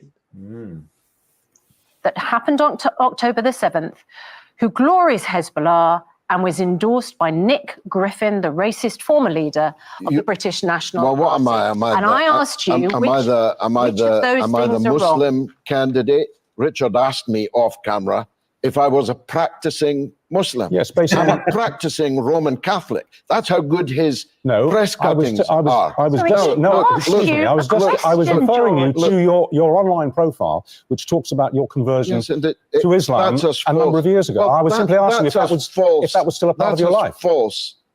Knoppersgoodies sind neu. Knusprige He presents it like it's an insult, doesn't he? Like it's going to be an L if he says he's a Muslim. Yeah, he's the one that brought it up. So slimy. You noticed that, yeah? God. Like, if you're George Galloway in that position, why even mention it? Just say, what difference does it make? Yeah. My life. I'm just asking. It's never been a part of my life. Then why is that? I'm a Roman Catholic in good standing. Okay. Why do you think that profile is there on many websites that you converted to Islam? What's he going to do? Exactly. What have you got an issue with Muslims? And that would be, what's your issue with Muslims? That's the correct answer. Yeah. Why is he going on this tangent? The only reason I can think of is that maybe, he said that his kids go to Catholic school, and so they will only accept the kids if the parents are Catholic or something like that. So he has to sort of keep it. No, but that's an assumption, isn't it? He may be practicing Catholic. Yeah, it's an assumption because he's married. He was married to a Palestinian woman in the past. Yeah. And he's now married to an Indonesian Muslim woman. Yeah, I believe. So how can they marry him if he's not Muslim? It's like saying Sajid Khan, who was the previous Home Secretary, married a non-Muslim wife. But he considered himself to be Muslim as well. No, women can't marry non-Muslim men. So what? No, I understand that, but I'm just saying that people can, maybe the wife isn't as practicing. Maybe. You get modern Muslim feminist who. It can't be a nikah, can it? If he's not Muslim, it can be a civil wedding or. Yeah, but it's still wife in the eyes of the law, if you know what I mean. Yeah. The law. Yeah. Hold on. Let's see what he says now. Many I years don't ago. know. It's probably running out of the same school as Rishi Sunak's false statements standing on steps in Downing Street. Isn't the key word, Susanna, elected? Yes. I got more votes than all the other parties put together. Yes, but my question wasn't how many votes you got. My question was which of those statements by Rishi Sunak is wrong? All of them. Well, I don't dismiss the horror of what happened on October 7th. Good. It's completely baseless. I don't glorify Hezbollah, and I wasn't endorsed by Nick Griffin. Make up your mind. Am I the champion of the Muslims, or am I endorsed by a guy who hates Muslims? And Nick Griffin tweeted in February this year. He issued a tweet. Get out and vote for George Galloway today. He's not perfect, but it's the best way by far to stick two fingers up to the rotten political elite and their fake news media cronies. I didn't say you were responsible, George Galloway. Why are you putting? What are you saying? How's that an endorsement? I don't know. They made him sound like he was mates with Nick Griffin. So he just left a tweet saying he's not perfect, but he's the best we got, or something. Yeah, it's true. Like all he has to say in response is, "I'm not responsible for who tweets whatever they tweet." Yeah. What if I enjoy drinking Evian water and so does Nick Griffin? Like, who cares? It to me. I said, what was wrong about the fact that you were endorsed by Nick Griffin, the racist Susanna former Reid leader was of the his BNP? favourite television presenter. I would absolutely reject that endorsement. I always in these conversations with pro-Palestine people, I'd love him to just ask them, what's your You know, do you condemn the 35,000 people? Do you, what's your opinion on Netanyahu? But they never seem to throw the question the other way, because these guys are not going to play the contend game, are they? No. They'll just quiver in their seats at that question. It's true. It's true. Yeah, he's almost done. Let's finish it. I absolutely reject it. Good. As I did. Well, so there there's we go. three We finally statements. got to the end There's three of the statements. first question we All asked of you them 10 minutes false. ago. All of them false. George Galloway, it's lovely to talk to you this morning. Thanks Yeah, very right. much indeed for coming in.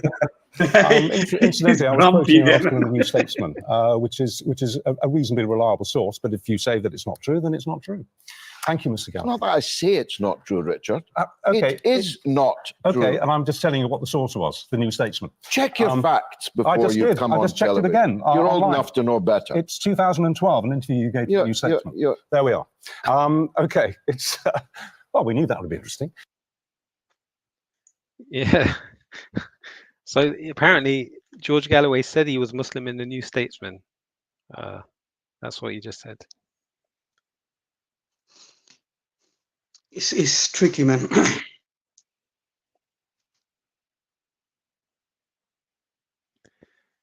Yes. Thing is, what's his name? Is Nick Farage back again? Farage. Reform Party. The Nigel Farage. Oh, Nigel Farage. Yeah, yes. Yeah. I don't know.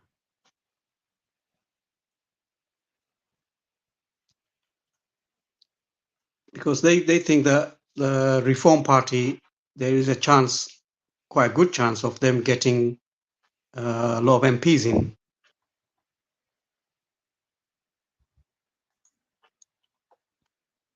Who's Hoku Shinken 919?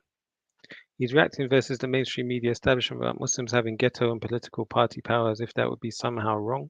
Galloway knows this and is well aware of the. Yeah, okay.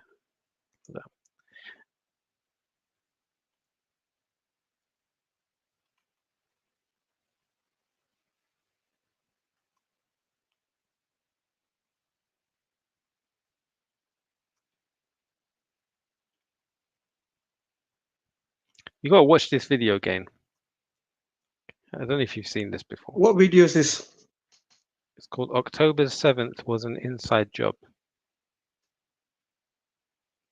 Is it only on Twitter or I can get it on YouTube? I've only seen it on Twitter. I don't know if it's on YouTube. Well, I'll check it out and see if I find it. So when we're talking about the atrocities of October the 7th, this video lays it out. Yeah, I'm not going to be biased. I'm not going to just say. Alaikum salam, Jordan. Thanks for coming on. You're always welcome anytime, bro. Yeah. Sorry. Okay. Yeah, no, I'll check it out. I'll see if it's available on YouTube. I'm sure it will be. If they upload it on Twitter and it's a video, they'll probably put it on YouTube. Yeah. Let me check. What do you say? You into thingy boxing? Who do you reckon? Fury or Usyk? Fury or Usyk? Fury, yeah. This is title for unification, isn't it? Since 1999. Yeah, correct. I think the last person was Lennox Lewis, right? Yeah. So you reckon Fury, yeah? Do you know? Are you into boxing, No, not fully. I just know a little bit. I watch now and then. You know what I mean? And I found out only recently, actually, that Fury was fighting Usyk for unifying all the belts. And yeah, I went to the. There was a boxing match recently. Who was it again? Ngannou and AJ. Yeah, where in Saudi? Yeah, I was there. What's it like? All right. I met all of those, boxing celebrities. I met AJ's dad as well. Well, you had backstage pass or something? Yeah. Yeah, man. How'd you get all this connection? I was in the VIP area, bro. Like madness. It was Was it expensive or paid for? I was entered into the place by some. Got connections, yeah. Don't know about connections, but yeah. You're not related to any prince, are you, or sheikhs? No, it was good though. It was good. So, what was the atmosphere like? Well, I mean, obviously, this is. That was a fantastic atmosphere. Yeah, really good. Yep. Okay, because a lot of people, obviously, as you know, the Muslim Ummah are not happy where Saudi is doing these things. How do you feel about it? Oh, you mean during the time? Yeah, exactly. Yeah, it's a bit of sad. I wish it wasn't happening, but. No, the whole. I mean, not just during the time of Ramadan. I'm talking about the whole thing, like the reformation, modernizing of Saudi. And boxing, as you know, in the Hadith is considered as haram. So if you're talking about the modernization, like the entertainment industry and stuff they're doing in Saudi Arabia, yeah. I'll tell you how Saudi Arabia's changed over time. Back in the days, they started allowing restaurants like McDonald's and all that stuff, but there used to be separate men's sections and family sections, like separate entrances, completely separate. And now it's all mixed. It's like one entrance. So this is one way in which the society's changed. Women are working, women are driving, that kind of thing. But whereas a lot of Saudis are very, very unhappy about it because it's changed something of their culture. It's changing their society. Okay, is that the young people or mixed? No, the young people they love it. Oh, they love it. Okay, so this is yeah. So this is the audience that MBS is really targeting for. He's not. I don't think he's. He knows he's not going to please the elderlies and. He's got big support in his country. Big support. Seriously. Yeah. Genuine support. Genuine support. Yeah. So they do want this modernization. They want this reformation. Yeah. Okay. Wow. How do you feel? I'm not a primary stakeholder. I don't have an opinion really. Like, if you want to practice your deen there, you can. And it's a pure religion. There's no shirk and bid'ah, that kind of thing. But okay.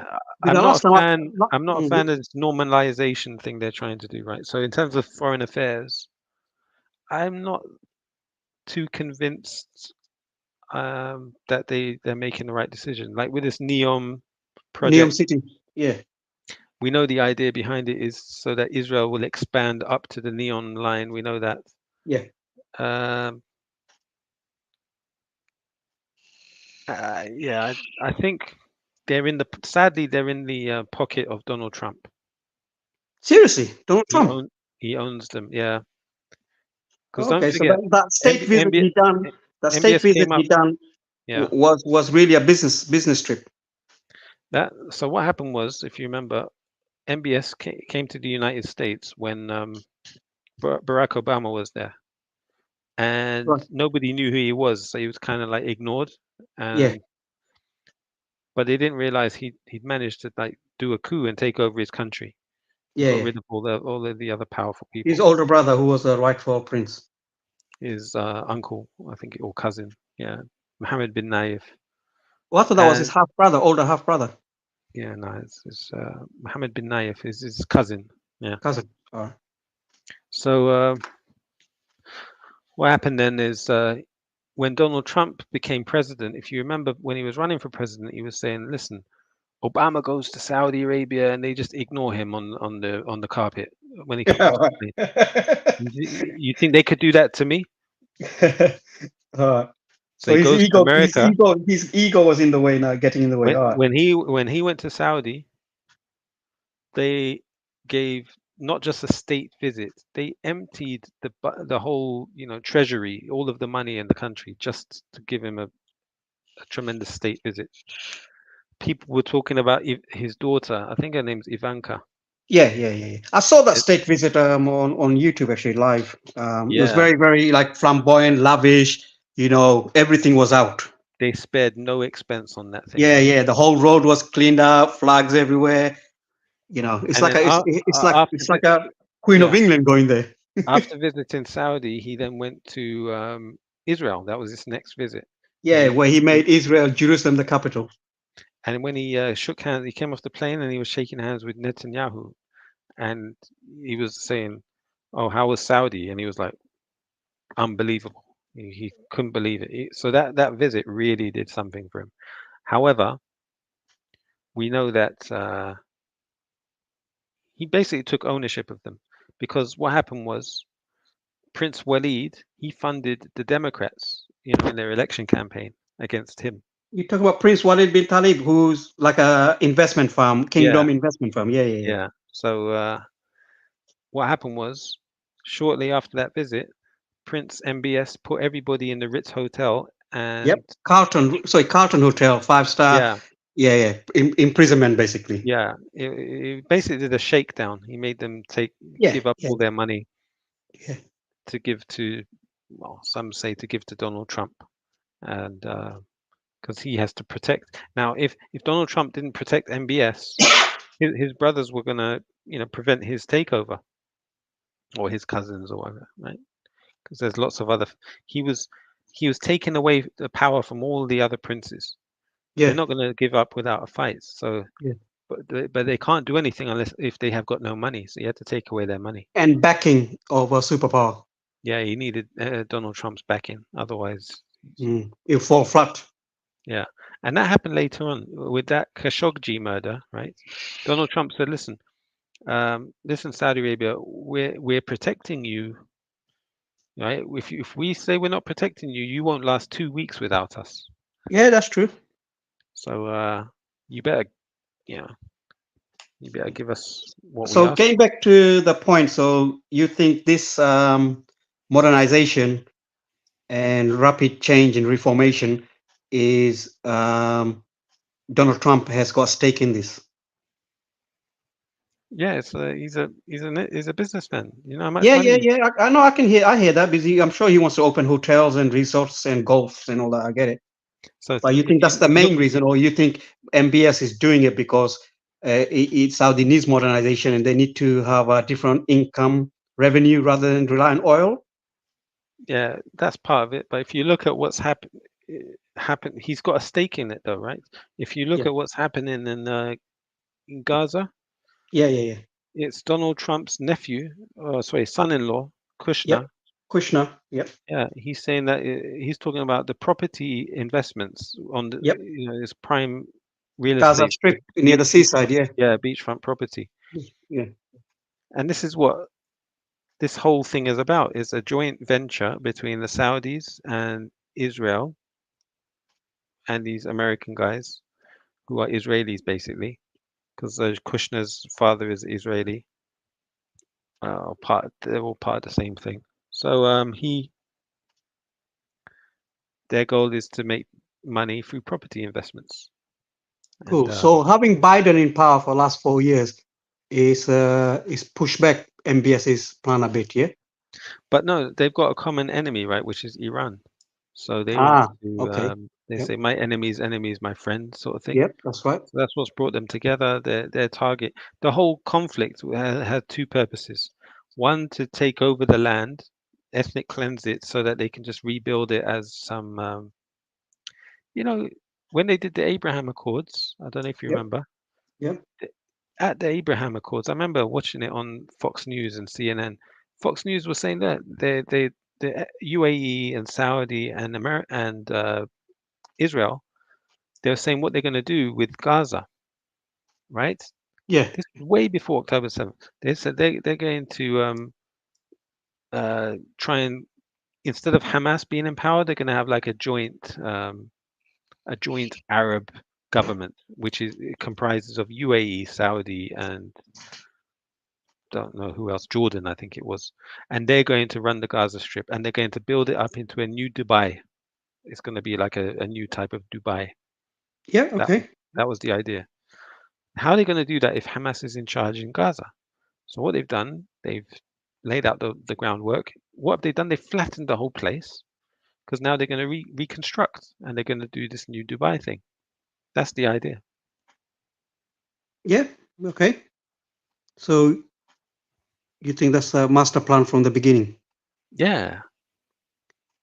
It's not. I think you can see everything they're doing so far. It fits that agenda.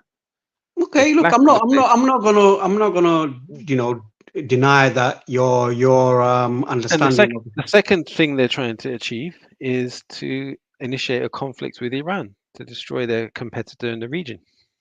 But they could have done that. So how come America stopped Israel and themselves from having the opportunity of taking out Iran when they did the retaliation on April the 14th? There was a big opportunity for them to enter into a war and put down the regime, but they didn't. Because there are other players. You've got Russia and China. Russia is busy with Ukraine and Russia having economic problems as well. And China, but China is wants to do business deal. Well. It's the same thing. It's a continuation of Syria. Okay. All right. My understanding is that stop them going into Syria. It's all because of Russia. Right? Russia based there. Yeah. Well, it's Russia and China. Yeah, but Russia. I don't think that's the reason why they didn't engage fully or take the opportunity. I think the reason is it's an election year for Biden. He doesn't want to go into a campaign where America is in a war. If you know what I mean. I think that's the bit that held Biden back. Otherwise, I think they would have taken the opportunity.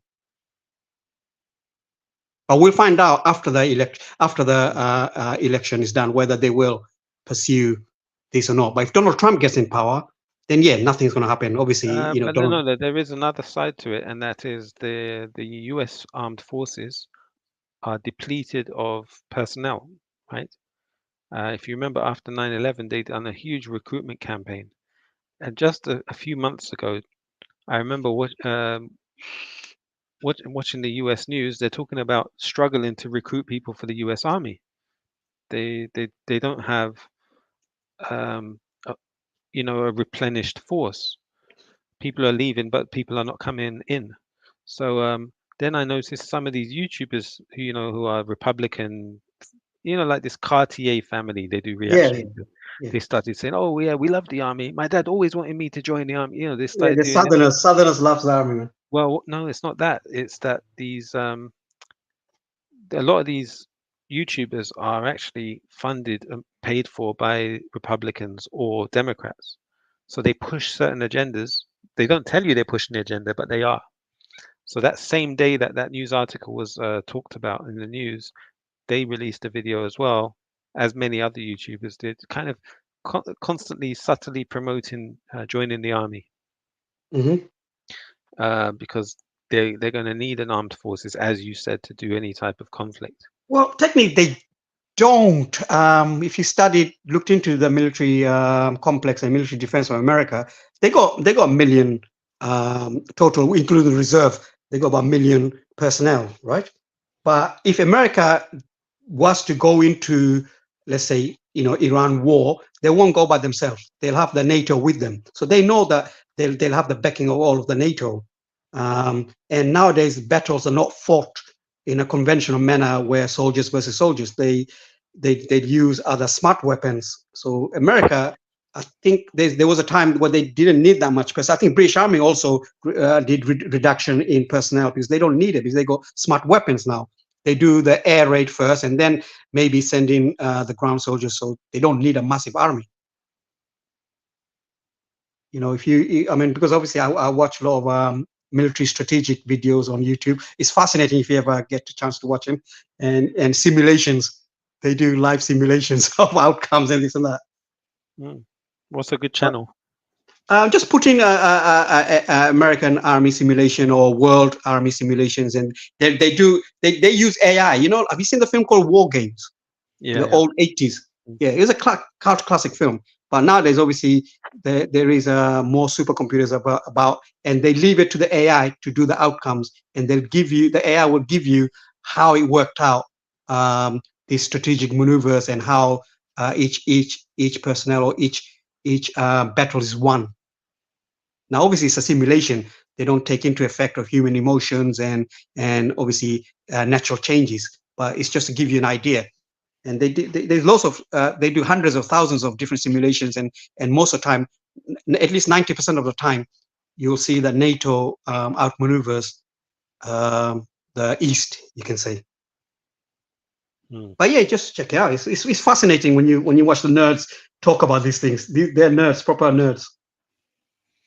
Yeah, I mean, I've watched some of this type of stuff, and you'll see the experts talking about it, and they're the ones, the military experts, and who are saying that the army needs to recruit people. Army needs. Sorry, the America or Britain or wherever. Yeah, if they need a lot of personnel, is one because they feel like there's another Cold War coming with Russia and China. Not because of Middle Eastern problem. It's Russia and China, another sort of Cold War. And therefore, that's the point we're getting at. So if they were to do a conflict with Iran, it automatically means Russia and China involvement. They may. I don't think China would get involved with this because China, if you look at the economic situation at the moment, they're in a deflationary situation. Their GDP is shrinking because of the amount of money they're printing now to save the economy, because the property industry, especially Evergrande and this another property, it cost them huge money. It's a massive loss. Lot of houses and properties are turned into ghost towns. I mean, if you watch recent documentaries on it, done by the Chinese as well, there is a big problem with the Chinese currency at the moment. So I don't think China would want to engage into any war, especially the middle class of China. They're shrinking their capital, they're losing money, their wages and salaries and business going out. So all these factors has to be put into it before they jump onto any war. True, yeah, and also the Chinese biggest revenue is from the United States, isn't it? That's right.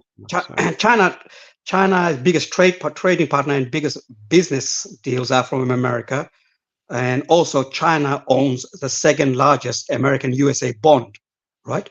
Japan is number one, holding American biggest amount of bonds, American T-bills. Now China is second. So they invested about $1 trillion on the American bonds.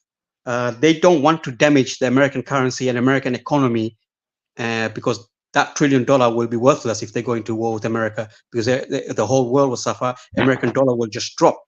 So economically speaking, it won't benefit China because they're tied in with America, and they got a lot of lands and businesses in America which they purchased. This is why they know that America and China will never get into war. There's too much business involved with each other. They may threaten and they may show strength and say things, but in reality, they're not going to do it. We know that. Okay. They're both tied with each other economically. But anyway, listen, I'll chat to you another time. It's getting late, 1:45. I stayed past my bedtime. All right.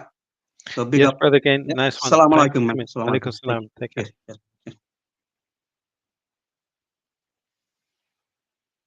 Yes, people, thank you. That's good. So yeah, I had an interesting discussion there. It's always good talking to the brothers. So with regards to the topic on Bushnell, is it Bushnell? Yeah, nobody is saying, I hope it's not interpreted as me saying that, oh, people should do such a thing like what he did. No, I'm not saying that. But I also think it's too simplistic of a judgment to criticize people in that way and say, oh, he's some guy committing suicide, yet not look at the big picture of what a person was trying to achieve. Especially when you compare it to what you're doing yourself and you're saying, I'm doing practically nothing. Do you know what I mean? Is this? Hello? Millat Ibrahim. Hello, brother. Yes, hello, who's this? Abu Mujahid, is that you? Assalamu alaikum. Yeah. Salam, brother. How you doing? Alhamdulillah. You doing okay? Yeah, alhamdulillah. What's new? Is Yeah, everything all right? alhamdulillah. How you Yeah, been? man. Yeah, good, good. You did a stream with Jordan and Gain, yeah? They've gone now, though. Yeah. MashaAllah. Yeah, I was here for most part of it. And yeah, I was listening in for sure. Yeah. What do you agree with? What do you disagree with?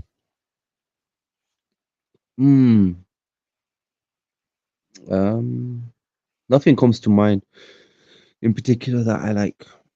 Like on the October 7th thing, where people say it's the biggest atrocity since the Holocaust and all that sort of thing. Do you agree with what they were saying or what I was saying? So, what were the two opinions on 7th October? All right. So one side is saying that Israel claims that Palestinians killed several hundred Israelis. Now, Yeah. my argument is, well, prove it first, then let's discuss. The brother's arguments is, okay, well, let's not argue whether it happened or not. We'll concede that it was likely that it did happen. But let's look at the reasons why it might have happened. Do you see what I mean? I'm saying let's not even look at the reasons. Let's not even go there. Unless we establish the facts, what actually happened, let's not even go past that point. Okay. So what's that got to do with whether it's a tragedy or not? Whether what's a tragedy? As in the 7th of October, you mentioned that was the question, right? Yeah, because you go on a channel, and then with Piers Morgan, he'll say, "Do you condemn what happened on October the 7th?" And as you saw with George Galloway just now, he said it was some atrocity of October the 7th. Well, what happened on October the 7th? All we know is that Israel shot their own people. That's for sure, yeah. What we don't know, I do think that a majority of the deaths were from Israeli reaction and just sort of not knowing how to react and just sort of killing anyone. Yeah. Because they're not the best fighters, they're not the best equipped, and these teenage TikTokers and stuff in a tank. Yeah. And they were taken by surprise as well, and they had to react, because if they didn't, then they would leave it too late, and it would be terrible for their security, sort of how they look to the country and stuff. And so I that's why I think anyway. I think that they definitely did friendly fire. I mean, if you call it that. And I also think that actually, I'm not sure how many deaths was military deaths. I don't know. I don't know the ratio. Like, I think it'd be hard to say what the actual ratio was, but I think that if there are civilian deaths, 90% of them, something like that, some kind of figure, is going to be Israeli responsibility. And we will never be able to prove, they will never be able to prove that otherwise, because the only thing that would have shown that would have been the forensics and like clear cut images of the bodies and things, which would have shown that this is clearly not the result of paragliders with guns. This is clearly a destruction, like how we see in Gaza. It'd probably be more similar to that, missing limbs, those types of things. Yeah. But they don't show it, right? Apparently they showed some journalists some random videos. Maybe those ones they chose, the actual ones where the Hamas actually killed people, and they used them to show them. So the journalists affirmed the narrative in that sense. But I do think that they killed. I don't think it's beyond them to kill their own people, bro. Do you? Yeah, it's like 9/11, isn't it? Yeah, 9/11's killed their own people to justify an invasion of Iraq. Yeah, I think I disagreed with one thing you said just recently before I came on. What was it? I don't know if I disagreed or if I just didn't know why you had that view. What was it again? You said something about Takfir. No, that was way before. Just recently, just before I came on, yeah, I commented as well in the chat. I Bushnell, said that the guy who killed himself. no, before that as well. Just before that, I think you said something. You made like a claim to gain, and it was something to do. Oh yeah, that the plan all along was to build this type of thing in Gaza Yeah. with the Arab Yeah. government and making it like Yeah. yeah, I don't know when you were They announced that certain of that. themselves. It was if you find any footage of when they signed the Abraham Accords in front of Donald Trump, you had the representative from the UAE signing it, and you had someone from Israel, and the But do you commentator, not think it's the far-fetched TV. that they would have planned or that part of those plans would have been like mass displacement in this type of fashion? That's impossible that they would have. Yeah, they didn't say that they're going to ethnically cleanse or displace the people. I think somebody said, well, what the Palestinians going to do? They say, oh, they'll be the ones working in the hotels and stuff like that. You know, like So hospitality. those millions of people were going to work in hotels. 70% Exactly. of the population are children. That's the way these people talk, right? They're not going to tell you the details. Property developers, right? When they come out with plans to gentrify a place, they'll say, "Oh yeah, we're going to make this place so much better. The economy is going to boom." Well, what about the poor people that are living there? Then they get moved up to Hull or Leeds or somewhere like that. Right. So what about this normalization plan? Because I'm sure you've seen some videos from that brother from the channel called Middle Nation. His name's Shahid Bolson. You must have come across him, right? By Yeah. now. Yeah, Yeah, him. So he's a very interesting guy, yeah. I definitely agree with a lot of things he says, but I definitely don't agree with a lot of things he says. But his point of view on I just lost it, man. What was I going to ask? I was going to mention what he said about something. Normalization. Yes, normalization. So,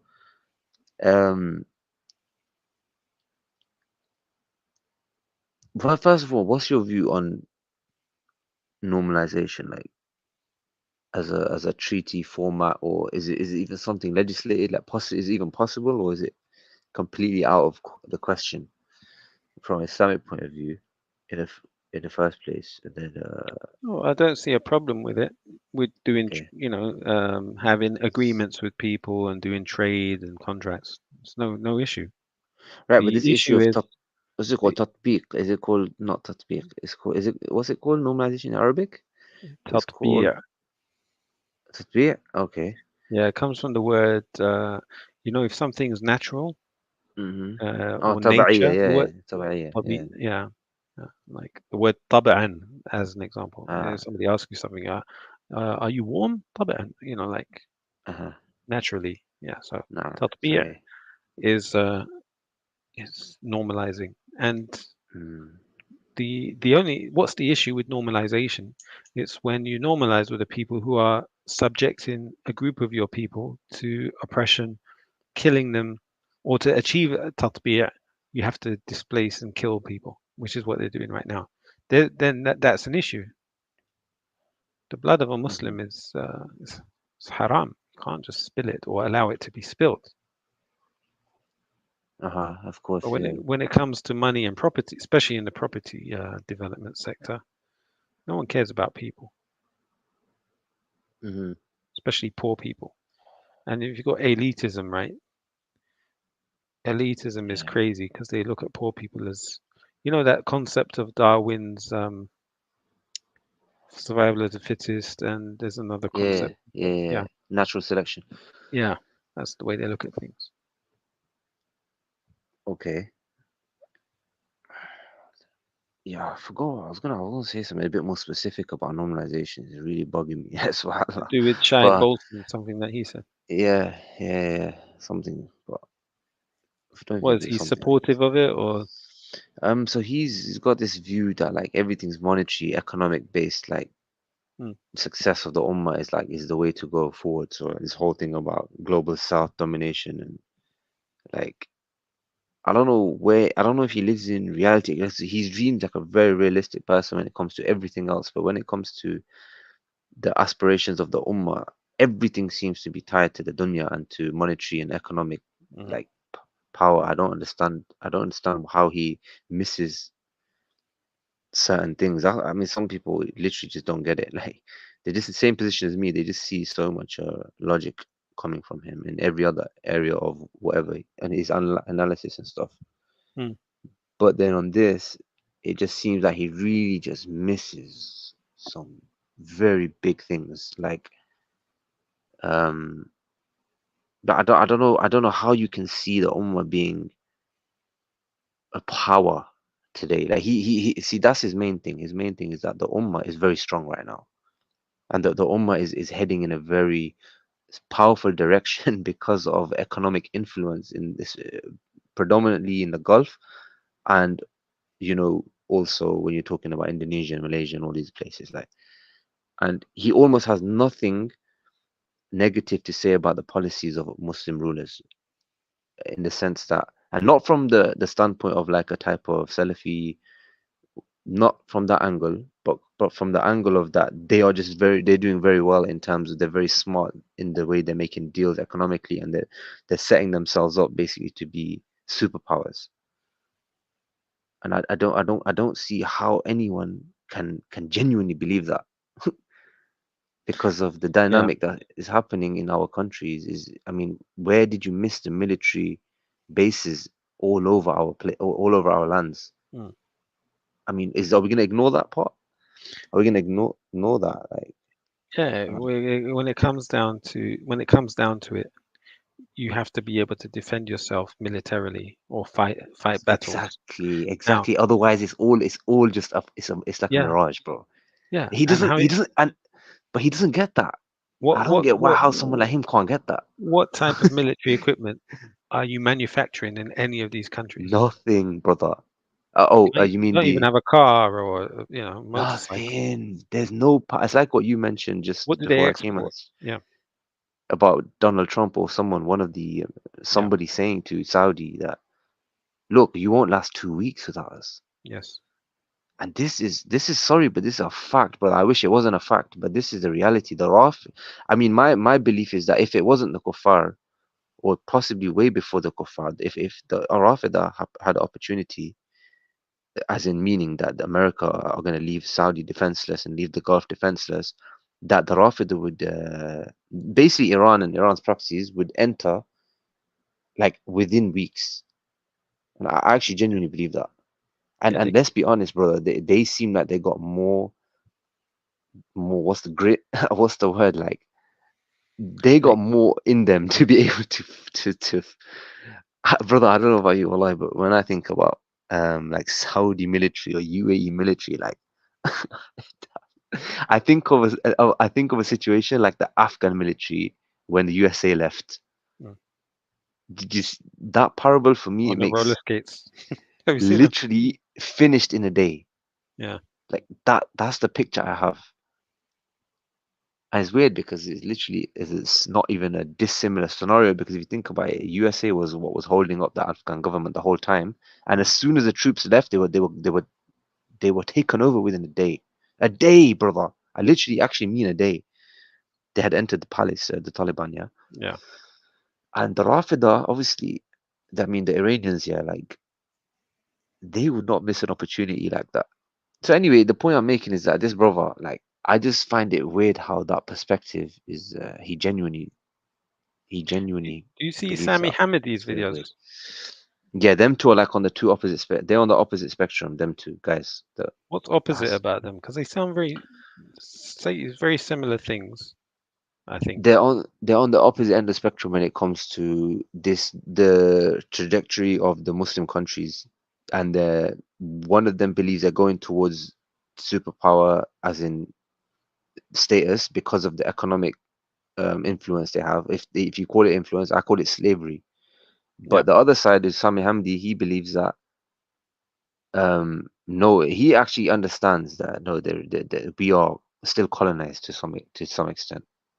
Like, we're colonized. In the military bases speak for themselves, but even in many other ways, bro. Like, our constitutions, some of them are built upon democratic, like literally like a copy and paste of the democratic constitutions of the West. I mean, if you look at some of the Muslim countries, yeah, Mhm. and that's from the political, legal angle, and then economically, I mean, we're stuck in a world order system of one monetary fiat currency. So from that angle, I don't see how you can see we're a superpower. So I think Sami Hamdi gets those points better than I think the other brother, yeah. Olsen, yeah. Yeah, but I think on the other, he's very good when it comes to anti-Zionist, like understanding the Zionist project. Hmm. But he really, and I do respect one thing about him, that I think that out of this rhetoric, he does bring a fresh mindset in the sense that it reminds Muslims that, like, you're not actually against, you're not meant to be against your own people, your own lands, your own. It doesn't make any sense, because sometimes you find people just criticizing, and actually, like, just literally the only solution they have, the only thing they can see is to criticize and to insult like Muslim countries and governments, which doesn't bring any benefit. So I think Shahid noticed that and thought, look, work with what you have. But I think he's taken it to another extreme, because he's literally painting a picture that doesn't exist, which is that we are heading towards some kind of superpower status, which is just not reality, right? It's Yeah, just not the he's reality. assuming that they are ummah first, as opposed to like they have the cause of the ummah in mind in any of their decisions. That's what he's assuming. Whereas in reality, they're just self-serving, dunyafied people. Some people say they're munafiqeen, right?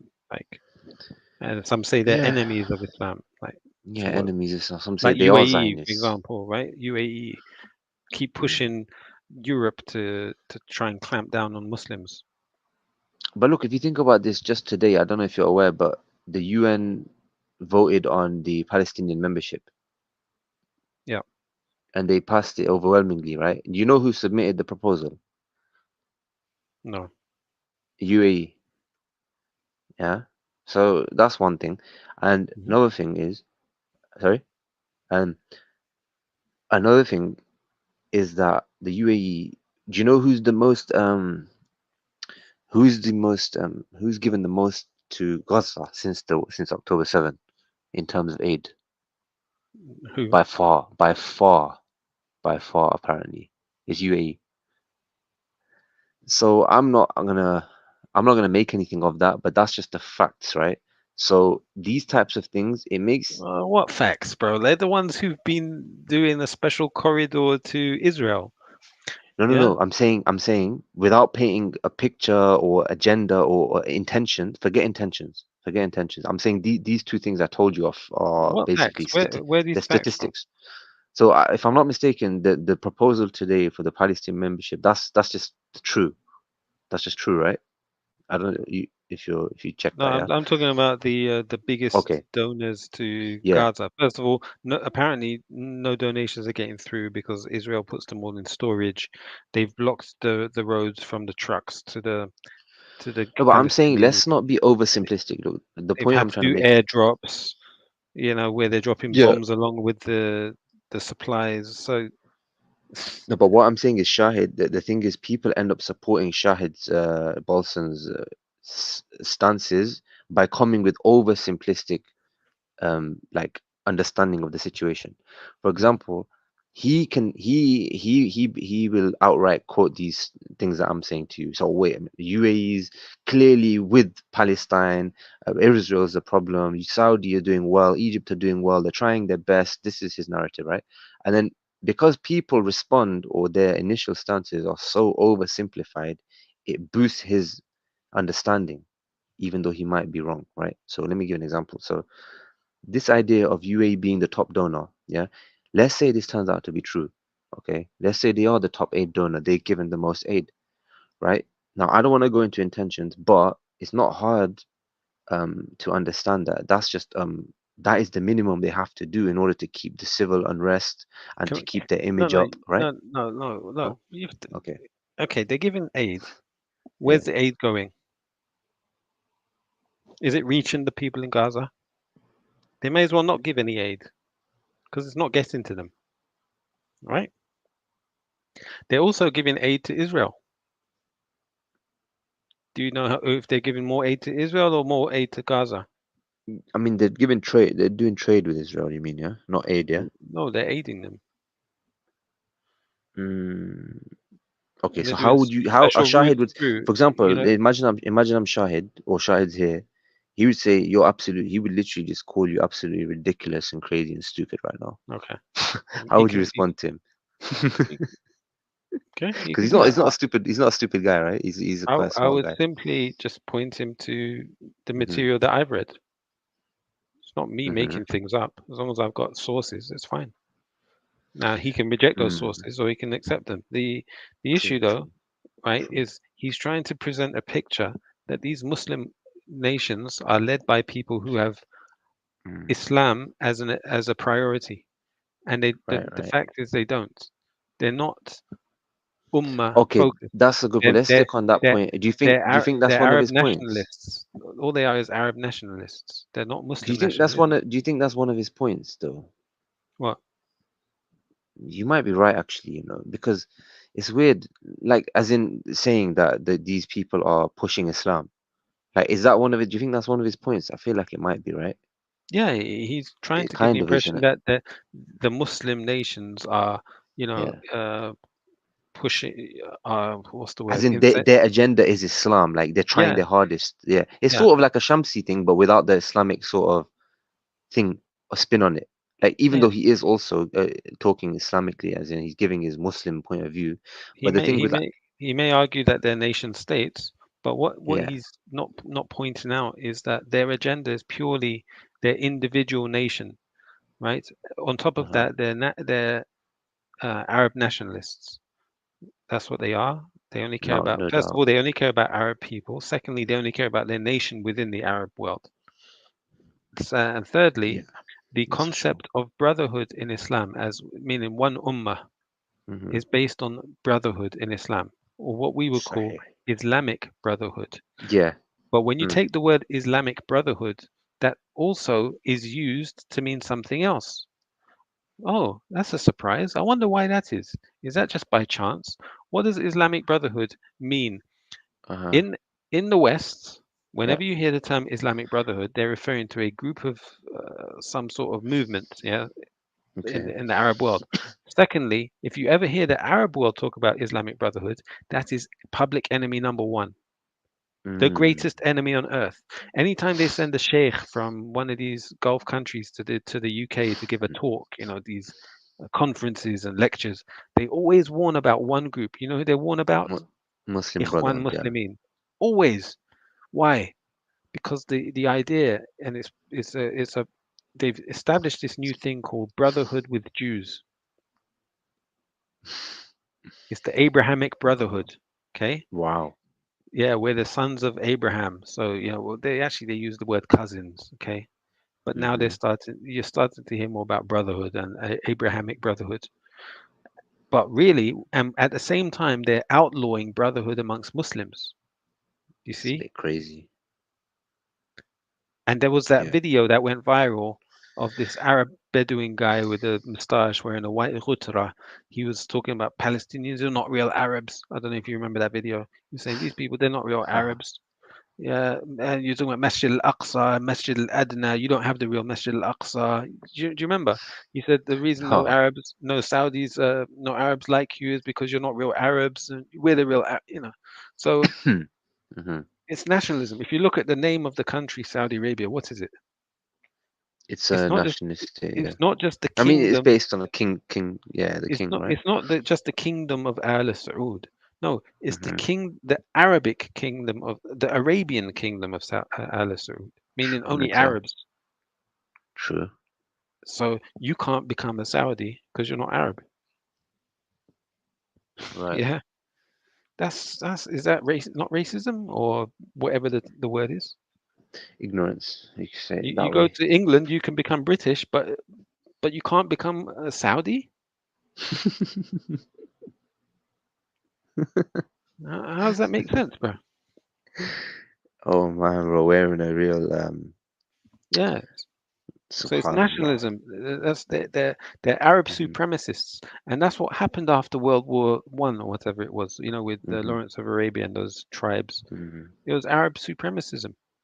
They Mhm. didn't want to be ruled by the Turks or whatever it was. So Well, I mean, the Brits and that they weren't going to let it be Islam, was it? So it had to be something because the Muslims wouldn't have, yeah, but you know, why they have to. the West wouldn't have overwhelmed the Muslims had they not been treacherous amongst themselves.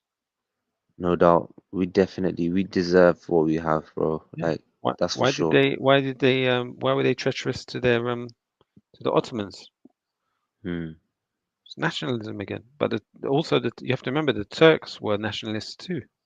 Hmm. Yeah, so that nationalism, that trait of Hmm. shaitan, that arrogance and that Yeah. self-aggrandizement, whatever the word is, the Yeah. that's the problem, bro. It's obedience to Exactly. So, shaitan. okay, cool. So what's Shahid thinking, this brother, this Shahid Balsam brother? Like, is I he onto can't anything? say Yeah. because Go on, I've go on. I'm being honest, right? I've not watched much of his. I watched like Okay, cool. I clicked a couple of his videos, maybe maximum 3. I've not Oh, wow. watched any of them end to end. I've watched Mhm. a few minutes of him talking and then I skipped. So I'm not really sure what his overall message is. Okay, cool. I got the impression when I first watched him, he was trying to do put on an image or an act, not an act necessarily, but Some people thought he was AI, bro.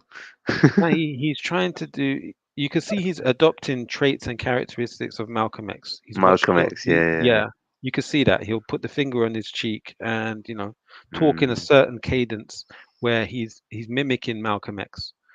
Oh, Definitely, wow. yeah, you can see Yeah. that. Now, doesn't mean I'm going to dismiss him. You have to still look at maybe it's just True. he realized that Malcolm X was a good speaker, so he's using him as a good example to follow. No problem. Mhm. No problem. Like if you want to play football, right?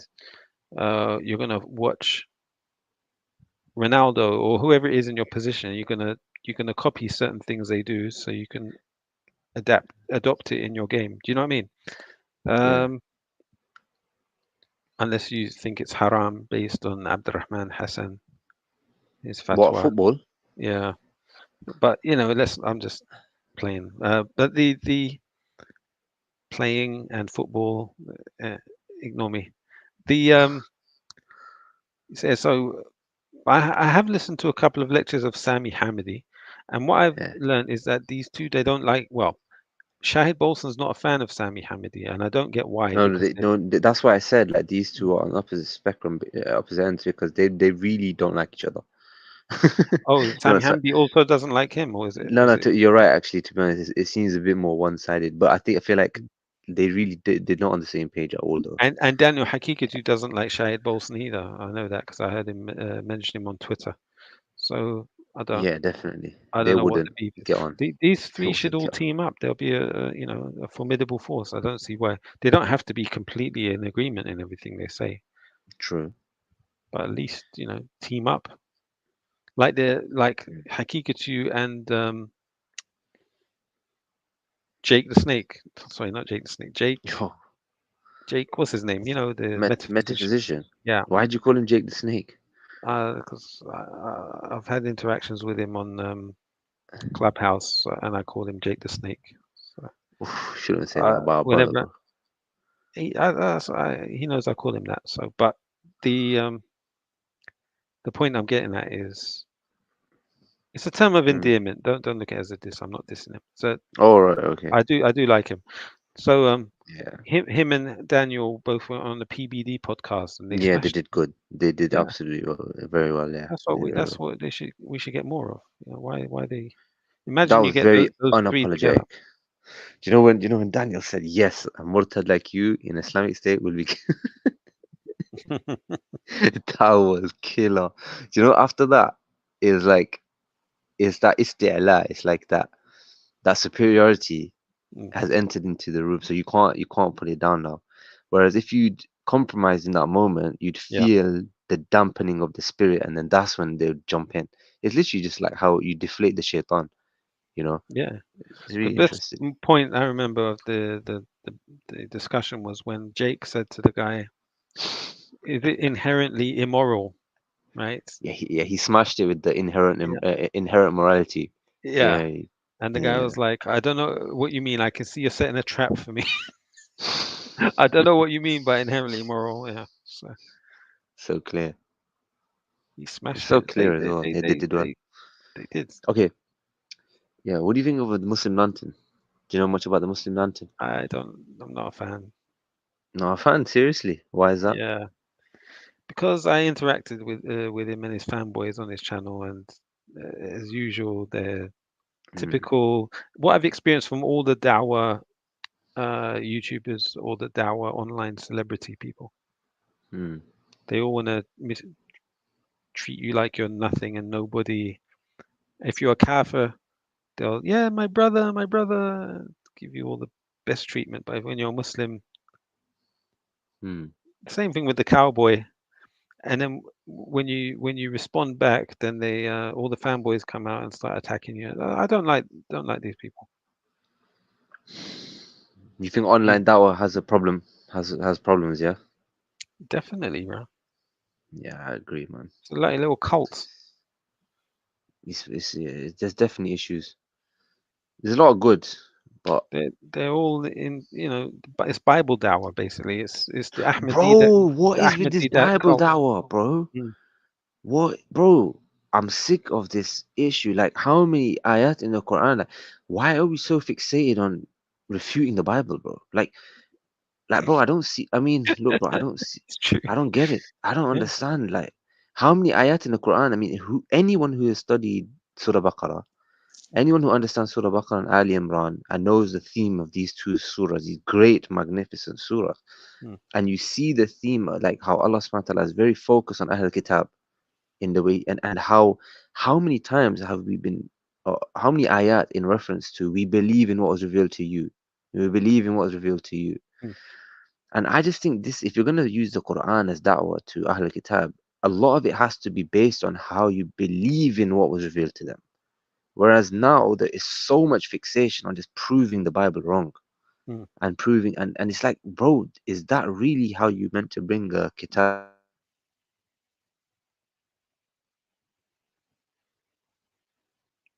Yeah, brother, you there?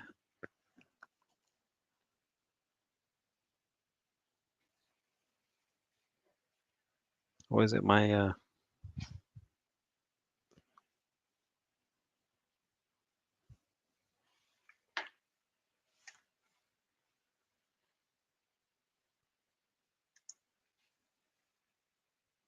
Can you hear me in the chat? Type 1 if you can hear me.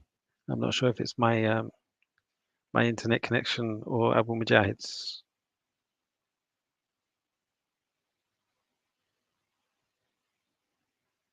Can you hear me in the chat?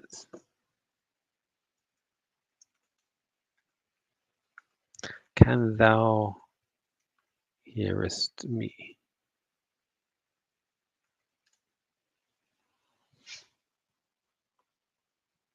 I must probably Abu Mujahid. It looks like his battery died.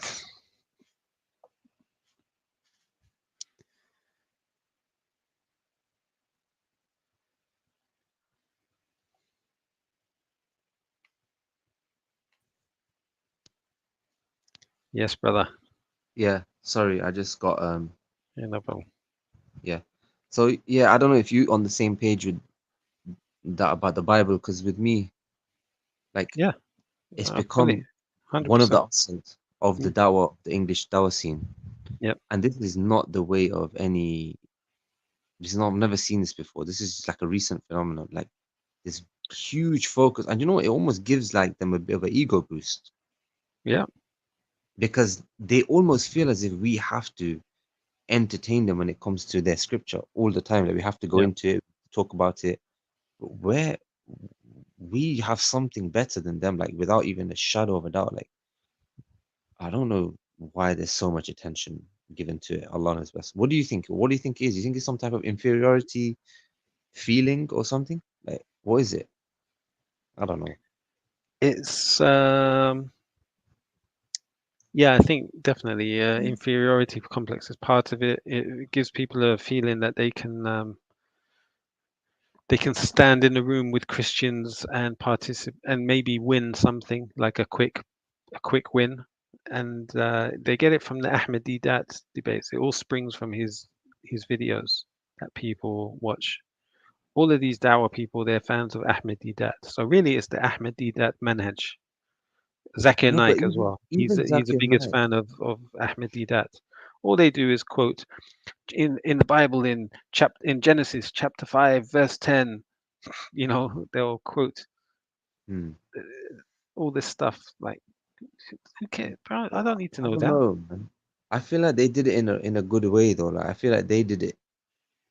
They did it maybe how you're supposed to do it. If you're gonna do it, if you're gonna choose that way, then you know it should be like how they did it, like Ahmed did that and Zakir Naik. But Well, today's Hijab himself said when he spoke to this girl, Pearl, a few days ago.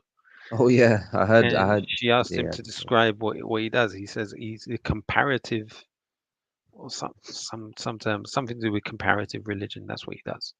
That's his specialism, and that's the same thing Zakir Naik said about himself too. Which I'm sure that's what Ahmadidat is. They do comparative religion discussions with Christians. Yeah.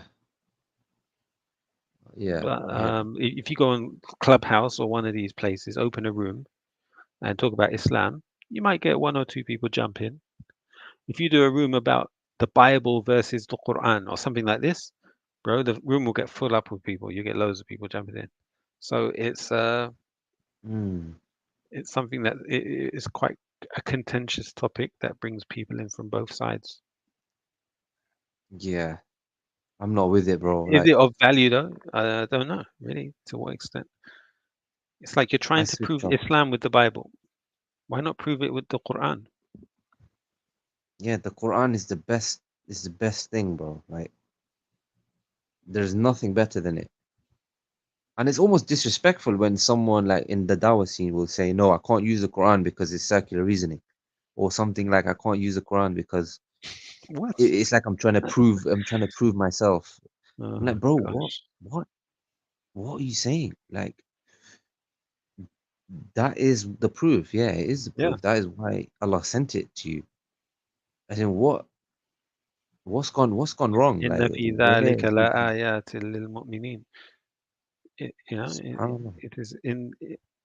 is the ayat, bayinat. Yeah, man. Like, I don't understand this fascination with the Bible and stuff like that, man. I've never read the Bible, bro, and I don't feel like The I King want to. James version and what's the other? The New Age version. They know like, they'll come to the park with 10 Bibles in their hand. Like I've seen that. I've seen the guy bring 10 Bibles in his hand. The Muslim, and he's got bookmarks in all the different pages. You know, the sticky notes and everything. And he feels very proud of it, right? Yeah. Astaghfirullah. Yeah, it's not my. The one person way. I thought I thought I saw a debate with him and some Christians, and I thought he comes across pretty good. Shabir Ali is a Canadian man. Dr. Shabir Ali. Yeah, I know Like, him. I don't know if he's autistic or just just studious, but he'll in a very stoic manner. He'll just talk like these are facts, no emotion behind it. He'll just list verse after verse, evidence after evidence, in a sort of scholarly way. So I found his way of doing it pretty good when it comes to comparative religion discussions with Christians. Yeah. But again, what are you calling them to? Is that dawah? Can you call that dawah? I don't know if that's what the term dawah can be described in that way. I mean, bro, haven't people seen like how effective and appealing monotheism is to like a sincere truth seeker from like non-Muslim people? I don't see, if you've seen all of these shahadas and you've seen how simple it is, do you feel like people are just like, I mean, what is it other than you've just I don't know. How often is logic and when I say logic, how often is argument the driver for someone becoming Muslim? Like, Never, bro. I don't want to say no? never, sorry, but almost never. Like literally, it's almost never. Like a lot of people you'll hear, they say they had a dream. It was such an impactful dream, and some people who never even experienced Muslims, they had some dream. It was a miracle. It will be about them doing salah, and then one day they see a Muslim, and oh, you're praying. I had a dream about that. I've seen all these interesting conversion stories, right? Yeah, bro. I'm gonna be honest. Like, wallah, I don't like. I'm not trying to big myself up, but like, all from Allah. But like, I've had multiple people take shahada with me just on the street, outside a takeaway shop. Nah, bro, you're lying. You're lying. Wallahi, bro. Nah, bro. Only Muhammad Tawheed and Shamsi get the shahadas. No. No. Only they do. I'm saying this because I'm trying to say, like, the Tawheed da'wah, like when you just meet somebody and you just straight away start talking. So, what's your story? Like, I mean, do you believe in God? Are you Muslim? No? Okay, why not? I've never thought about it. Okay, do you know what it is? Yeah. It's just to worship, to believe in the one God that we know, that you know, that I know, our whole life. Like, does that make sense? Yeah, It does. And then that's it. One thing leads to another, and within 2 minutes, some of them, they just take the shahada. Mm.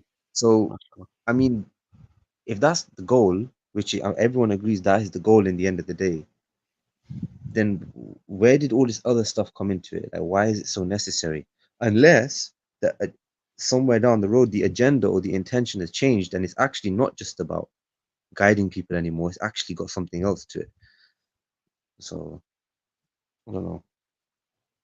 But someone in the chat mentioned Hamza. I mean, Hamza's getting shahadas too, right? It's not like he's not getting lots of shahadas. He is. I mean, but he's also reading. He was reading a book against atheism, so it's not just Christianity. But there's one guy on Clubhouse. He's Christian. His name is Darth Dawkins. This guy. I don't know if you've seen his videos. Yeah. He's a Christian, but he argues from a logic perspective in the belief in God. So when he's dealing with atheists, he's quite strong arguments. I've never seen an atheist defeat him. He doesn't give them a chance as well, but putting that to the side, his arguments are very strong until the point when he switches from believing in God to believing in Jesus. Then it's a big step. And then I saw Ali Dawah using those techniques as well, and Muhammad Hijab. And you got these Christians who go to Speaker's Corner now. They're like Christian philosophers, and they're debating him about some guy called Leibniz or something. I've forgotten his name. Some Christian philosopher. But blogging theology, he's alright. I think I like Paul, to be honest. Like, is that since when do you like him? No, Barak, like, I don't know, bro. Like, I just think he's done really well for himself. Like, alhamdulillah, I think Allah has really helped him, inshallah, from where he was, bro. Like, cause I'm glad that I know me and you probably know more about his early days than anyone else since he became famous or whatever. But like, just the way how far he's come in terms of, like, I don't know. I do see like a level of spirit in him. Like, I don't know what the word is. Like, I feel like he does truly love Islam. He does have this conviction. I do get this feeling of conviction from him, like about Islam. Yeah. And obviously, only Allah is his judge at the end of the day. But yeah, I agree. I like him, bro. I mean, I get sincerity. Yeah, I like him too, bro. May Allah bless him and give him success in this life and the next, and also all of us. I mean, and he does bring that other crowd in, right? Do you know those academics, like, who wouldn't entertain let's be honest, they would not entertain any UK da'i, bro, like for 5 minutes. But because of, alhamdulillah, someone like Paul, we're able to bring them in and have like very, very good, like, academic discussions, where they're willing to, give their time. Yeah, these guys are like who? Give me an example.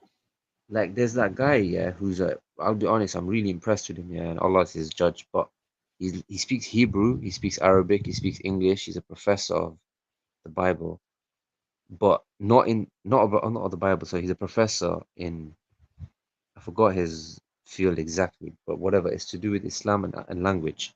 And he knows Hebrew like fluently. He knows Arabic fluently. He knows English fluently. And Paul's had him on like for like 3 different episodes, like 3 Is hours that each. Ali Atai or someone else? Yeah, him. Another one. Okay. Yeah, Ali. And he's very articulate. He's humble. He gets a point across, and he gives a lot of time to Paul.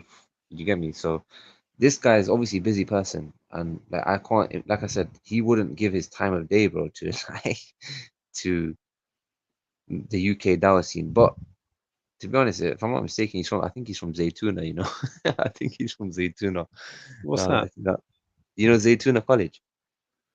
Heard of it, but I don't know anything about it. I think it's Hamza Yusuf's thing. But whatever, it's a college, in it, like, and he's probably what he works there, whatever. So yeah, that's one example. He's had many people on, you know, who are like actually academics, so it brings them into. I remember me and Wiso were watching a video of Paul's where he had Bart Ehrman. You know Bart Ehrman? Yeah, the Bible guy, yeah. Yeah, and he had some Muslim guy, professor, I've forgotten his name. He's an eye surgeon. And it's yeah, and okay, they said let's watch this. Even though why so religious, not Muslim, but we could look at it because I guess he can look at it from the atheist perspective. I can look from the Muslim perspective, but also we can try and be independent in how we observe the argument. And it was interesting because they tried to use an evidence on Bart Ehrman to say that near-death experiences, these are proofs of God. And we're like, what? What do you mean? Yeah. How is a near-death experience a proof? And it was almost like they were saying that person does come back from the dead. It was weird. Bro, like, if you're going to talk to Bart Ehrman, you need to come with some strong things. And they didn't, sadly. It was a bit sad. Yeah. But yeah, I like the way Paul Williams, as his channel's grown and stuff like that. He's gone clear. Like, I think he's over 100K now, isn't he, in subs? Oh, way over, bro. Way over. He's doing better than Jordan M. Oh yeah, of course. But Jordan M doesn't really do anything. Jordan M, he's getting beat by Paul Williams. No way. I remember the early days. Jordan M was like getting all the subs, and Paul Williams wasn't even on YouTube.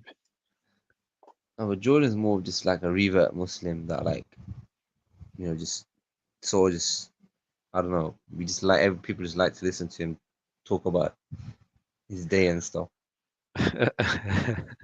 Not even me. I'll be honest. Sometimes I just like, if he's live, I'll just go in and just see what he's talking about, whatever. But yeah, he's not really. I don't think he's really like a Dawah. I don't think he classes himself as a Dawah. To be honest, I think even he doesn't like the Dawah scene, bro. Like, if I remember, if I know his position correctly, I don't think Jordan's. I think he doesn't like the Dawah scene at all, bro. I think he's very frustrated with it. I like Jordan M. He's grown on me. Yeah, I have to admit. Yeah. So he came on tonight, and yeah, it's good talking to him. Yeah, which is interesting because in the early days, me and him weren't very. I'm not sure how he feels about me still, but yeah, I don't mind. I'm a fan of Jordan M now. It's the same way you feel, bro. Because I would ask him about you for fun, just for jokes. You would do what? I would ask him about you. I'd be like, "Oh, remember Reactionary?"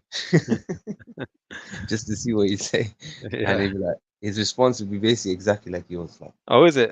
Mashallah. Like, love, hate, funny, whatever. Yeah. I don't know. Good. So I'm looking at Paul Williams. Likewise with Paul Williams in the beginning, like I don't know if you remember once I was on Saeed's channel, someone's channel, and me and him had a little no, it must have been Jaffa's, but we were debating about praying at Speaker's Corner. Anyhow, oh bro, he's got 508.4k followers on That's Twitter. That's Twitter, yeah. That's what I'm saying. What? That's crazy, bro. But that's not even. It's called Free Monotheist. Has he got another one called Blogging Theology? What was that? Yeah, Blogging Theology is on YouTube, right? Let's have a look. That's his Oh, YouTube, I think. he's got a Twitter one called Blogging Theology as well. Let's see. Oh, he's got 2 accounts. No, that's fake. That's Is that fake? Ah, okay. Yeah. 501 followers. Check his YouTube. What's he got on YouTube now?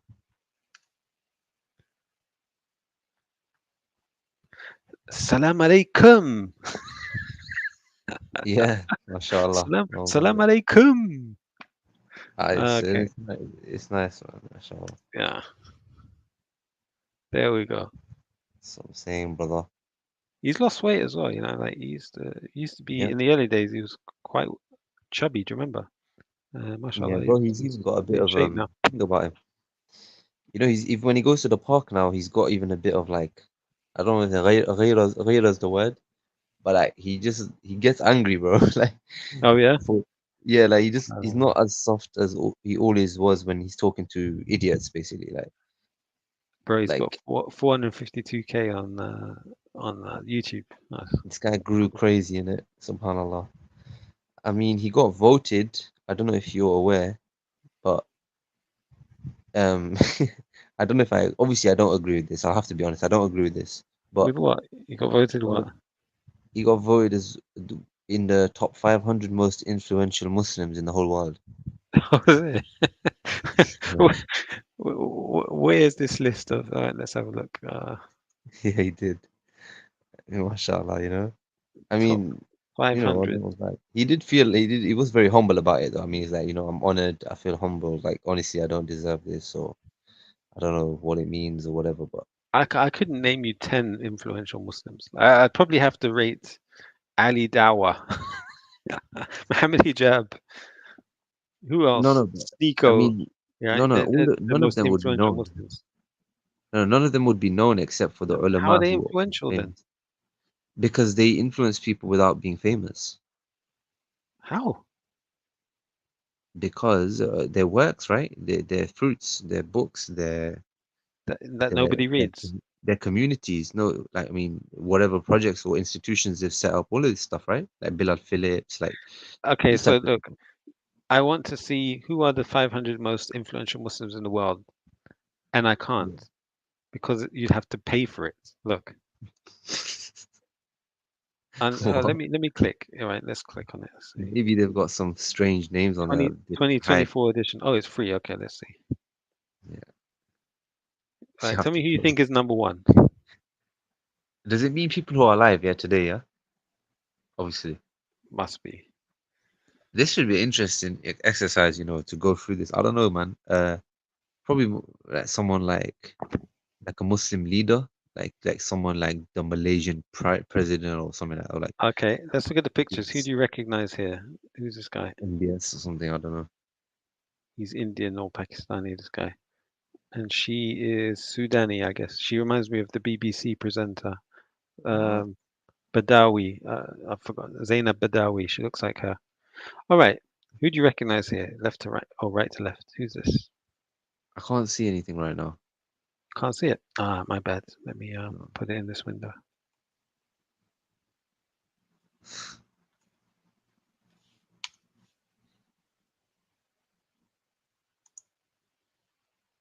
Do you see it now?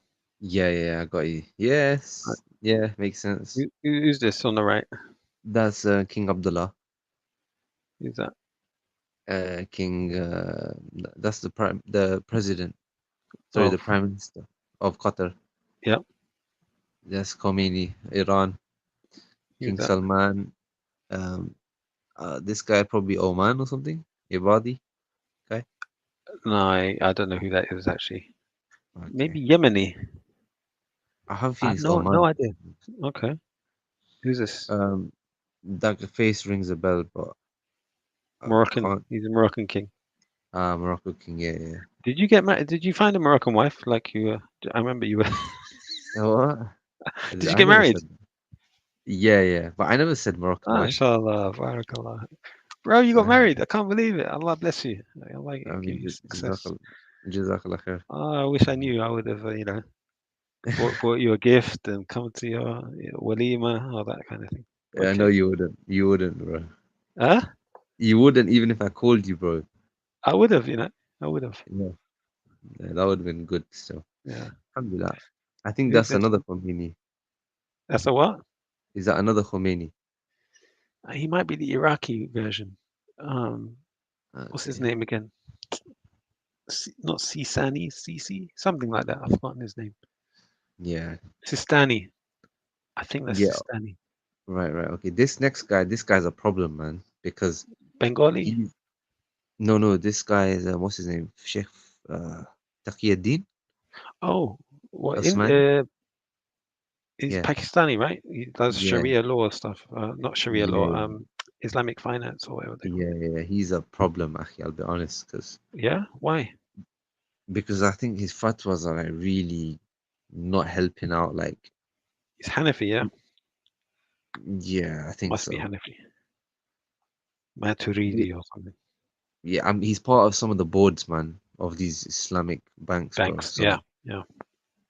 Oh, that's why you mean from that perspective. exactly. Okay. Yeah. Who's this next to him? Obviously, it's Erdogan. Then that's King Zayed. I mean, Prince Zayed.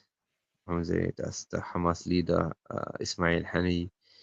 This guy, his face also rings a bell. I don't know why. I don't know. He's who that is. probably Azhar. Something to do with Azhar. Yeah. He's the president of the Oh, Azhar Union. Or he's Palestinian Masjid al-Aqsa. I don't know. I think No, he's no. Egyptian. Yeah, he is. He's the president of Al Azhar. Okay. Yeah. Who's This this? guy, bro, I don't know. It's probably Malaysia or Indonesia or something. Indonesia, yeah. Who's that? I have no idea. Who's that? That looks like it's thing. What's his name? Sheikh Salman Uda. Yeah. This one? Don't know who that is. So wait a minute. So Paul Williams is in this list, yeah? Yo. I don't know. We'll have to see. Okay. This guy is probably Dar es Salaam or, what's that place? Brunei. Yeah, Brunei. I don't know who this is. No idea. No, that face rings a bell as well, but I don't know. Yeah, this guy, I don't know. Somewhere in the Sahara region. Who's this? He's No. Malaysian. Yeah, Malaysian Prime Minister. Yeah, Malaysian Prime Minister. He's That, don't know. That looks like Abu Qatada, I don't know, but I don't know who he is.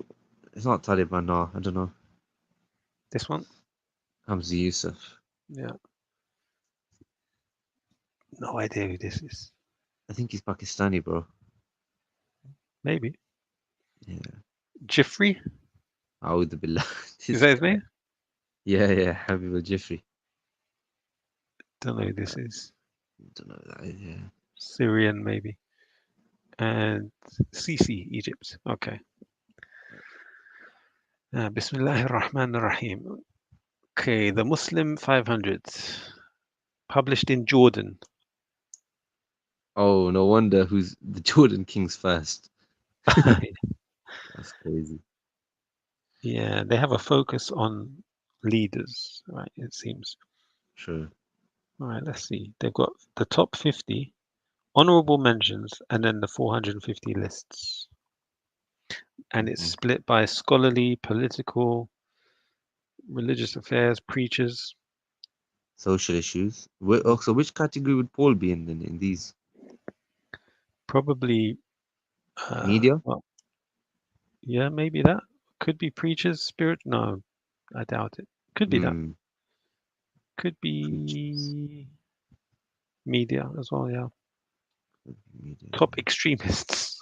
No way, that's crazy. That actually shows that they thought about this, because that is influential, because extremism can be very influential. So it makes sense that they included that, but it shows they weren't scared to bring that in. So I don't know. This is probably worth reading. I'm going to check this out. Maybe it was Abu Qatada then. Could be, yeah, could be. Islamic Yeah. philosophy, prophetic intelligence, and the AI agenda. What? Bro, you still in touch with what was his name? MStax. Do you remember MStax? I was a little bit. He came. I saw him in real life. No, really? Yeah, we met. Wow. We met.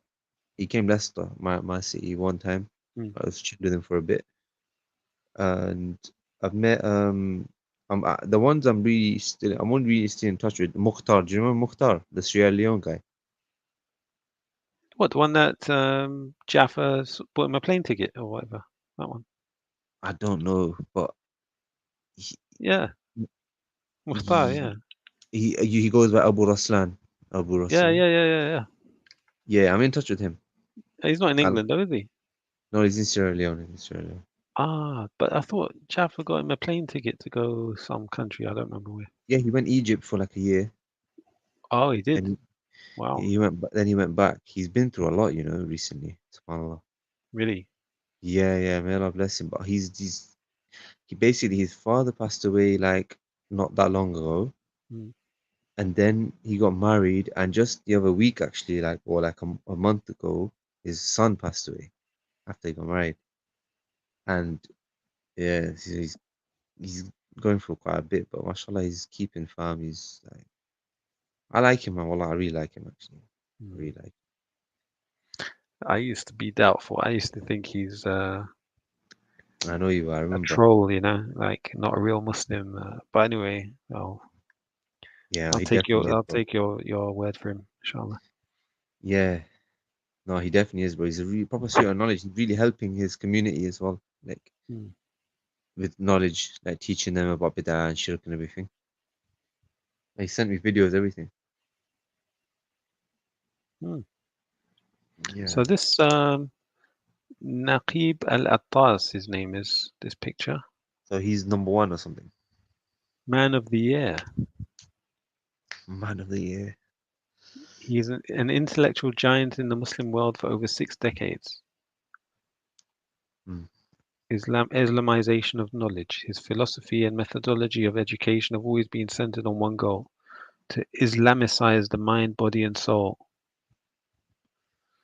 Okay. Born in West Java, Indonesia, to a scholarly father with Yemeni roots. Yeah. Okay. What else? He descends from a long line of scholars from the lineage of the Prophet ﷺ through Imam Hussein. Yeah. Don't know how much to believe about that. Everybody claims that. He received his early education between 2 countries, Indonesia and Malaysia. He has a Wow. Turkish grandmother. He entered the Malay British Army and trained at Sandhurst. Malay British Army. That doesn't sound right, bro. Yeah, because there was the Malay conquest or whatever. The British went to Malaysia. That's crazy. And then I think that's how you ended up with Singapore and Malaysia. There's some long history, yeah. But I don't remember. I think I read about the Malay. It was a serious battle, a lot of killing. But Allah knows best. He studied at the University of Malaya. The king of Malaysia. I didn't know they had a king, first of all. Yeah. He drove into my car. And No his way. solicitor tried to sue me, sent me some really threatening letters. What? Yeah, in London. The king of Malaysia. Yeah. Well, he had a driver, right? His driver drove into my car and then they sent me a letter trying to sue me. But the car was owned by the king of Malaysia. It's crazy. Yeah, it's crazy. But yeah, no, the Malaysians have done. They're taking over quite a lot of London now as well. So they bought Battersea Power Station. Yeah. Wow. He Yeah, studied at London sold everything. Yeah. He has a master's degree in Islamic theology and metaphysics. What's metaphysics? That's like Jake's thing, isn't it? He does metaphysics. Yeah, I don't know what actually is meta. Is it something to do with like I maybe it's don't to do know. with data? I don't know. It reminds me of something technology. I don't know. Well, metadata is right. It's not. All right. So you've got data. Yeah. Data is like if you have a database, you've got data in it. So it will have your name, customer number, address, date of birth, that kind of thing. That's data. Metadata is information about the data. So it will say this is a text field, this is a number, this is a string, that type. It's not data, but it's information about data. Yeah. So if you're talking about physics is it's like matter, I guess. And metaphysics is probably information about the matter. But then I'm not again, so I don't sure. know. I'm trying to I'm not figure so my sure. way in. Yeah. I don't Oh, know if that's correct. he got a But, yeah. PhD from SOAS. Yeah. Okay, yeah. That's the in London, right? Yeah. Yeah. He must be quite notable in his own country to go to the UK and to go Right. to these kind of places is not cheap. Yeah. Yeah. Okay. Well, I'll do more reading about him later. Woman of That the year. is Shoot. Doctor. She's from Somaliland. Okay, I thought she's Sudani. She's a Somali trailblazer.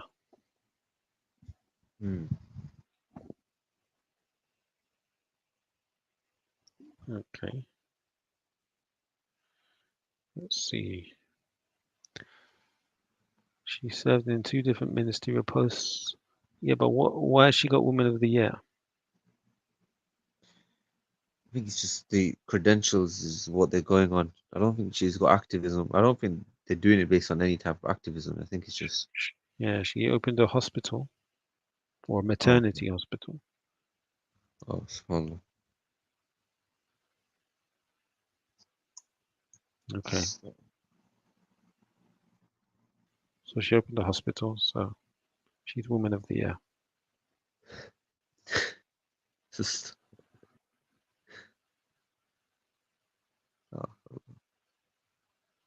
This woman looks unhappy for some reason. Oh well. What else we got? one guy who I would have voted for Man of the Year at least 1 year would have been Dr. Shajul Islam. I don't know who that is. Yeah, so one of the Rijal of the Ummah. Dr. What? Shajul Islam. Mali. Their flag looks Russian. Yeah, proper.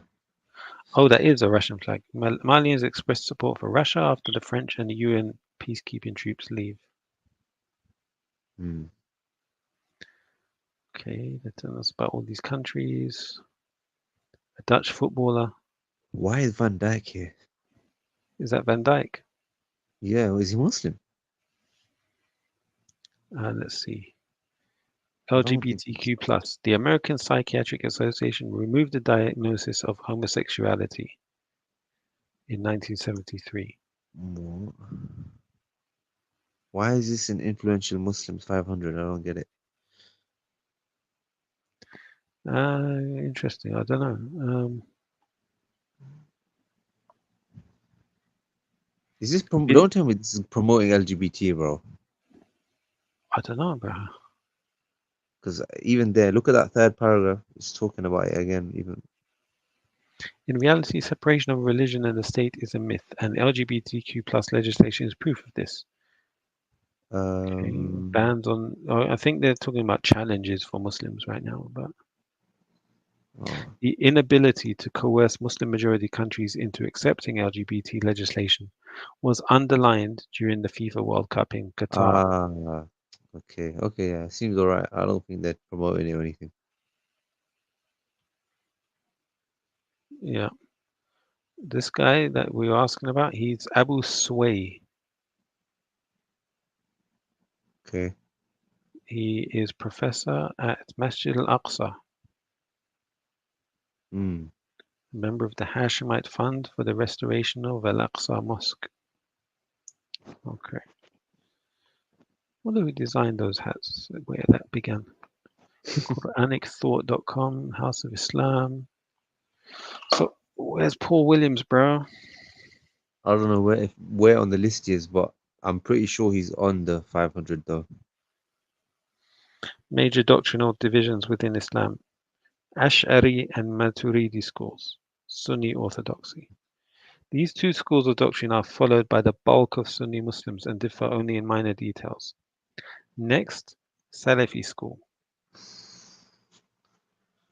Then Mu'tazila. Mu'tazila. Then Shia. 12ers, Ismaili. Do you remember that Ismaili guy who used to come on? Oh my, Aga Khan guy. Yeah, what was his name? That guy. I can't remember, man, but that guy was. He ended up leaving it, you know that, or claiming Did he? to have left No it. way. Yeah. Well, he says, who knows what to believe, but he ended What up did- what becoming did he leave it for, though? a Yasir Qadhi kind of fan. Really, that's an improvement, though. Oh no! Yeah, he ended up he was trying to debate me about shirk and how shirk is acceptable. Like, Subhanallah. yeah, it's crazy, man. It's mad.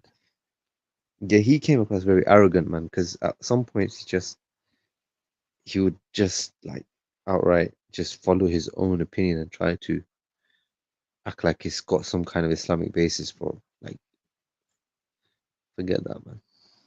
So they've said here that you've got ideological divisions. You've got traditional Islam followed by 90%. Then the remaining, well, it doesn't say the remaining, but you've got Islamic fundamentalism. Mm-hmm. 9% of Is the that world. Salafi, basically? 8% Salafi. 1% Ikhwan. Mm. And then you've got Islamic modernism. So they've called Salafi fundamentalist, yeah? I'm not sure if that's what they mean. Oh, but the title of that text there is Islamic fundamentalism. Yeah. And obviously Not they've sure. separated that from traditional, so they obviously mean that it's extreme. They got different madhabs here. Shia, Zaydis, Twelvers, Ismailis, Usuli. What's that? Oh, it's a Shia group. Akhbari, Ibadi, Naqshbandi, Chishtiya, Qadiriya. Wow, this is mad. So many groups. Yeah, tariqas. They're tariqas, the ones. Where? The ones you were reading here, they're tariqa. They're of the Sufis. Yeah, you're right. It says Mystic Brotherhoods. Yeah. And then you got fundamentalism, Sunni, Muslim Brotherhood. Yeah, remember we were talking about that? Muslim Brotherhood. Yeah. Sayyid Qutb. Yeah, Hassan al-Banna. And then you got Wahhabism and Salafism. Yeah. Revolutionary Shiism. Islamic modernism. Okay. Top Where's 50. the Quran? Yeah. Okay, here we go. Sheikh al-Habib Umar ibn Hafiz. Scholar from Yemen. That's Salman. Yasser Habib. Which one? The first one? Oh, Is sorry, he that's Yemeni? Habib al-Jafri. That's Habib al-Jafri, I think. Okay, so these are the people on the front page. Yep. Joko Widodo, Indonesian president.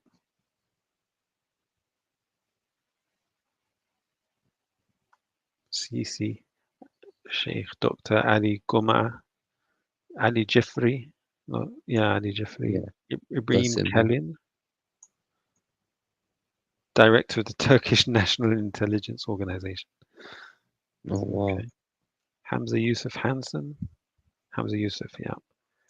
Ahmed Tijani. Bro, I don't know. Okay, what else have we got? Rulers and politicians.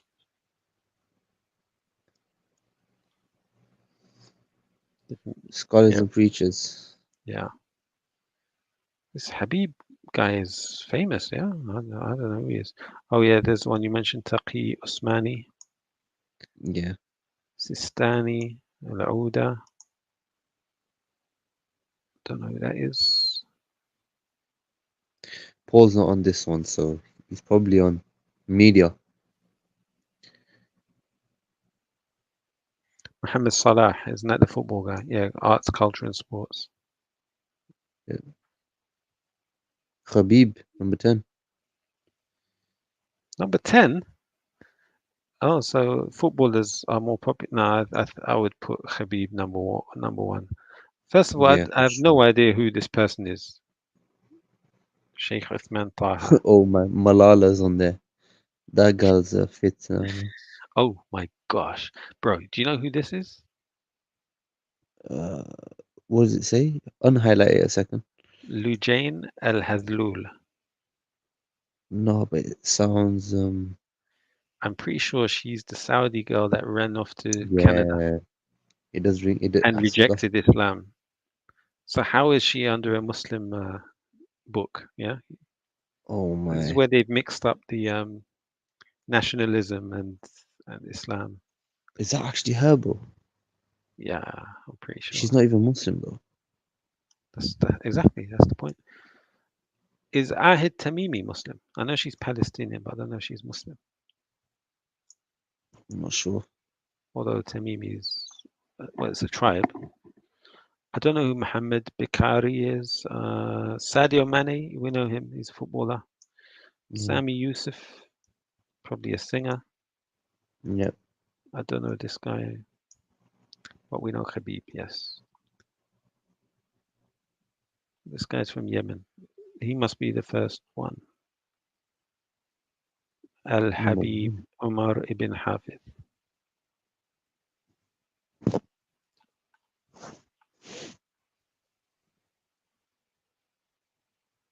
I think they dye their moustache, don't they? And the beard. Pledged $15 million to Rohingya.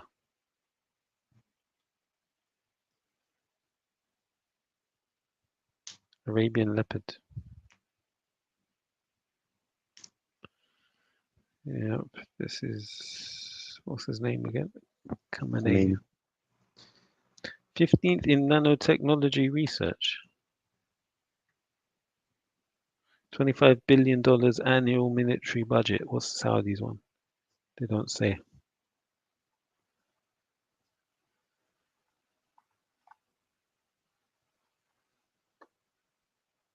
Qatar. 83,000 GDP per capita.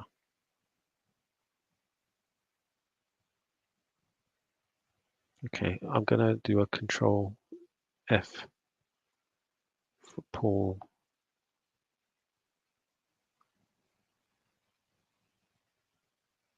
All right, I'll try Williams instead. Ah, bro, there he is. Yeah. So this is a section of courage. Is it? No? Mashallah. No, UN World Interfaith Harmony Week. Bro, I'll be surprised if they think he's Christian and he's doing interfaith with Muslims. Okay, philanthropy, charity, and development. Yeah, social issues. Lujain Al-Hazlul is in the social issues section. Yeah, great.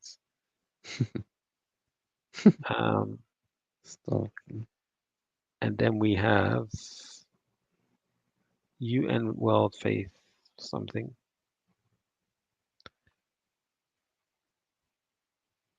Courage Award. Yep.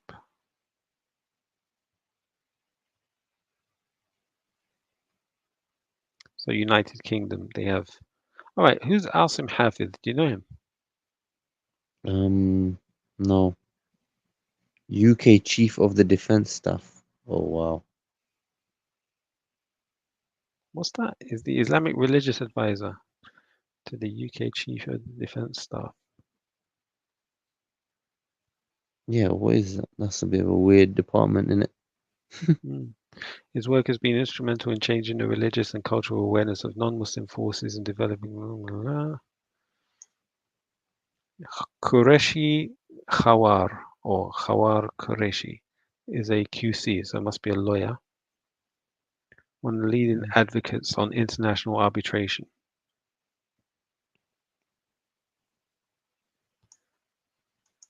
Studied at Cambridge. And then Paul Williams. He's behind the hugely influential Blogging Theology social media platforms, primarily YouTube. A former evangelical Christian, Williams converted to Islam and started engaging in debates with people of differing creeds. He still frequents Speaker's Corner in Hyde Park, but much of his activity has now moved online. It sounds like he wrote this about himself. I'm pretty sure he did. We'll have to ask him, but I think he wrote this himself. Mm. His polite and sincere manner in understanding and presenting these views has enabled him to build a significant following. Is he the biggest channel out of all the Dawah people then? Yeah. Well, well, he's not as big as Muhammad Hijab and Ali Dawah. If you think about it, right, Ali Dawah should be in here. Yeah, Yeah, he's but more they, influential. He's got over 1 million followers, bro. but they wouldn't ever put him in it. But why not? I think it's just perception. It's a type of document where like they have They to put keep that. Lujain has Lul in there. Why can't they put Ali Dawah in there? It's just they would feel like, I'm not saying this is right, but I feel like they would feel like it's beneath them to put someone like a channel like Ali Dawah on this document. Yep. They could put Muhammad Hijab. That could have worked, You to be can say honest. I'm an Oxford because these are like this. You can tell the people who compile this, they're really into academics. Yeah. Although there's no mention of Paul Williams' academic background. I don't know if he has much of a. So why would they put Paul Williams if he's like so? There's no mention of university or academic or authoring any books. The only thing that's mentioned here is YouTube, right? Social media. I If mean, that's it the is. criteria, then Ali Dawah should be on here because he's got more viewers or subscribers. He has more subscribers than Muhammad Hijab. He was the first one out of them to get to 1 million. Hmm. Who were these other people? Don't know I any of don't them. know, man. No idea who they are. Yeah, that makes. I'm sure they're really happy about being on here, probably. Why is Yusuf Zai Malala there? Because the West, bigger up. Yeah. So but what is this section? Is it media? Well,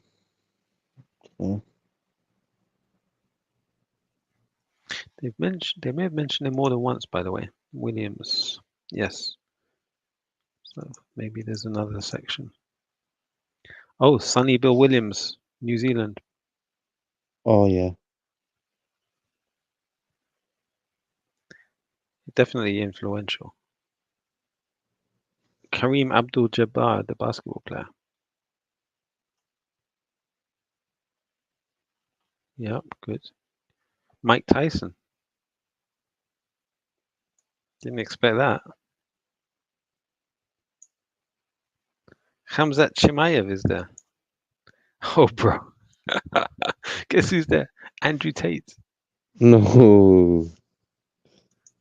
Often referred to as the most Googled man on the planet, is a kickboxing champion who moved on to offering online webcam services. Do you think do you think he knows that he's on here, bro? I don't know. I think he don't know, you know. I think he doesn't know that he's on here. Someone should tell him. Yeah, Someone- go on then. How do you find him? I mean, I'm only 2 people away from him. Is it? Well, yeah, bro. Do you know on average, like everyone in the world is only 6 people away from anyone else? Yeah. Andrew Tate. Let me search. Is he on Rumble or he's not on YouTube anymore, is he? So. Rumble, yeah. But people earlier were saying that he's now full blown Tommy fan. I don't know how true that is. I mean, they grew up in the same city, Yeah. so I'm not sure if that has anything to do with it, but I think they knew each other before. So I've gone to Rumble. Let me check Andrew Tate. But their channel will be called something else, right? It'll be, what is it called? But look, if they're not going to put Ali Dawah here, how are they putting Andrew Tate in? Look, it says he's a kickboxing champion who moved on to offering online webcam services. Online webcam services. This should not be in here, bro. Exactly. Oh, How on earth? Oh, they put Kabi Lame there, the guy from TikTok. Yeah. Nadia Hussein from the BBC. Okay. Zinedine Zidane. Is he even Muslim? I don't know. Yeah, Mo he is. Farah. Karim Benzema. Nadia Nadim.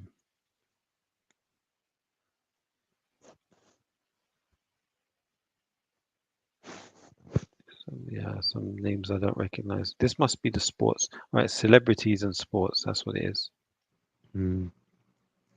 That was interesting.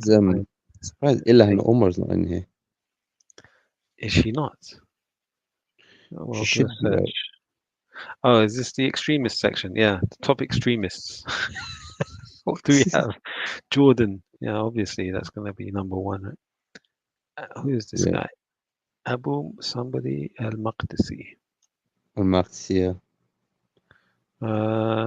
Syria. Abu Muhammad. You've heard of him, yeah? I know both of them, yeah. Okay. Ahmed Umar, also known as, has been the Emir of, okay, since 2014.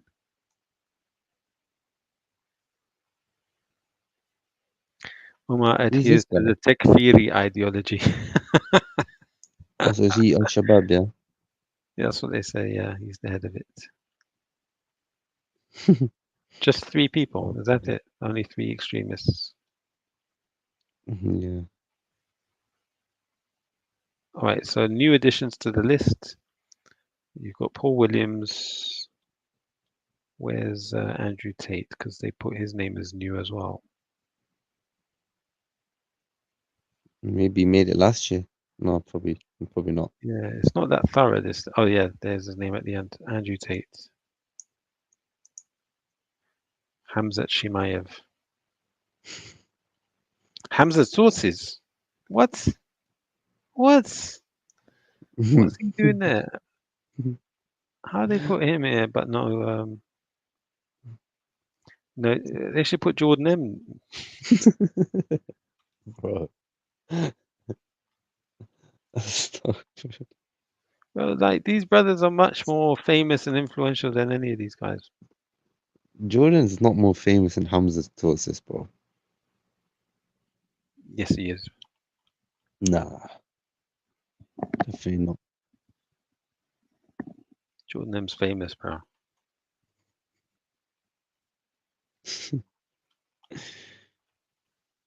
Like, okay, Hamza Tosis, what's he done? He's written a book. Yeah, not. What happened to that girl who bought his book once? Do you know what I'm talking about? The American one that reads books all the time. Ilhan, not Ilhan, Milahan. Milahan. I wonder what happened to Milahan. No idea. Okay, Ilhan Omar is what you said. Yeah, she's there. Yeah, she would be on there. Any names you can think of? I thought Yasser Qadi would be on there, but Oh, true. maybe Numan Ali Yasser Khan. Qadi. He's the Dr. Yasser Qadi, by the way. Yeah, he would be there. Linda Sarsour. She's an American. Umar Suleiman should be there. Is it OMER or OM? Yeah, he's the Imam Omar Suleiman, Yeah. United States of America. Oh, Warithuddin Muhammad Warithuddin Muhammad. He's the ex-Nation of Islam's son, isn't it? Okay. I can't think of anyone else famous Muslims. I would have thought they'd have one Saudi scholar at least. We'll check that in a minute. What happened to Tony Blair's sister-in-law, Lauren Booth? That's it, Lauren. Nope, they left her out. She's not that active, to be honest. True. Saudi scholars. Let's see. What do we have? Fawzan. Let's try Fawzan. They wouldn't put him in here. Yes, he's there, bro. What? No way. Sheikh Al-Fawzan is considered to be the most senior scholar of the Salafi movement in Saudi Arabia. He's a member of the Council of Senior Scholars and the Committee for Fatwa and Research. He's authored over 35 books and is one of the major muftis in the country. Oh my gosh, look who's next. Hold on. This is Muslim Council of Elders. Yeah, next is Sheikh Rabi' ibn Hadi Umair al-Madkhali. No way. So they put all his names in there. That's crazy, bro. That's crazy. Well, you were the one asking for it. It's there. Maybe you can submit your own suggestions. You know, sometimes I do have these weird thoughts in my head, like if Allah ever gave me authority and told me to form a shura council for the whole like Muslim Ummah's affairs, like who would be the top 100 people I would bring together? Jazakallah khair, bro. Jazakallah khair. That's very kind of you.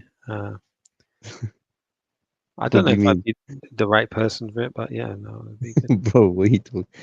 No, honestly, like sometimes it's a fun exercise in my mind because I try to bring like so many names that in my head that I feel like if we put them together, there could be so much effectiveness, like from scholars to politicians to mujahideen to thinkers to even social, like I don't know, just like so get rid of so much unnecessary arguments. You got Sheikh Stace in here. You know who actually should be probably number one? Or in the top 5, it should be Sheikh Salih Munajjid. Munajjid. Because that website is crazy, bro. Like Munajjid. Nope, not there. That's they missed the trick there, cause yeah, he's literally one of the most influential Muslims in the world, without a doubt.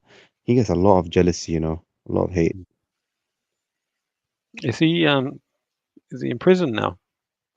Yeah, if I'm not mistaken, still is, I think. Unless they let him out, Allahu Alam. Imagine that, bro. Just in prison for no crime. It's crazy, bro. Wallahi. Hey, there's that Hathul. It's not the one you thought. Lujain Hadlul. She's the one that was driving the car, maybe? Al-Hadlul is a Saudi women's rights activist. Oh, so she's not the one that went to Canada. Okay. She's the one in prison, I think. I think she's in prison. She was tortured.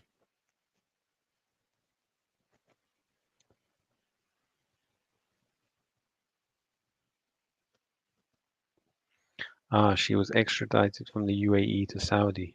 Her phone was hacked by Israeli software, apparently. Anyway. Zakir Naik. Mohammed Arifi. I don't know if he's in prison. No, he's not. Sheikh Nuh Keller.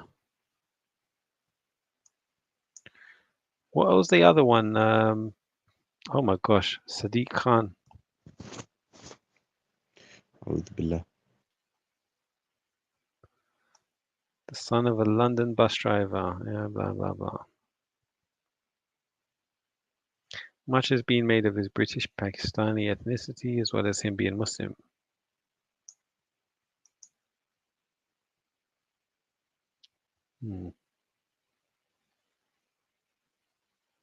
Imran Khan.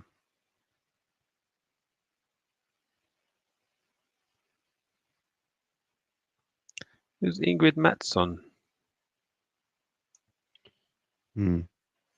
London and Windsor Community Chair in Islamic Studies at Huron University College in Canada.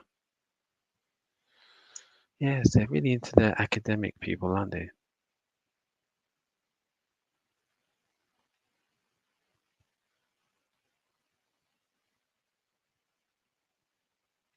You know who they need to add in here next? Hoist Gracie.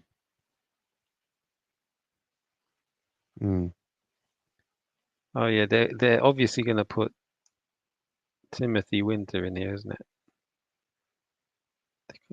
There's no way he'd be left out. But yeah, you know Hoist Gracie? No, who's that? The Brazilian Jiu-Jitsu guy.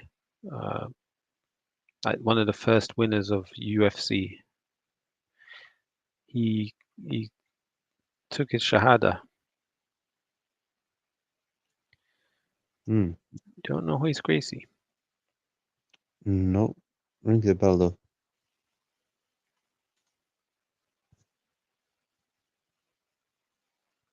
Hoist Gracie. This jiu-jitsu guy. Him. That's him. He took his Shahada on the Deen show with Sheikh Uthman. What about those two boxers that became Muslim? What's his name, man? Tank. Oh yeah, Gervonta Davis. I think he became Muslim with one of the Spubs guys, right? Hassan Somali. Yeah, he did.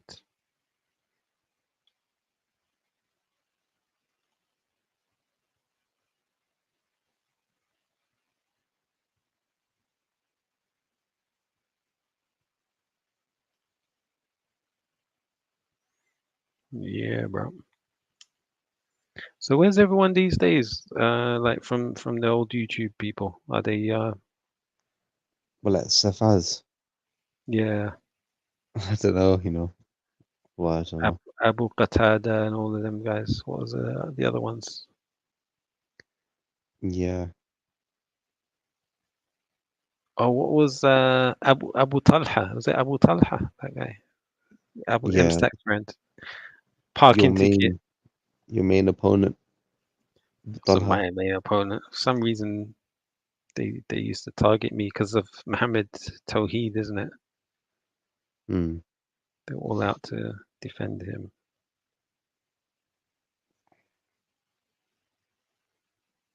So in the chat, someone said Zidane describes himself as a non-practicing Muslim, but that doesn't stop him from reportedly praying before games. But that's like the oh, did you see that Fresh and Fit video? They had a fight on there. What? As in the two girls? Yeah. Did you see it? Yeah, I did, yeah. I like Sneeko though. Yeah, you do. Yeah. But I do get annoyed if he does anything stupid though. What do you like about him? I don't know, just like someone who's young, you know, got money, living in Miami, got fame, looks, they have everything, right? That you'd expect, like someone would want, but they still like become Muslim and try their hardest, whatever. Go Umrah, start doing dawah, everything. I think it's quite organic. Like it's quite nice to see that, man. So yeah, I feel he's sincere. May I bless him. That's all really. It's not. I wouldn't back him up over like anything wrong he does or anything. Yeah. You need to watch this video if you get a chance. Well, I don't know if you need to, but I mean, it's a good one. It's called October 7th Inside Job.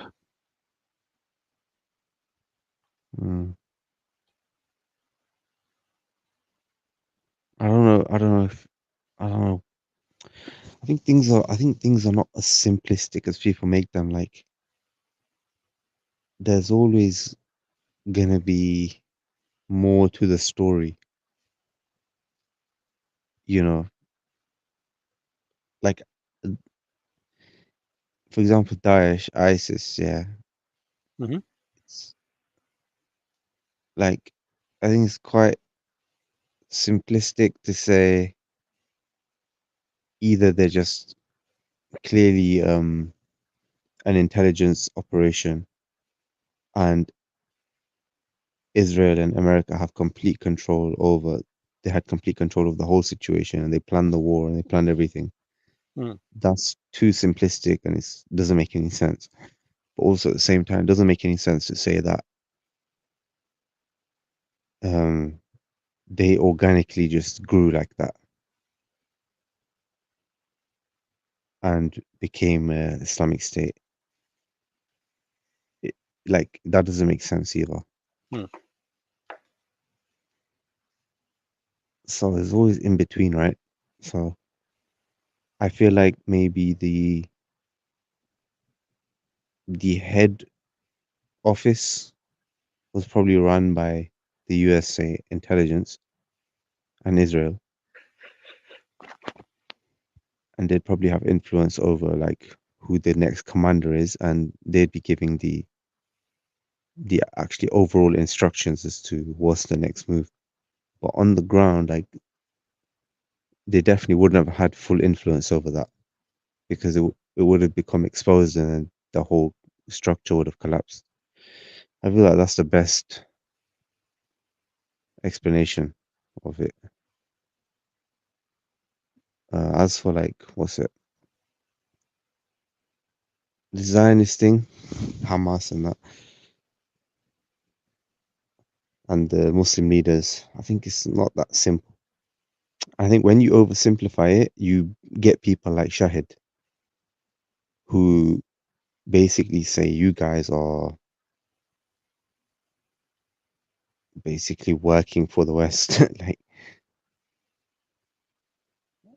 because you've criticized something.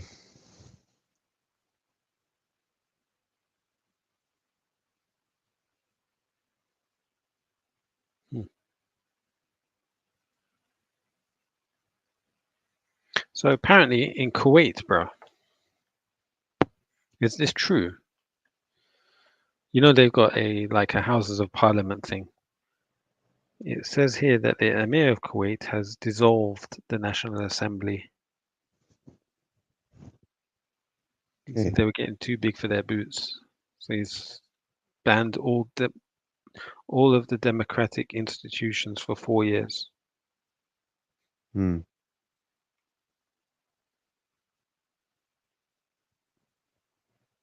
Right. So it's gone back to a dictatorship.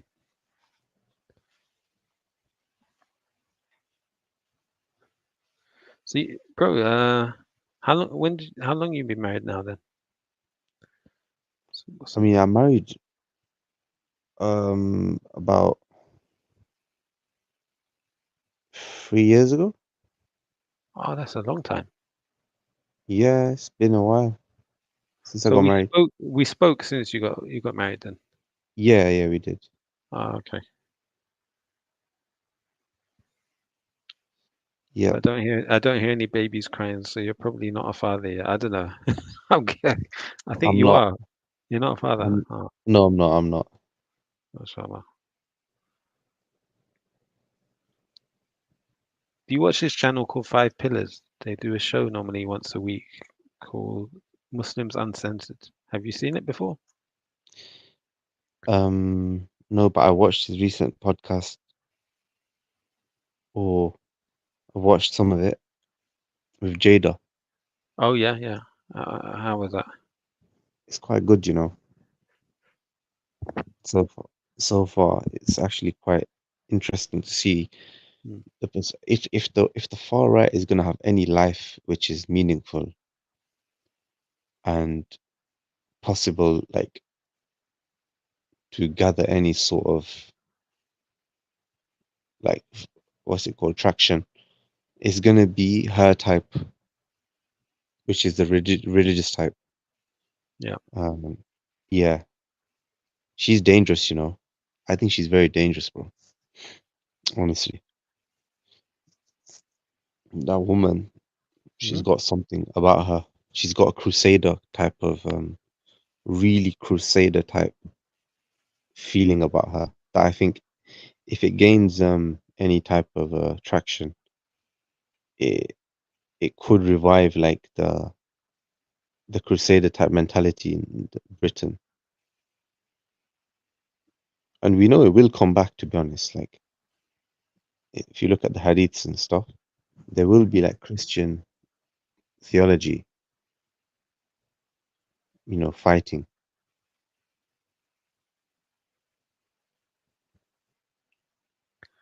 I know about the hadith about the Jew and the rock or the tree or something. Yeah, I know this one. I don't Yeah, know about the Christian one. Would there be a like, you know, oh, the army for the Malhama, it will yeah. start because someone will raise the cross out of the alliance between the Muslim army and the Christian army. Oh, there'll be an And then, alliance. yeah, there'll be an alliance between Christians and Muslims. Hmm. And then the Christians will raise the cross and say, oh, the cross has overcome, meaning they would defeat another enemy together. Yeah. And then a Muslim will kill the Christian for doing that. And then the Christians will break the treaty, the understanding, and then that will be the Malhama, the Christians versus Muslims.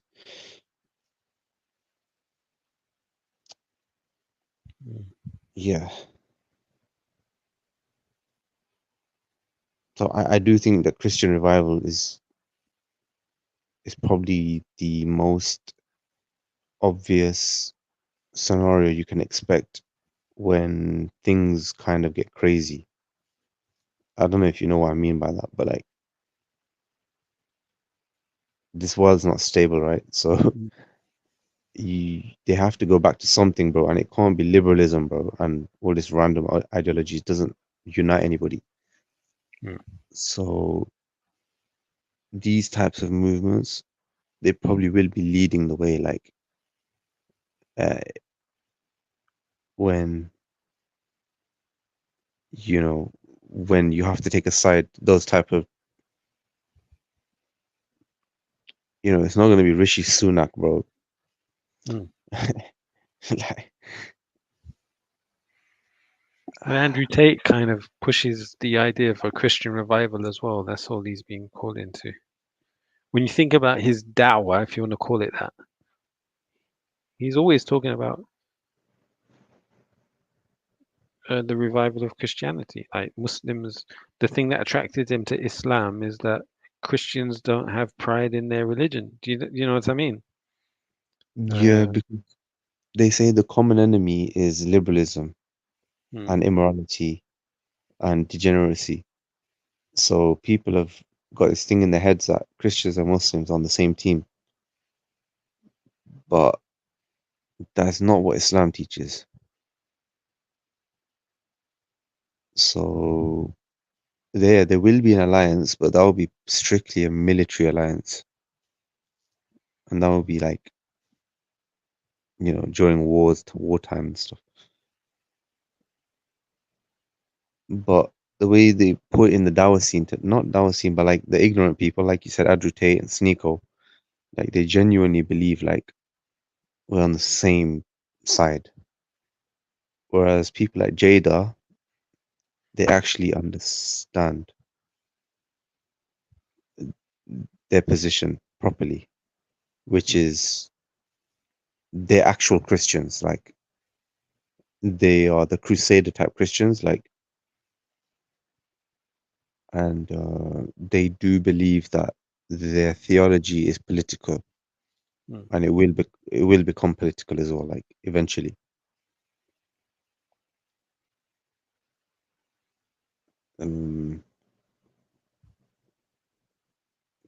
Yeah. And their friend, what's his name? Coulson or something, I've forgotten. You know, the one that Dilly interviewed first before Nick Griffin. I've forgotten his name. Yeah, that guy with the glasses, right? Yeah. Yeah, I know you're talking about. He's got a group called the Knights Templar or something. Yeah. Yeah, and they have that thing about they actually believe in Christianity. And like they not just believe, but they want it to be like the dominant force in the land and things like that. So quite similar to like what you call a fundamentalist Muslim, yeah. Like Yes. Hizb ut-Tahrir, like that type. You'd probably equate it the same thing. Yeah, we Well, used to you, debate some of these Crusader people on Hangouts. Don't know if you remember. There was this American guy. He said maybe only two options for Muslims: either they leave or they get the sword, something like that.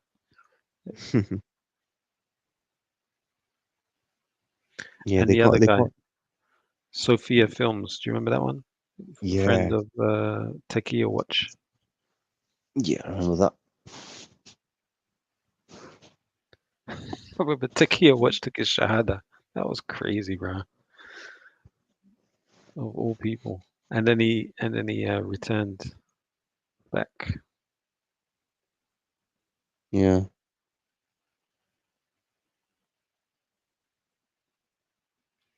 So you made a good choice getting married? Was it a good?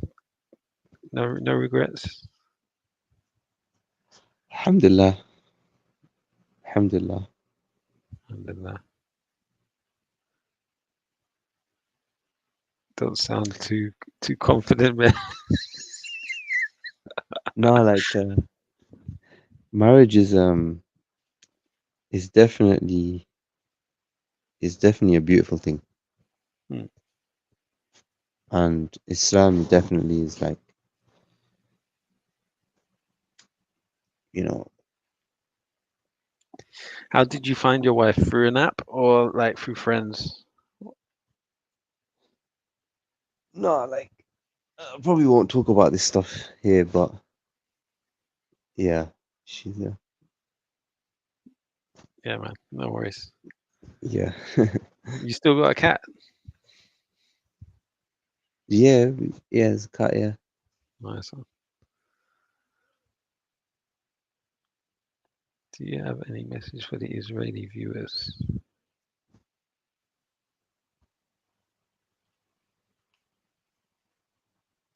I don't see how Israel can recover from this, bro. Like a whole generation, like their reputation's done, finished. Yeah, you just killed 35,000 people, man. Like, you can't, there's no going back. You're right. There's no going back, man. It's finished. Something has to happen.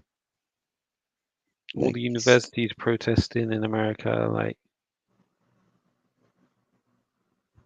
you can't do this in social media age, bro. Like,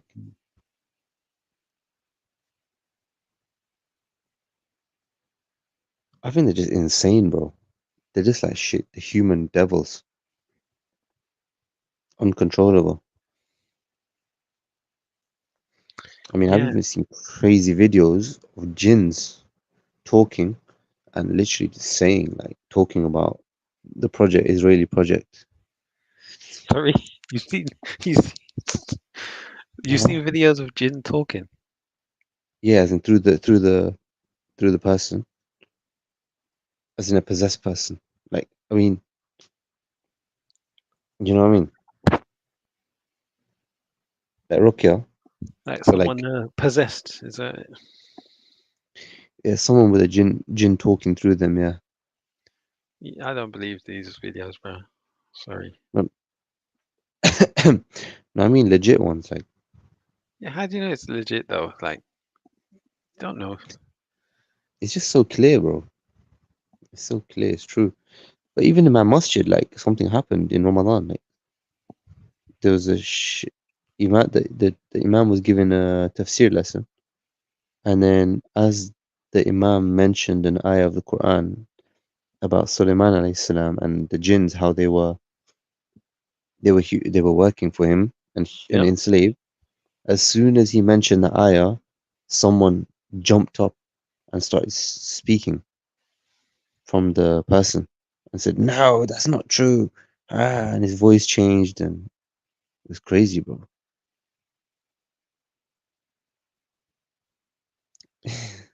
Maybe, bro. I don't know if you remember that Big Odds show when he had that.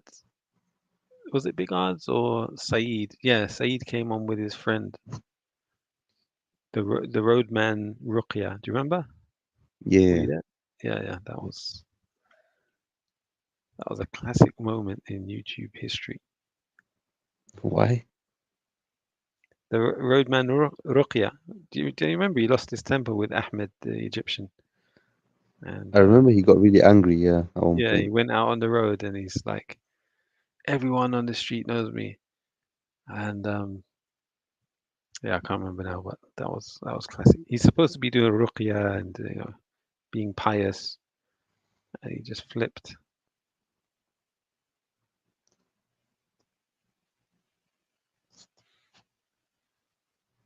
Eddie did an online ruqya session.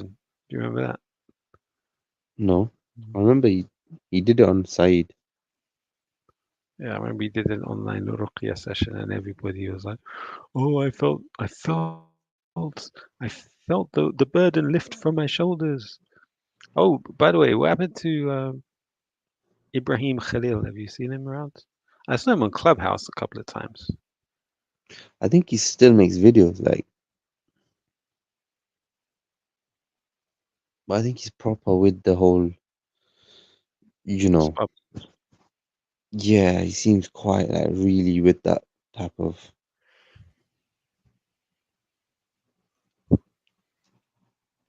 Did you hear about this Macklemore rapper? No. Yeah, so he's a rapper. He released a music video about Palestine. It's called Hinds Hall. Hinds So- Hall refers to Columbia, I think one of those universities. The students took over this old building and they Yeah. renamed it Hinds Hall Mhm. in memory of the Palestinian girl that was killed. Yeah. She was in a car. It got struck. The people were killed. She was the only one who survived. She called for an ambulance. The ambulance came, and then the Israelis shot the ambulance, and they shot the girl. They killed them all. Crazy. Yes, one. So do you not believe in like jinn possession or something? No, I don't really. Subhanallah, really. But it's true, man. It happens, bro. Yeah, I don't know. I don't know if it does. Maybe you just need to experience it one day. Not you, but like as in watch it in real life. Then would you be Have are you you seen willing it to in be real life? convinced? No, but it happened in my masjid, as I said the other in Ramadan. Everyone saw it. I remember, like in the masjid, somebody started acting like he started shaking. Then he started shaking more. Then he started really acting crazy and shouting. And so a brother, he got some Zamzam water and he flicked it on the guy, and then it calmed him down. And he wiped his head, calmed down, Mm-hmm. and reciting Quran on him. But you know, I don't know if that's possession by a jinn or just mental illness, bro. How do you know? You can tell because the person's personality changes. They just start talking like in a That different might manner. just be them, right? No, It's it's a not. mental illness. No, How no, do no, you no. differentiate between mental illness and jinn? Like I do accept and I do believe that there are jinn, whether they, but I'm not so sure about them possessing people. I know Ibn Taymiyyah claims that there's ijma' on this, okay, but where's the dalil that they can enter people? Well, I mean, ijma is a dalil, but anyway, even if you put that aside for a second, it's just one of them things that are like known. Like, I don't know, because it happens in reality. So it's like when you see a person afflicted with an illness, it's like you don't deny they're coughing, or you don't deny that they're having a fever. So likewise, this is a type of illness where the person's possessed by a jinn. So you just don't deny that. That's just what's the reality of the apparent, what's happening. Maybe check IslamQA.info. They'll give you. Yeah, everybody kind of like, or the vast majority, the normative position for most Muslims is that yes, it does.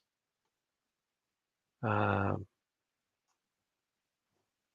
know, it is possible, but I'm not convinced. But have you seen those videos on YouTube where they had like an Egyptian TV show? They brought on some people possessed, and they were testing to see if they could get rid of them. I remember someone called in on a chat show, and the jinn started talking. I do remember that. Again, yeah. So can jinn possess humans? And if this is possible, how will the person be able to account for their actions while they were possessed on the Day of Judgment? The answer: jinn possession is proven by the consensus of the Imams of Ahl Sunnah wal Jama'ah. So that's ijma', yeah, not from the Quran and Sunnah, just ijma'. If a person who has this sickness is rational, then he has the choice, and here we go. Okay. Can jinn possess humans? Yes. Allah said, right, so they're trying to use a verse from the Quran, which Allah said, الذين يأكلون الربا لا يقومون إلا كما يقوم الذي يتخبطه الشيطان من المس. Except like the standing of a person beaten by shaitan, leading him to insanity. But the ayah says mess, that somebody. Okay. See also the answers to question that and that. Ibn Taymiyyah said, the fact that a jinni may enter the body of a human is proven by the consensus of the Imams. Allah says, those who eat riba will not stand, except like the standing of a person beaten by shaitan, leading him to insanity. That's quite clear. In Sahih, the Prophet ﷺ said that the shaitan flows through the son of Adam like blood. Yeah. Does that mean possession, though? I think it could add to the concept. It doesn't, even if it don't stand alone as possession, but it does bring the meanings closer, because it shows the connection that between the shaitan, the jinn, and the human, that it's a physical connection, or there's some type of, like there's no barrier. Like there is this. I think it's just clear. Like, I mean, it's not about what I think anyway, but it's definitely true, man. It's definitely true. I don't think so. So you go against this ijma, yeah? I don't know if I go against it, but I don't accept it necessarily. I think a lot of it is cultural. The idea that people are possessed by jinn. Mm-hmm. I mean, even in Western culture, they have that concept. Okay, not just Eastern culture, but Western culture has it as the concept as well. That's why they have exorcism. But Yeah. that would have come from Eastern. I don't know, but I'm not sure, and yeah, I'm not convinced.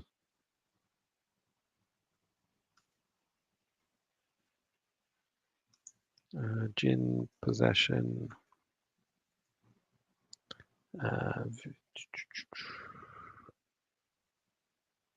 Talk show.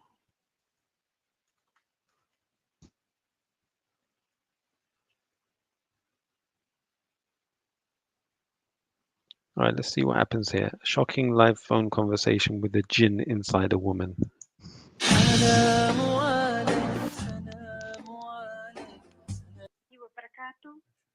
Okay, sister. Yeah, I remember this, brother. What it is I'd like to ask Brother Abu Muhammad, you know, when people go to see these beers, they jump in without doing Salatul Istikhara. I personally have had an experience where I've done Salatul Istikhara to go and see someone in India, and it came back unfavorable. I was told to open up the tariza that was sent to me by him, and the tickets for the visa, everything was already prepared. But then when the visa were opened, we'd seen that in the tariza there was like one man standing with the left hand forward, left foot forward, Allah's name on the left leg. Also,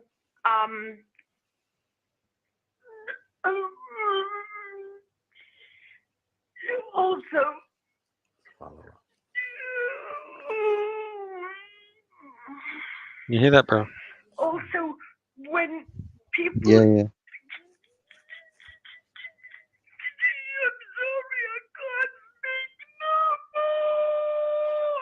بسم الله بسم الله بسم الله والصلاة والسلام على رسول الله. اللهم لا سهل إلا ما جعلته سهلا وأنت الذي إذا شئت تجعل الحزن سهلا. اللهم سهل اللهم سهل. Oh Allah. Sorry about that. Assalamu alaikum. Wa alaikum salam. Sorry about Salatul Istikhara, 3 tariza.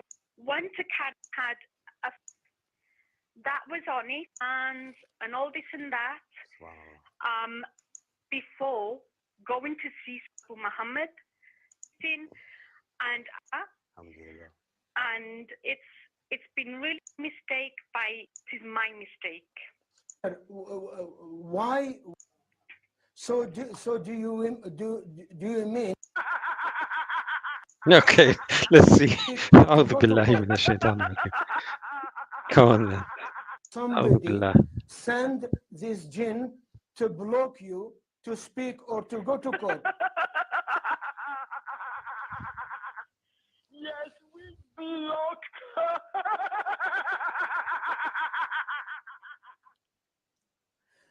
You blocked her, ya Aduullah. You enemy of Allah, you blocked her, huh? So he thinks he's talking to a jinn right now, yeah? He thinks he's talking to a jinn inside of a woman.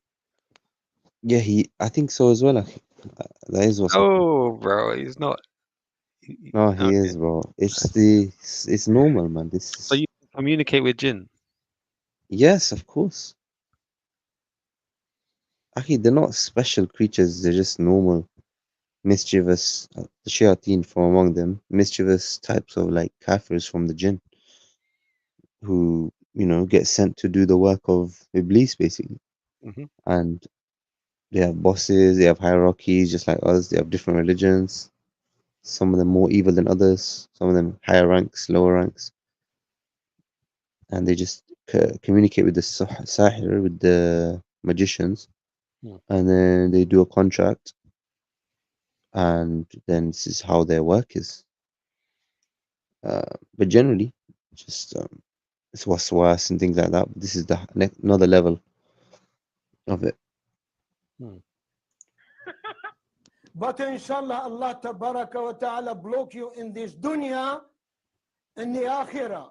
Remember, ya ayyuhal jinn, remember inshallah that you are going to stand before Allah yawm al-qiyamah, and Allah going to ask you what you are going to do. Yawma la yakun.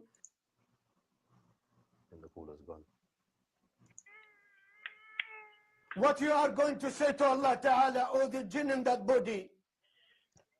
No. What you are going to say to Allah Ta'ala?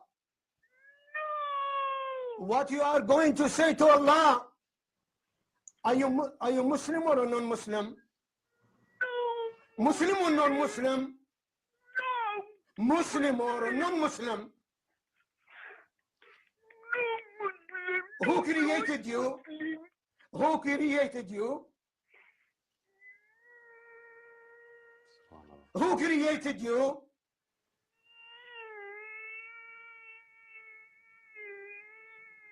Who created you and why? Huh? Remember that you are going to stand before Allah subhanahu wa ta'ala. You told me, go and ruin her life. Go and stop fear them and fear me if you get rid of you. And don't worry, inshallah. Yeah, bro, that wasn't convincing for me at all. Yeah. Akhi, if you really want to see properly, I'll tell you what to watch. Type in bin Halima. Bin Halima. Okay, let's see. Yeah. Because this is video as well. Okay, click on near him, Abdurrauf. And then scroll down on the videos. And then click on the one. They're all fine, but this one, yeah, here on the right, top right, yeah, that's fine. That one's there, that's fine, yeah. Alhamdulillah, wassalatu wassalamu ala rasulillah. Le capteur a été attaqué, il est rentré chez lui la veille de l'Aïd, il a été attaqué et ça lui a pris jusqu'à le jour de l'Aïd pour pouvoir débloquer la situation. En tout cas, maintenant, il est revenu parmi nous. On va voir tout ça et tous les djinns qui ont été déchaînés, lâchés pour attaquer tous les gens partout avec la fin du Ramadan. أعوذ بالله من الشيطان الرجيم من وليي الله الذي نزل الكتاب وهو يتولى الصالحين أينما تكونوا يأتي بكم الله جميعا إن الله على كل شيء قدير أينما تكونوا يأتي بكم الله جميعا إن الله على كل شيء قدير أينما تكونوا يأتي بكم الله جميعا إن الله على كل شيء قدير أينما تكونوا يأتي بكم الله جميعا إن الله على كل شيء قدير أينما تكونوا يأتي بكم الله جميعا إن الله على كل شيء قدير أينما تكونوا يأتي بكم الله جميعا إن الله على كل شيء قدير أينما تكونوا يأتي بكم الله جميعا إن الله على كل شيء قدير أينما تكونوا يأتي بكم الله جميعا إن الله على كل شيء قدير أينما تكونوا يأتي بكم الله جميعا إن الله على كل شيء قدير أينما تكونوا يأتي بكم الله جميعا إن الله على كل شيء قدير أينما تكونوا يأتي بكم الله جميعا إن الله على كل شيء قدير أينما تكونوا يأتي بكم الله جميعا إن الله على كل شيء قدير أينما تكونوا يأتي بكم الله جميعا إن الله على كل شيء قدير أينما تكونوا يأتي بكم الله جميعا إن الله على كل شيء قدير. Alors, qui êtes-vous? Oui. Vous avez été relâché après le Ramadan? Oui, j'en ai été relâché. Je veux savoir comment vous avez trouvé là où vous hein? Comment vous avez trouvé votre place, votre travail en retournant du Ramadan? On a trouvé notre poste comme avant. Comme avant. Et c'était quoi? C'était quoi ton poste? Ah, en Israël. D'accord. Allez, bonne nouvelle pour toi. فطرة الله التي فطر الناس عليها لا تبديل لخلق الله. فطرة الله التي فطر الناس عليها لا تبديل لخلق الله. فطرة الله التي فطر الناس عليها لا تبديل لخلق الله. فطرة الله التي فطر الناس عليها حرمت عليكم الميتة والدم ولحم الخنزير وما أهل لغير الله به. حرمت عليكم حرمت عليكم الميتة والدم ولحم الخنزير وما أهل لغير الله به. حرمت عليكم الميتة والدم ولحم الخنزير وما أهل لغير الله به. حرمت عليكم الميتة والدم ولحم الخنزير وما أهل لغير الله به. برأت من الله ورسوله إلى الذين عاهدتم من المشركين. أولم يرى الذين كفروا أن السماوات والأرض كانتا رتقا ففتقناهما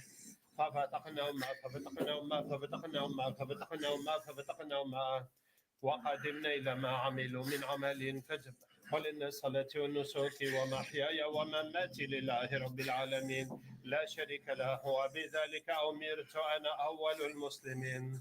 الله نور السماء وقدمنا إلى ما عملوا من عمل فجعلناه هبا منثورا وينزل عليكم من السماء ماء ليطهركم به ويذهب عنكم رجس الشيطان وليربط على قلوبكم ويثبت به الأقدام. فأتى الله بنيانها من القواعد فخر عليهم السقف من فوقهم وأتاهم العذاب من حيث لا يشعرون. وقدمنا إلى ما عملوا من عمل فجعلناه هبا منثورا وينزل عليكم من السماء ماء ليطهركم به.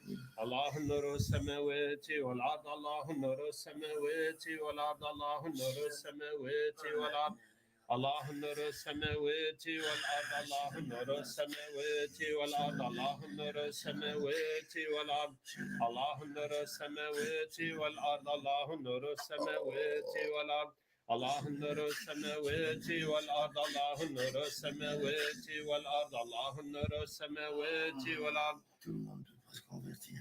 Pourquoi? Il y en a qui sont trop attachés. Et il y en a qui ont leurs familles qui sont emprisonnées. On va commencer par tous les prisonniers. أينما تكونوا يأتي بكم الله جميعا إن الله على كل شيء قدير. On va chercher tous les prisonniers de partout. ودمرنا ما كان يصنع فرعون وقومه وما كانوا يعرشون. ودمرنا ما كان يصنع فرعون وقومه وما كانوا يعرشون. ودمرنا ما كان يصنع فرعون وقومه وما كانوا يعرشون. ودمرنا ما كان يصنع فرعون وقومه وما كانوا يعرشون. ودمرنا ما كان يصنع فرعون وقومه وما كانوا يعرشون. ودمرنا ما كان يصنع فرعون وقومه وما كانوا يعرشون. ودمرنا ما كان يصنع فرعون وقومه وما كانوا يعرشون. ودمرنا ما كان يصنع فرعون وقومه وما كانوا يعرشون. ودمرنا ما كان يصنع فرعون وقومه وما كانوا يعرشون. برأت من الله ورسوله ودمرنا ما كان يصنع فرعون. See how long this goes on for. Qui a été alerté? Les monstres qui profitent des cadavres. Yes, he's talking to them now. So. نفسك على آثارهم إلا. Allez, on amène tout le monde. Tu perds toute crédibilité. الحمد لله الذي أنزل على عبده الكتاب ولم يجعل له عوجا. ما كان يصنع فرعون وقومه ودمرنا ما كان يصنع. Ils sont votre énergie. Parce que je suis satanique, très satanique. J'aime Satan. Enlève ta main dans mon cœur. يعلمها إلا هو ويعلم. الحمد لله رب. وإذا وقع القول عليهم أخرج كان حقا علينا نصر المؤمنين فلك. وعليكم السلام ورحمة الله وبركاته.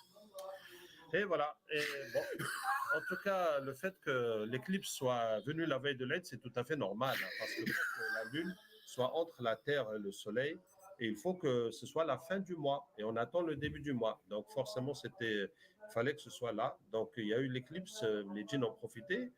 L'éclipse, elle fait rien aux djinns. C'est les humains, par leur stupidité, qui va adorer les djinns spécialement à ces moments-là, et donc ça donne la force aux djinns. Et voilà, ils ont dit qu'ils en ont profité pour envoyer des djinns les aider en Israël, qu'Allah Ta'ala ait pitié de nous. Et puis après, il y a eu l'Eid et les chéatines qui ont été déchaînés. Salam alaikum wa rahmatullah. What am I supposed to take from that, bro? Just the idea of the possession, I mean, the control of the connection between the body of the human and the jinn. It's definitely. Look, he looks fine here. Once he starts reciting the Quran, the guy just changes his behavior. Like, yeah, so this guy is not afflicted. He's not afflicted. No. This guy is healed. He used to be afflicted, right? Yeah. So now what the Sheikh's doing is, because this person's had interaction, the jinns have possessed him before. When he's become healed, what the jinns don't realize is they leave a vulnerability to themselves from that person they afflicted, because now that person has a type of connection to that world that other normal person won't have. So even though he's healed and there's no jinn in his body, what the Sheikh does effect. So what they do is he recites the Quran on the person, and then he brings the jinn into this person's body, right, through this method of reciting the Quran. And instead of the jinn being in control of this individual, the jinn's actually trapped in the body, and the Sheikh is the one who is ordering the jinn to submit, basically, and to inform him about what he's asking. And this individual here is not controlled by the jinn when the jinn enters the body, because he's actually healed, but rather the jinn is trapped in the body. And the Sheikh would recite Quran and say to him, you can't go until such and such. So this is a quite unique circumstance. This is something called jinn catching. Yeah, whereby a person who's been healed post affliction have. So the Sheikh uses that to the advantage of the Muslims, basically, because this person's in control. Yeah. He's got many videos. I've not seen this now. قول النبي صلى الله عليه وسلم عليكم بالشفاءين القرآن والعسل. لماذا القرآن؟ لهذه الآيات، ولأن عمر رضي الله عنه ورد عنه أنه كان يضع يده اليمنى على رأس المريض فيقرأ الفاتحة فيبرأ المريض بإذن الله. والفرق بين الأمراض النفسية بص يا أستاذ منصور. أيوه. طب يا جماعة حاولوا لحظة، أنا ممكن بقى. لحظة. هو إيه حالته صعبة ولا إيه ظروفه؟ لا يعني؟ صعبة ولا حاجة. لا. طب شلوك عدوى. هو أستاذ منصور أنت ممكن تشوفه؟ ها؟ لحظة أشوف. أنا بص، لا في حاجة معينة أتأكد منها الأول. طب يا جماعة الكاميرا. هو ده ممثل مش معلوش جن. ده ممثل معلوش جن. ده بيمثل. ده ممثل كذاب. ده كذاب. لا عليه جن ولا حاجة. وبعدين دي يعني حضرتك عرفت منين؟ طب يا جماعه البتاع لا كل ده امور تاليه. ما فيش جن بيقدر يعمل اللي هو بيعمله ده، ولا التشنجات ديت، ولا نظره عينيه، حاجات كتيره جدا. ولا نفسي يا دكتور. ده بيمثل انه عليه جن. حضرتك عرفت. What was the Sheikh saying? Was he the one saying it's an actor, or was it the presenter? No, there was 3 people supposed to be sheikhs of some sort, and I think they were trying to test to see if they really could, because lots of people claim that they not fight, but they do exorcism. So they're trying to see if they could detect whether the person is an actor versus a real possessed person. But we need to see the longer version.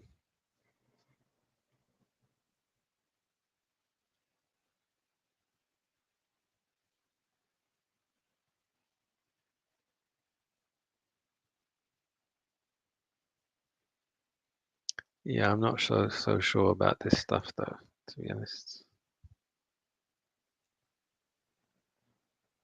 I think it's clear, to be honest, but I don't think it's a big deal. Like, it's just if Allah wills, a person will be afflicted. The jinn will be allowed to use their body as a type of place to reside and communicate and cause problems. And then the healing process will be the Quran, and to communicate with the jinn and to instill fear into him to leave or to become Muslim and to not afflict the person anymore. Other Yeah. than that, yeah, I don't think it's that problematic at all.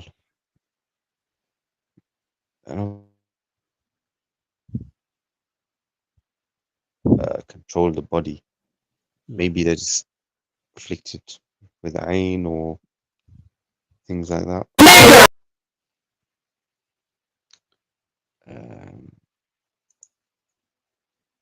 Yeah, whether the jinn makes them really tired or fatigued or anxiety. This is why a person should do ruqya on himself.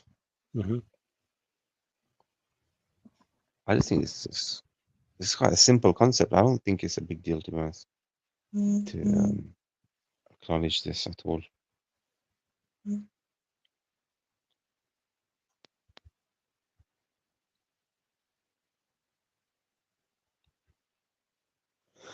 There's some guy on TikTok that does ruqya, right? Live ruqya. Right. And he gets so much people donating him money. It's mad. It's like, yeah, but he blocked me Hmm.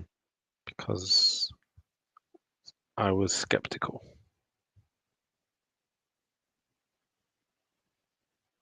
Yeah.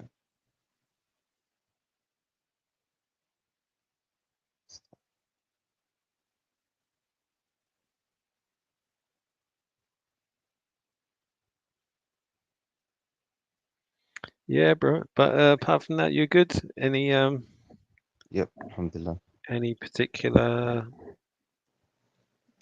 Um, career path you're on? Is it going well? What you up? I don't know.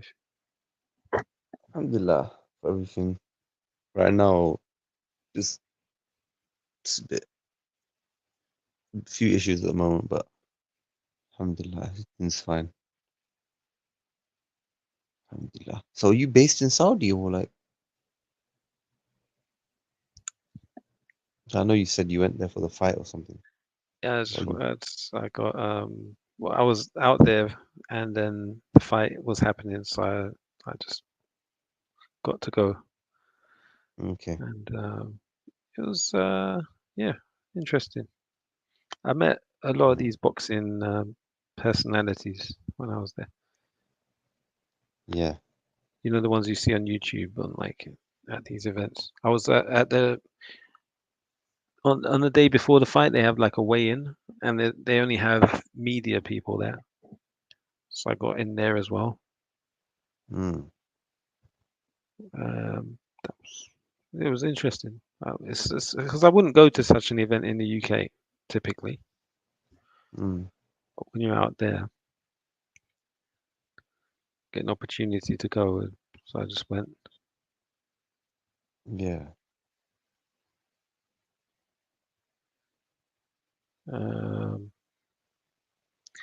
There's a boxer called Dan Aziz. I don't know if you heard of him. No. Oh, okay. He's a Muslim brother. Yeah, I met him. Yeah. Yo, bro, where's Sir Faz? Yeah, Not seen him in years. Yeah, I don't know. I'm sure he's alright, inshallah. Alhamdulillah. Do you remember people used to call him Fogger Faz? Not me. You guys. Where's Fogger? That's what people used to say. Where's Fogger? Yeah, I don't even know what that is. Fogger Faz.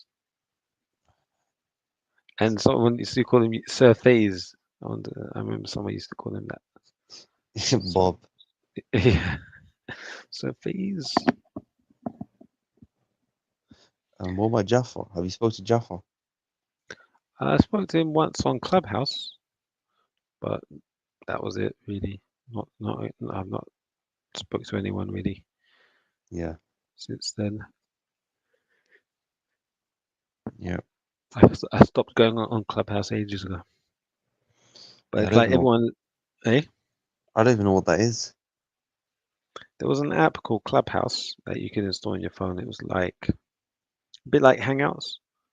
Okay. A bit like that.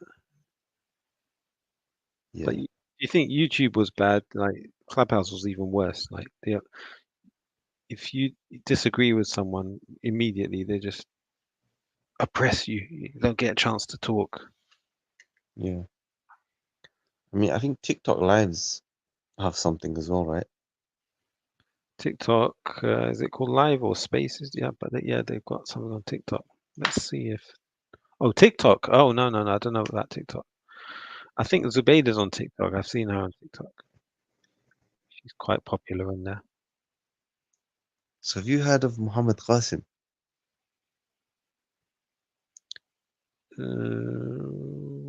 No, don't think so.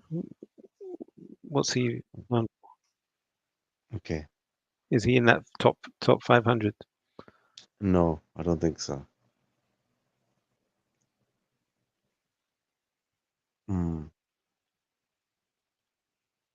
Is he British? No, Pakistani.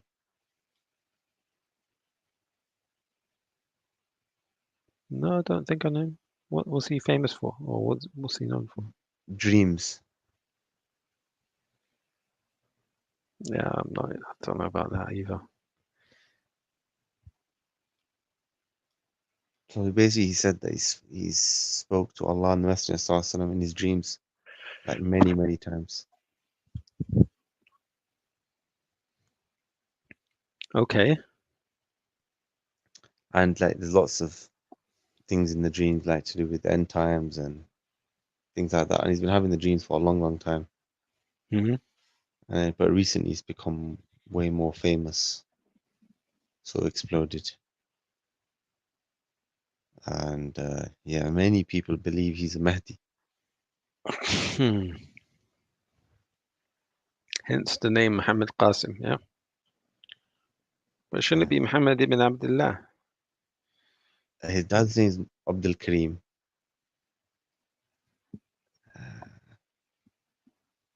His dad's name is Abdul Karim, yeah.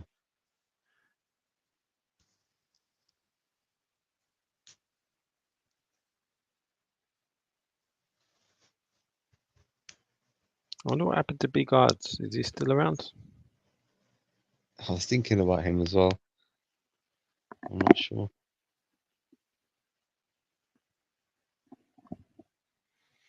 I remember Sir Faz went to visit him in London. Yeah. And then Big Odds claimed that he bought coke from him. And so people started calling him Coke Faz. Don't speak about that. It's not good. I don't believe any of it. But I'm just saying things I remember from moments that I remember. The days. What's this? There were some fun times, to be honest. So was she getting whipped? I don't know what's happening there. It's Afghanistan. They say it's Afghanistan. I don't know if it is that. Seems like a bit of a harsh whipping. Wait, let me see. Oh, it's normal. Normal, yeah. No, yeah, I thought it was extremely hard, but it seemed not that bad. Yeah.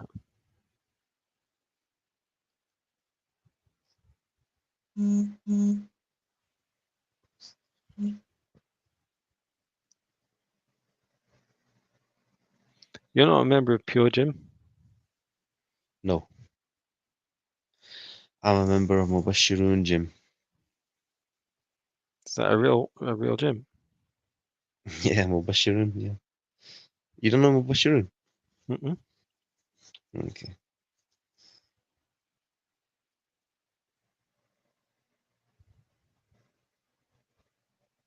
This is violent. Wow. They're protesting anti-abortion. Oh man, they're fighting back. Mm. Wow. I've never seen them like that strong on the front line. Mm. Oof. That's some serious hitting. Why don't they just pepper spray them? Like, what are they doing with all this riot gear? How are just a handful of riot gear police able to push back so many people?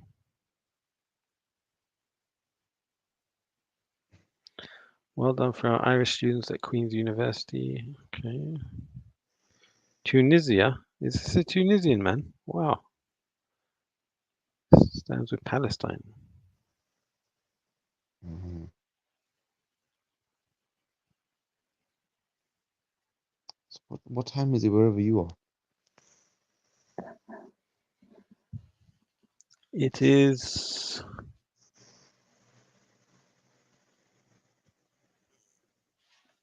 almost time for, well, it's time for Fajr, but yeah. Yeah, same here. Mhm. I'm gonna probably pray in the masjid in a minute. Yeah, man. Nice one. Inshallah. I have one right in my house. It's good catching up with you, bro. It's a long time. Oh, Yeah, for sure. Alhamdulillah. I don't know if it's classed as a masjid though. Like recently, I saw an opinion from Ibn Taymiyyah that if a masjid is not owned, like if it's rented, then it's not a masjid even if it prays 5 times salah. okay. Yeah, so I don't know. I don't know about that opinion. Oh, you mean like if somebody rents a hall from the council and it's not a masjid? Exactly. Yeah. So what's it called then if it's not a masjid? A musalla. It's called masjid. Opinion, yeah, it wouldn't actually be a masjid. Yeah. Because the masjid belongs to Allah, doesn't it? It's like Yeah. a waqf, like it's not. Maybe I'm not sure the reason why, but that's what I can imagine. Yeah. Yeah, he said This girl's because Jewish. Hey, sorry. yeah, he said because they can sell it at any point. Yeah. And then what are you gonna do?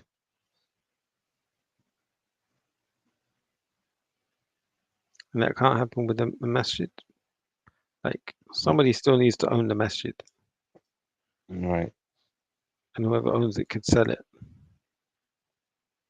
But then, But yeah, but they wouldn't you be have to allowed fear to Allah. Islamically. Yeah, exactly. Islamically, there'll be a court and stuff like that.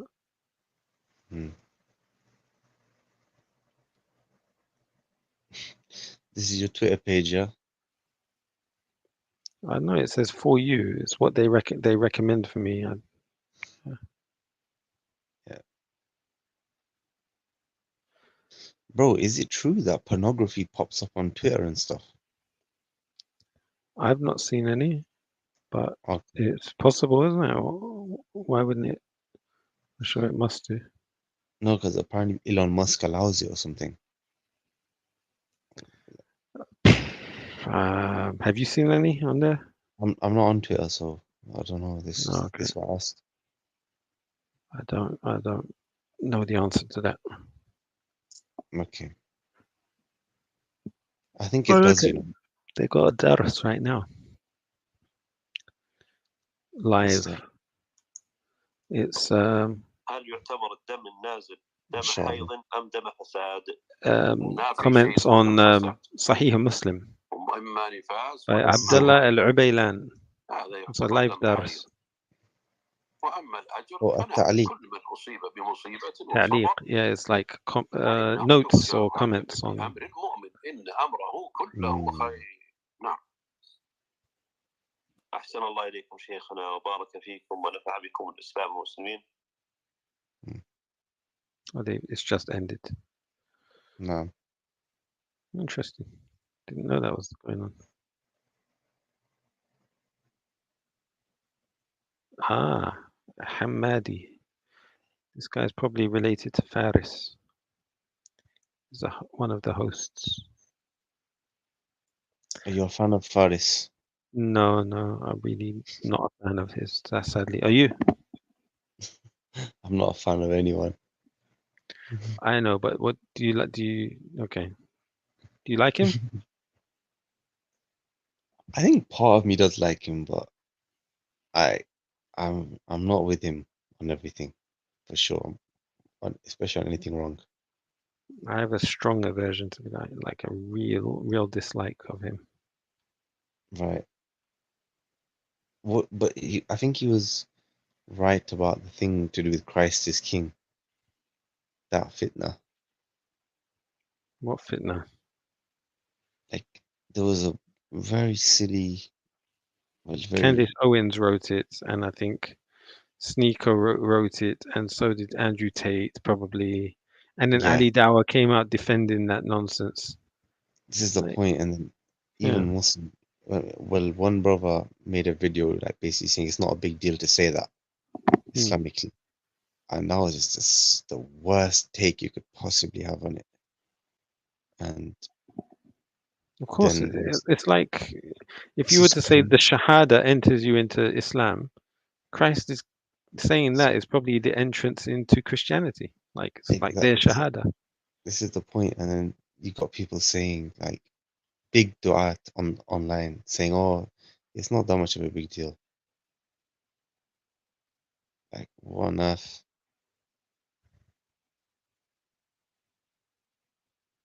Dawah people, yeah.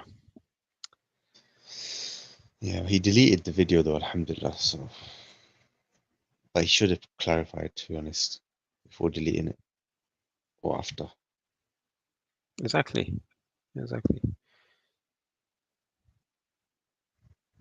Dr. Phil interviewed Netanyahu.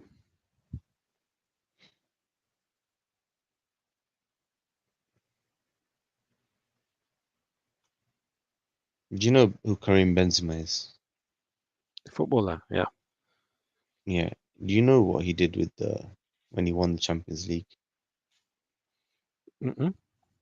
As in when he went into the church with the trophy. No, what did he do? Bro, the whole team walked into the church with the trophy that they just won, and he was holding it up with Marcelo, one hand each, and then they went to the priest, and I can't remember if the priest blessed them or something like that. But then he walked up the stairs holding the cup, one side each, him and Marcelo, and then he walked up the stairs towards the Sanam, as in the statue of Mary, and then he lifted the trophy up to the Sanam, to the statue. Benzema did that, yeah? Yeah, bro. Subhanallah. Can you believe it, bro? Like, yeah, I mean, I don't know I don't know. I mean, I've heard of Benzema. I'm not a follower. I don't know anything about him. So I wouldn't surprise me. Subhanallah. Do you like Daniel? Yes, yeah, I think it's important to have somebody like that in the Muslim world. Like if you were to remove him, then who else is there? What do you think is main thing that is unique to him? That he's very active in that he takes part in debates. All right, so let me go back a bit. Excuse me. The thing I liked about him is he done a couple of videos on polytheism. Yeah, he's good with that. Yeah, I thought that was fantastic because if you think about it, that is, in the Shahada, you have negation and affirmation. That's the negation part, really. La ilaha illallah. Takfir and kufr bit taghut. That's basically what he was doing. So, and the production quality of that was superb.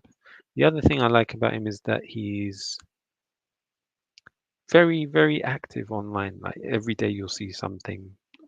It's on all things, whether it's but actually there's negative things as well. But I'm not gonna criticize. I'll just say I think he's an asset more than a liability for Muslims. He does a lot of debates in the debate sphere of social media. Like there's a called modern day debates. So he'll debate Christians, he'll debate Hindus, Jews, atheists, everything. So and he doesn't represent in a very embarrassing way or anything. Yeah, he doesn't have a sort of foreign accent as well, so in that sense, if you want someone to, like, let's say you're organizing a debate between Muslims and atheists and you had to invite a Muslim to defend it, who are you going to invite? You'd have to put him on your list. He's capable as well. Like he'll do his research. He's not gonna be an embarrassment. Yeah. Yeah. And he'll debate calmly. You saw him on the PBD thing. He done well. No, definitely that was a win. Definitely that day. Look at some of the people at Speaker's Corner, right? Some of the videos instead of talking, all they do is shout. Like you got a non-Muslim Christian woman coming to you, asking you about Islam, and all you're doing is shouting at her. Like some people, they don't know how to talk; they just shout. Muslims, yeah. Shout. Or they've got a foreign accent, all that kind of thing. It's just. I've seen it. It literally is shocking. Like the person is like, "What is this? Like, why are you screaming?" And they talk in a very sort of argumentative manner, like very like very what's it? You're not listening to me. They think they sound posh and they don't because they got a strong accent. It's just yeah. It's confrontational all the time, man. It's so silly because you can easily calm down a conversation by just saying a few good words and just continuing. Exactly. It's not difficult, or like I don't know if it's egos or what it is. Bro, where's Respect? As far, no idea. No idea. Does he still have a channel? I don't know, bro. I don't know. You know Sheikh One though? Do you remember Sheikh One? Yeah. I think he's got a very big Instagram, Oh yeah? Yeah, like my friends who don't even know him, like I've shown videos and I've recognized the name. And I'm like, Sheikh One, I know who that is. And then he showed me and he's got like thousands of views on some of his stuff, like, on Instagram. So yeah. Did you was there a channel called Ilm Films or something? Did you share that with me? Okay, I heard that they renamed their channel History Un. History Un. History Un. Yeah, History Un. You heard of it? No, I haven't. Did you ever heard of Londoniyya? London, yeah, I have actually. I'm trying to remember where. History Un. Londoniyya. YouTube. Historiun. Yeah, this channel here. Yeah, they've got some good things. Londonia.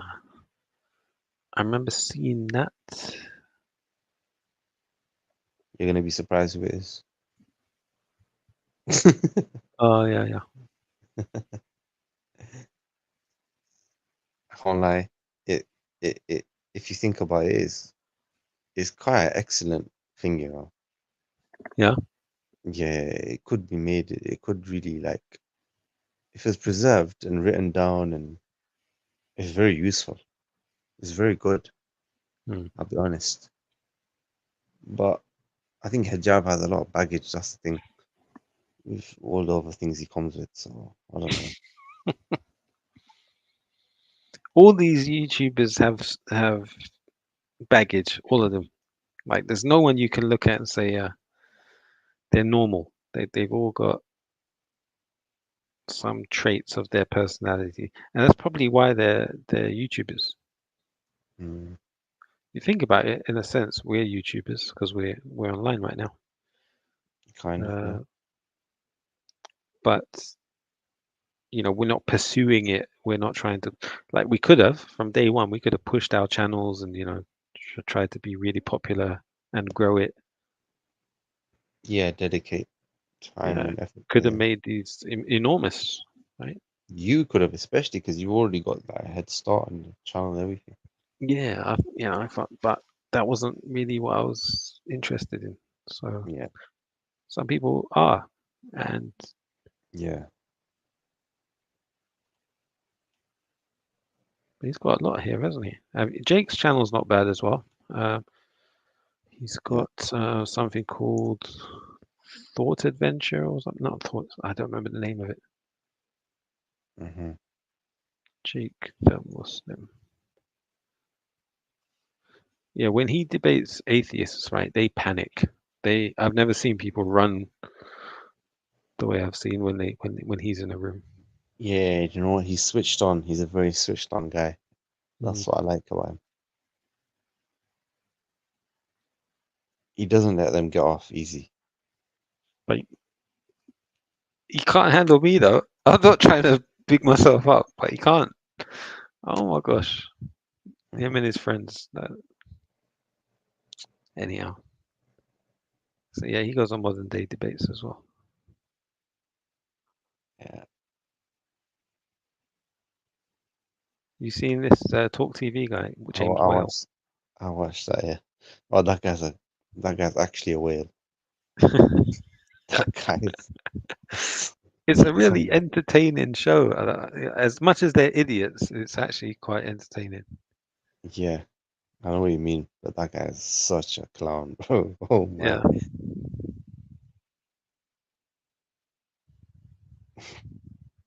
That guy is so ignorant, bro. That's the definition of ignoramus. You know how Abu Khadija calls people ignoramus. Okay. James Whale is actually an ignoramus. That is what you call ignoramus. That word is so funny, man. It sounds like a type of dinosaur or something, bro. Ignoramus. Oh, bro, I better go, yeah. SubhanAllah. Okay, yeah, it was nice chatting, brother. Wallahi. Yeah. Inshallah, I'll keep an eye out for your live, whatever, inshallah. Yeah, bro. Take care. Big up. Jazakallah khair. Assalamu alaikum. Alaikum salam wa rahmatullahi wa barakatuh.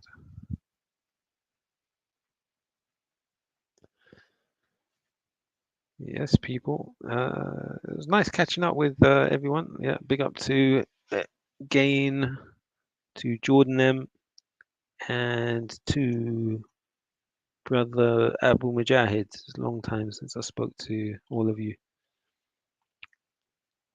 And also to everyone in the chat.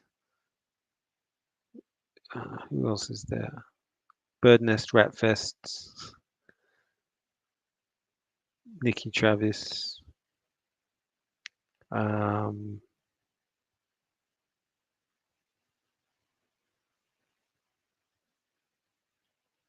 Yeah, everyone else can't see all the names. Russo, Hoku, Shinken, 919, Inc.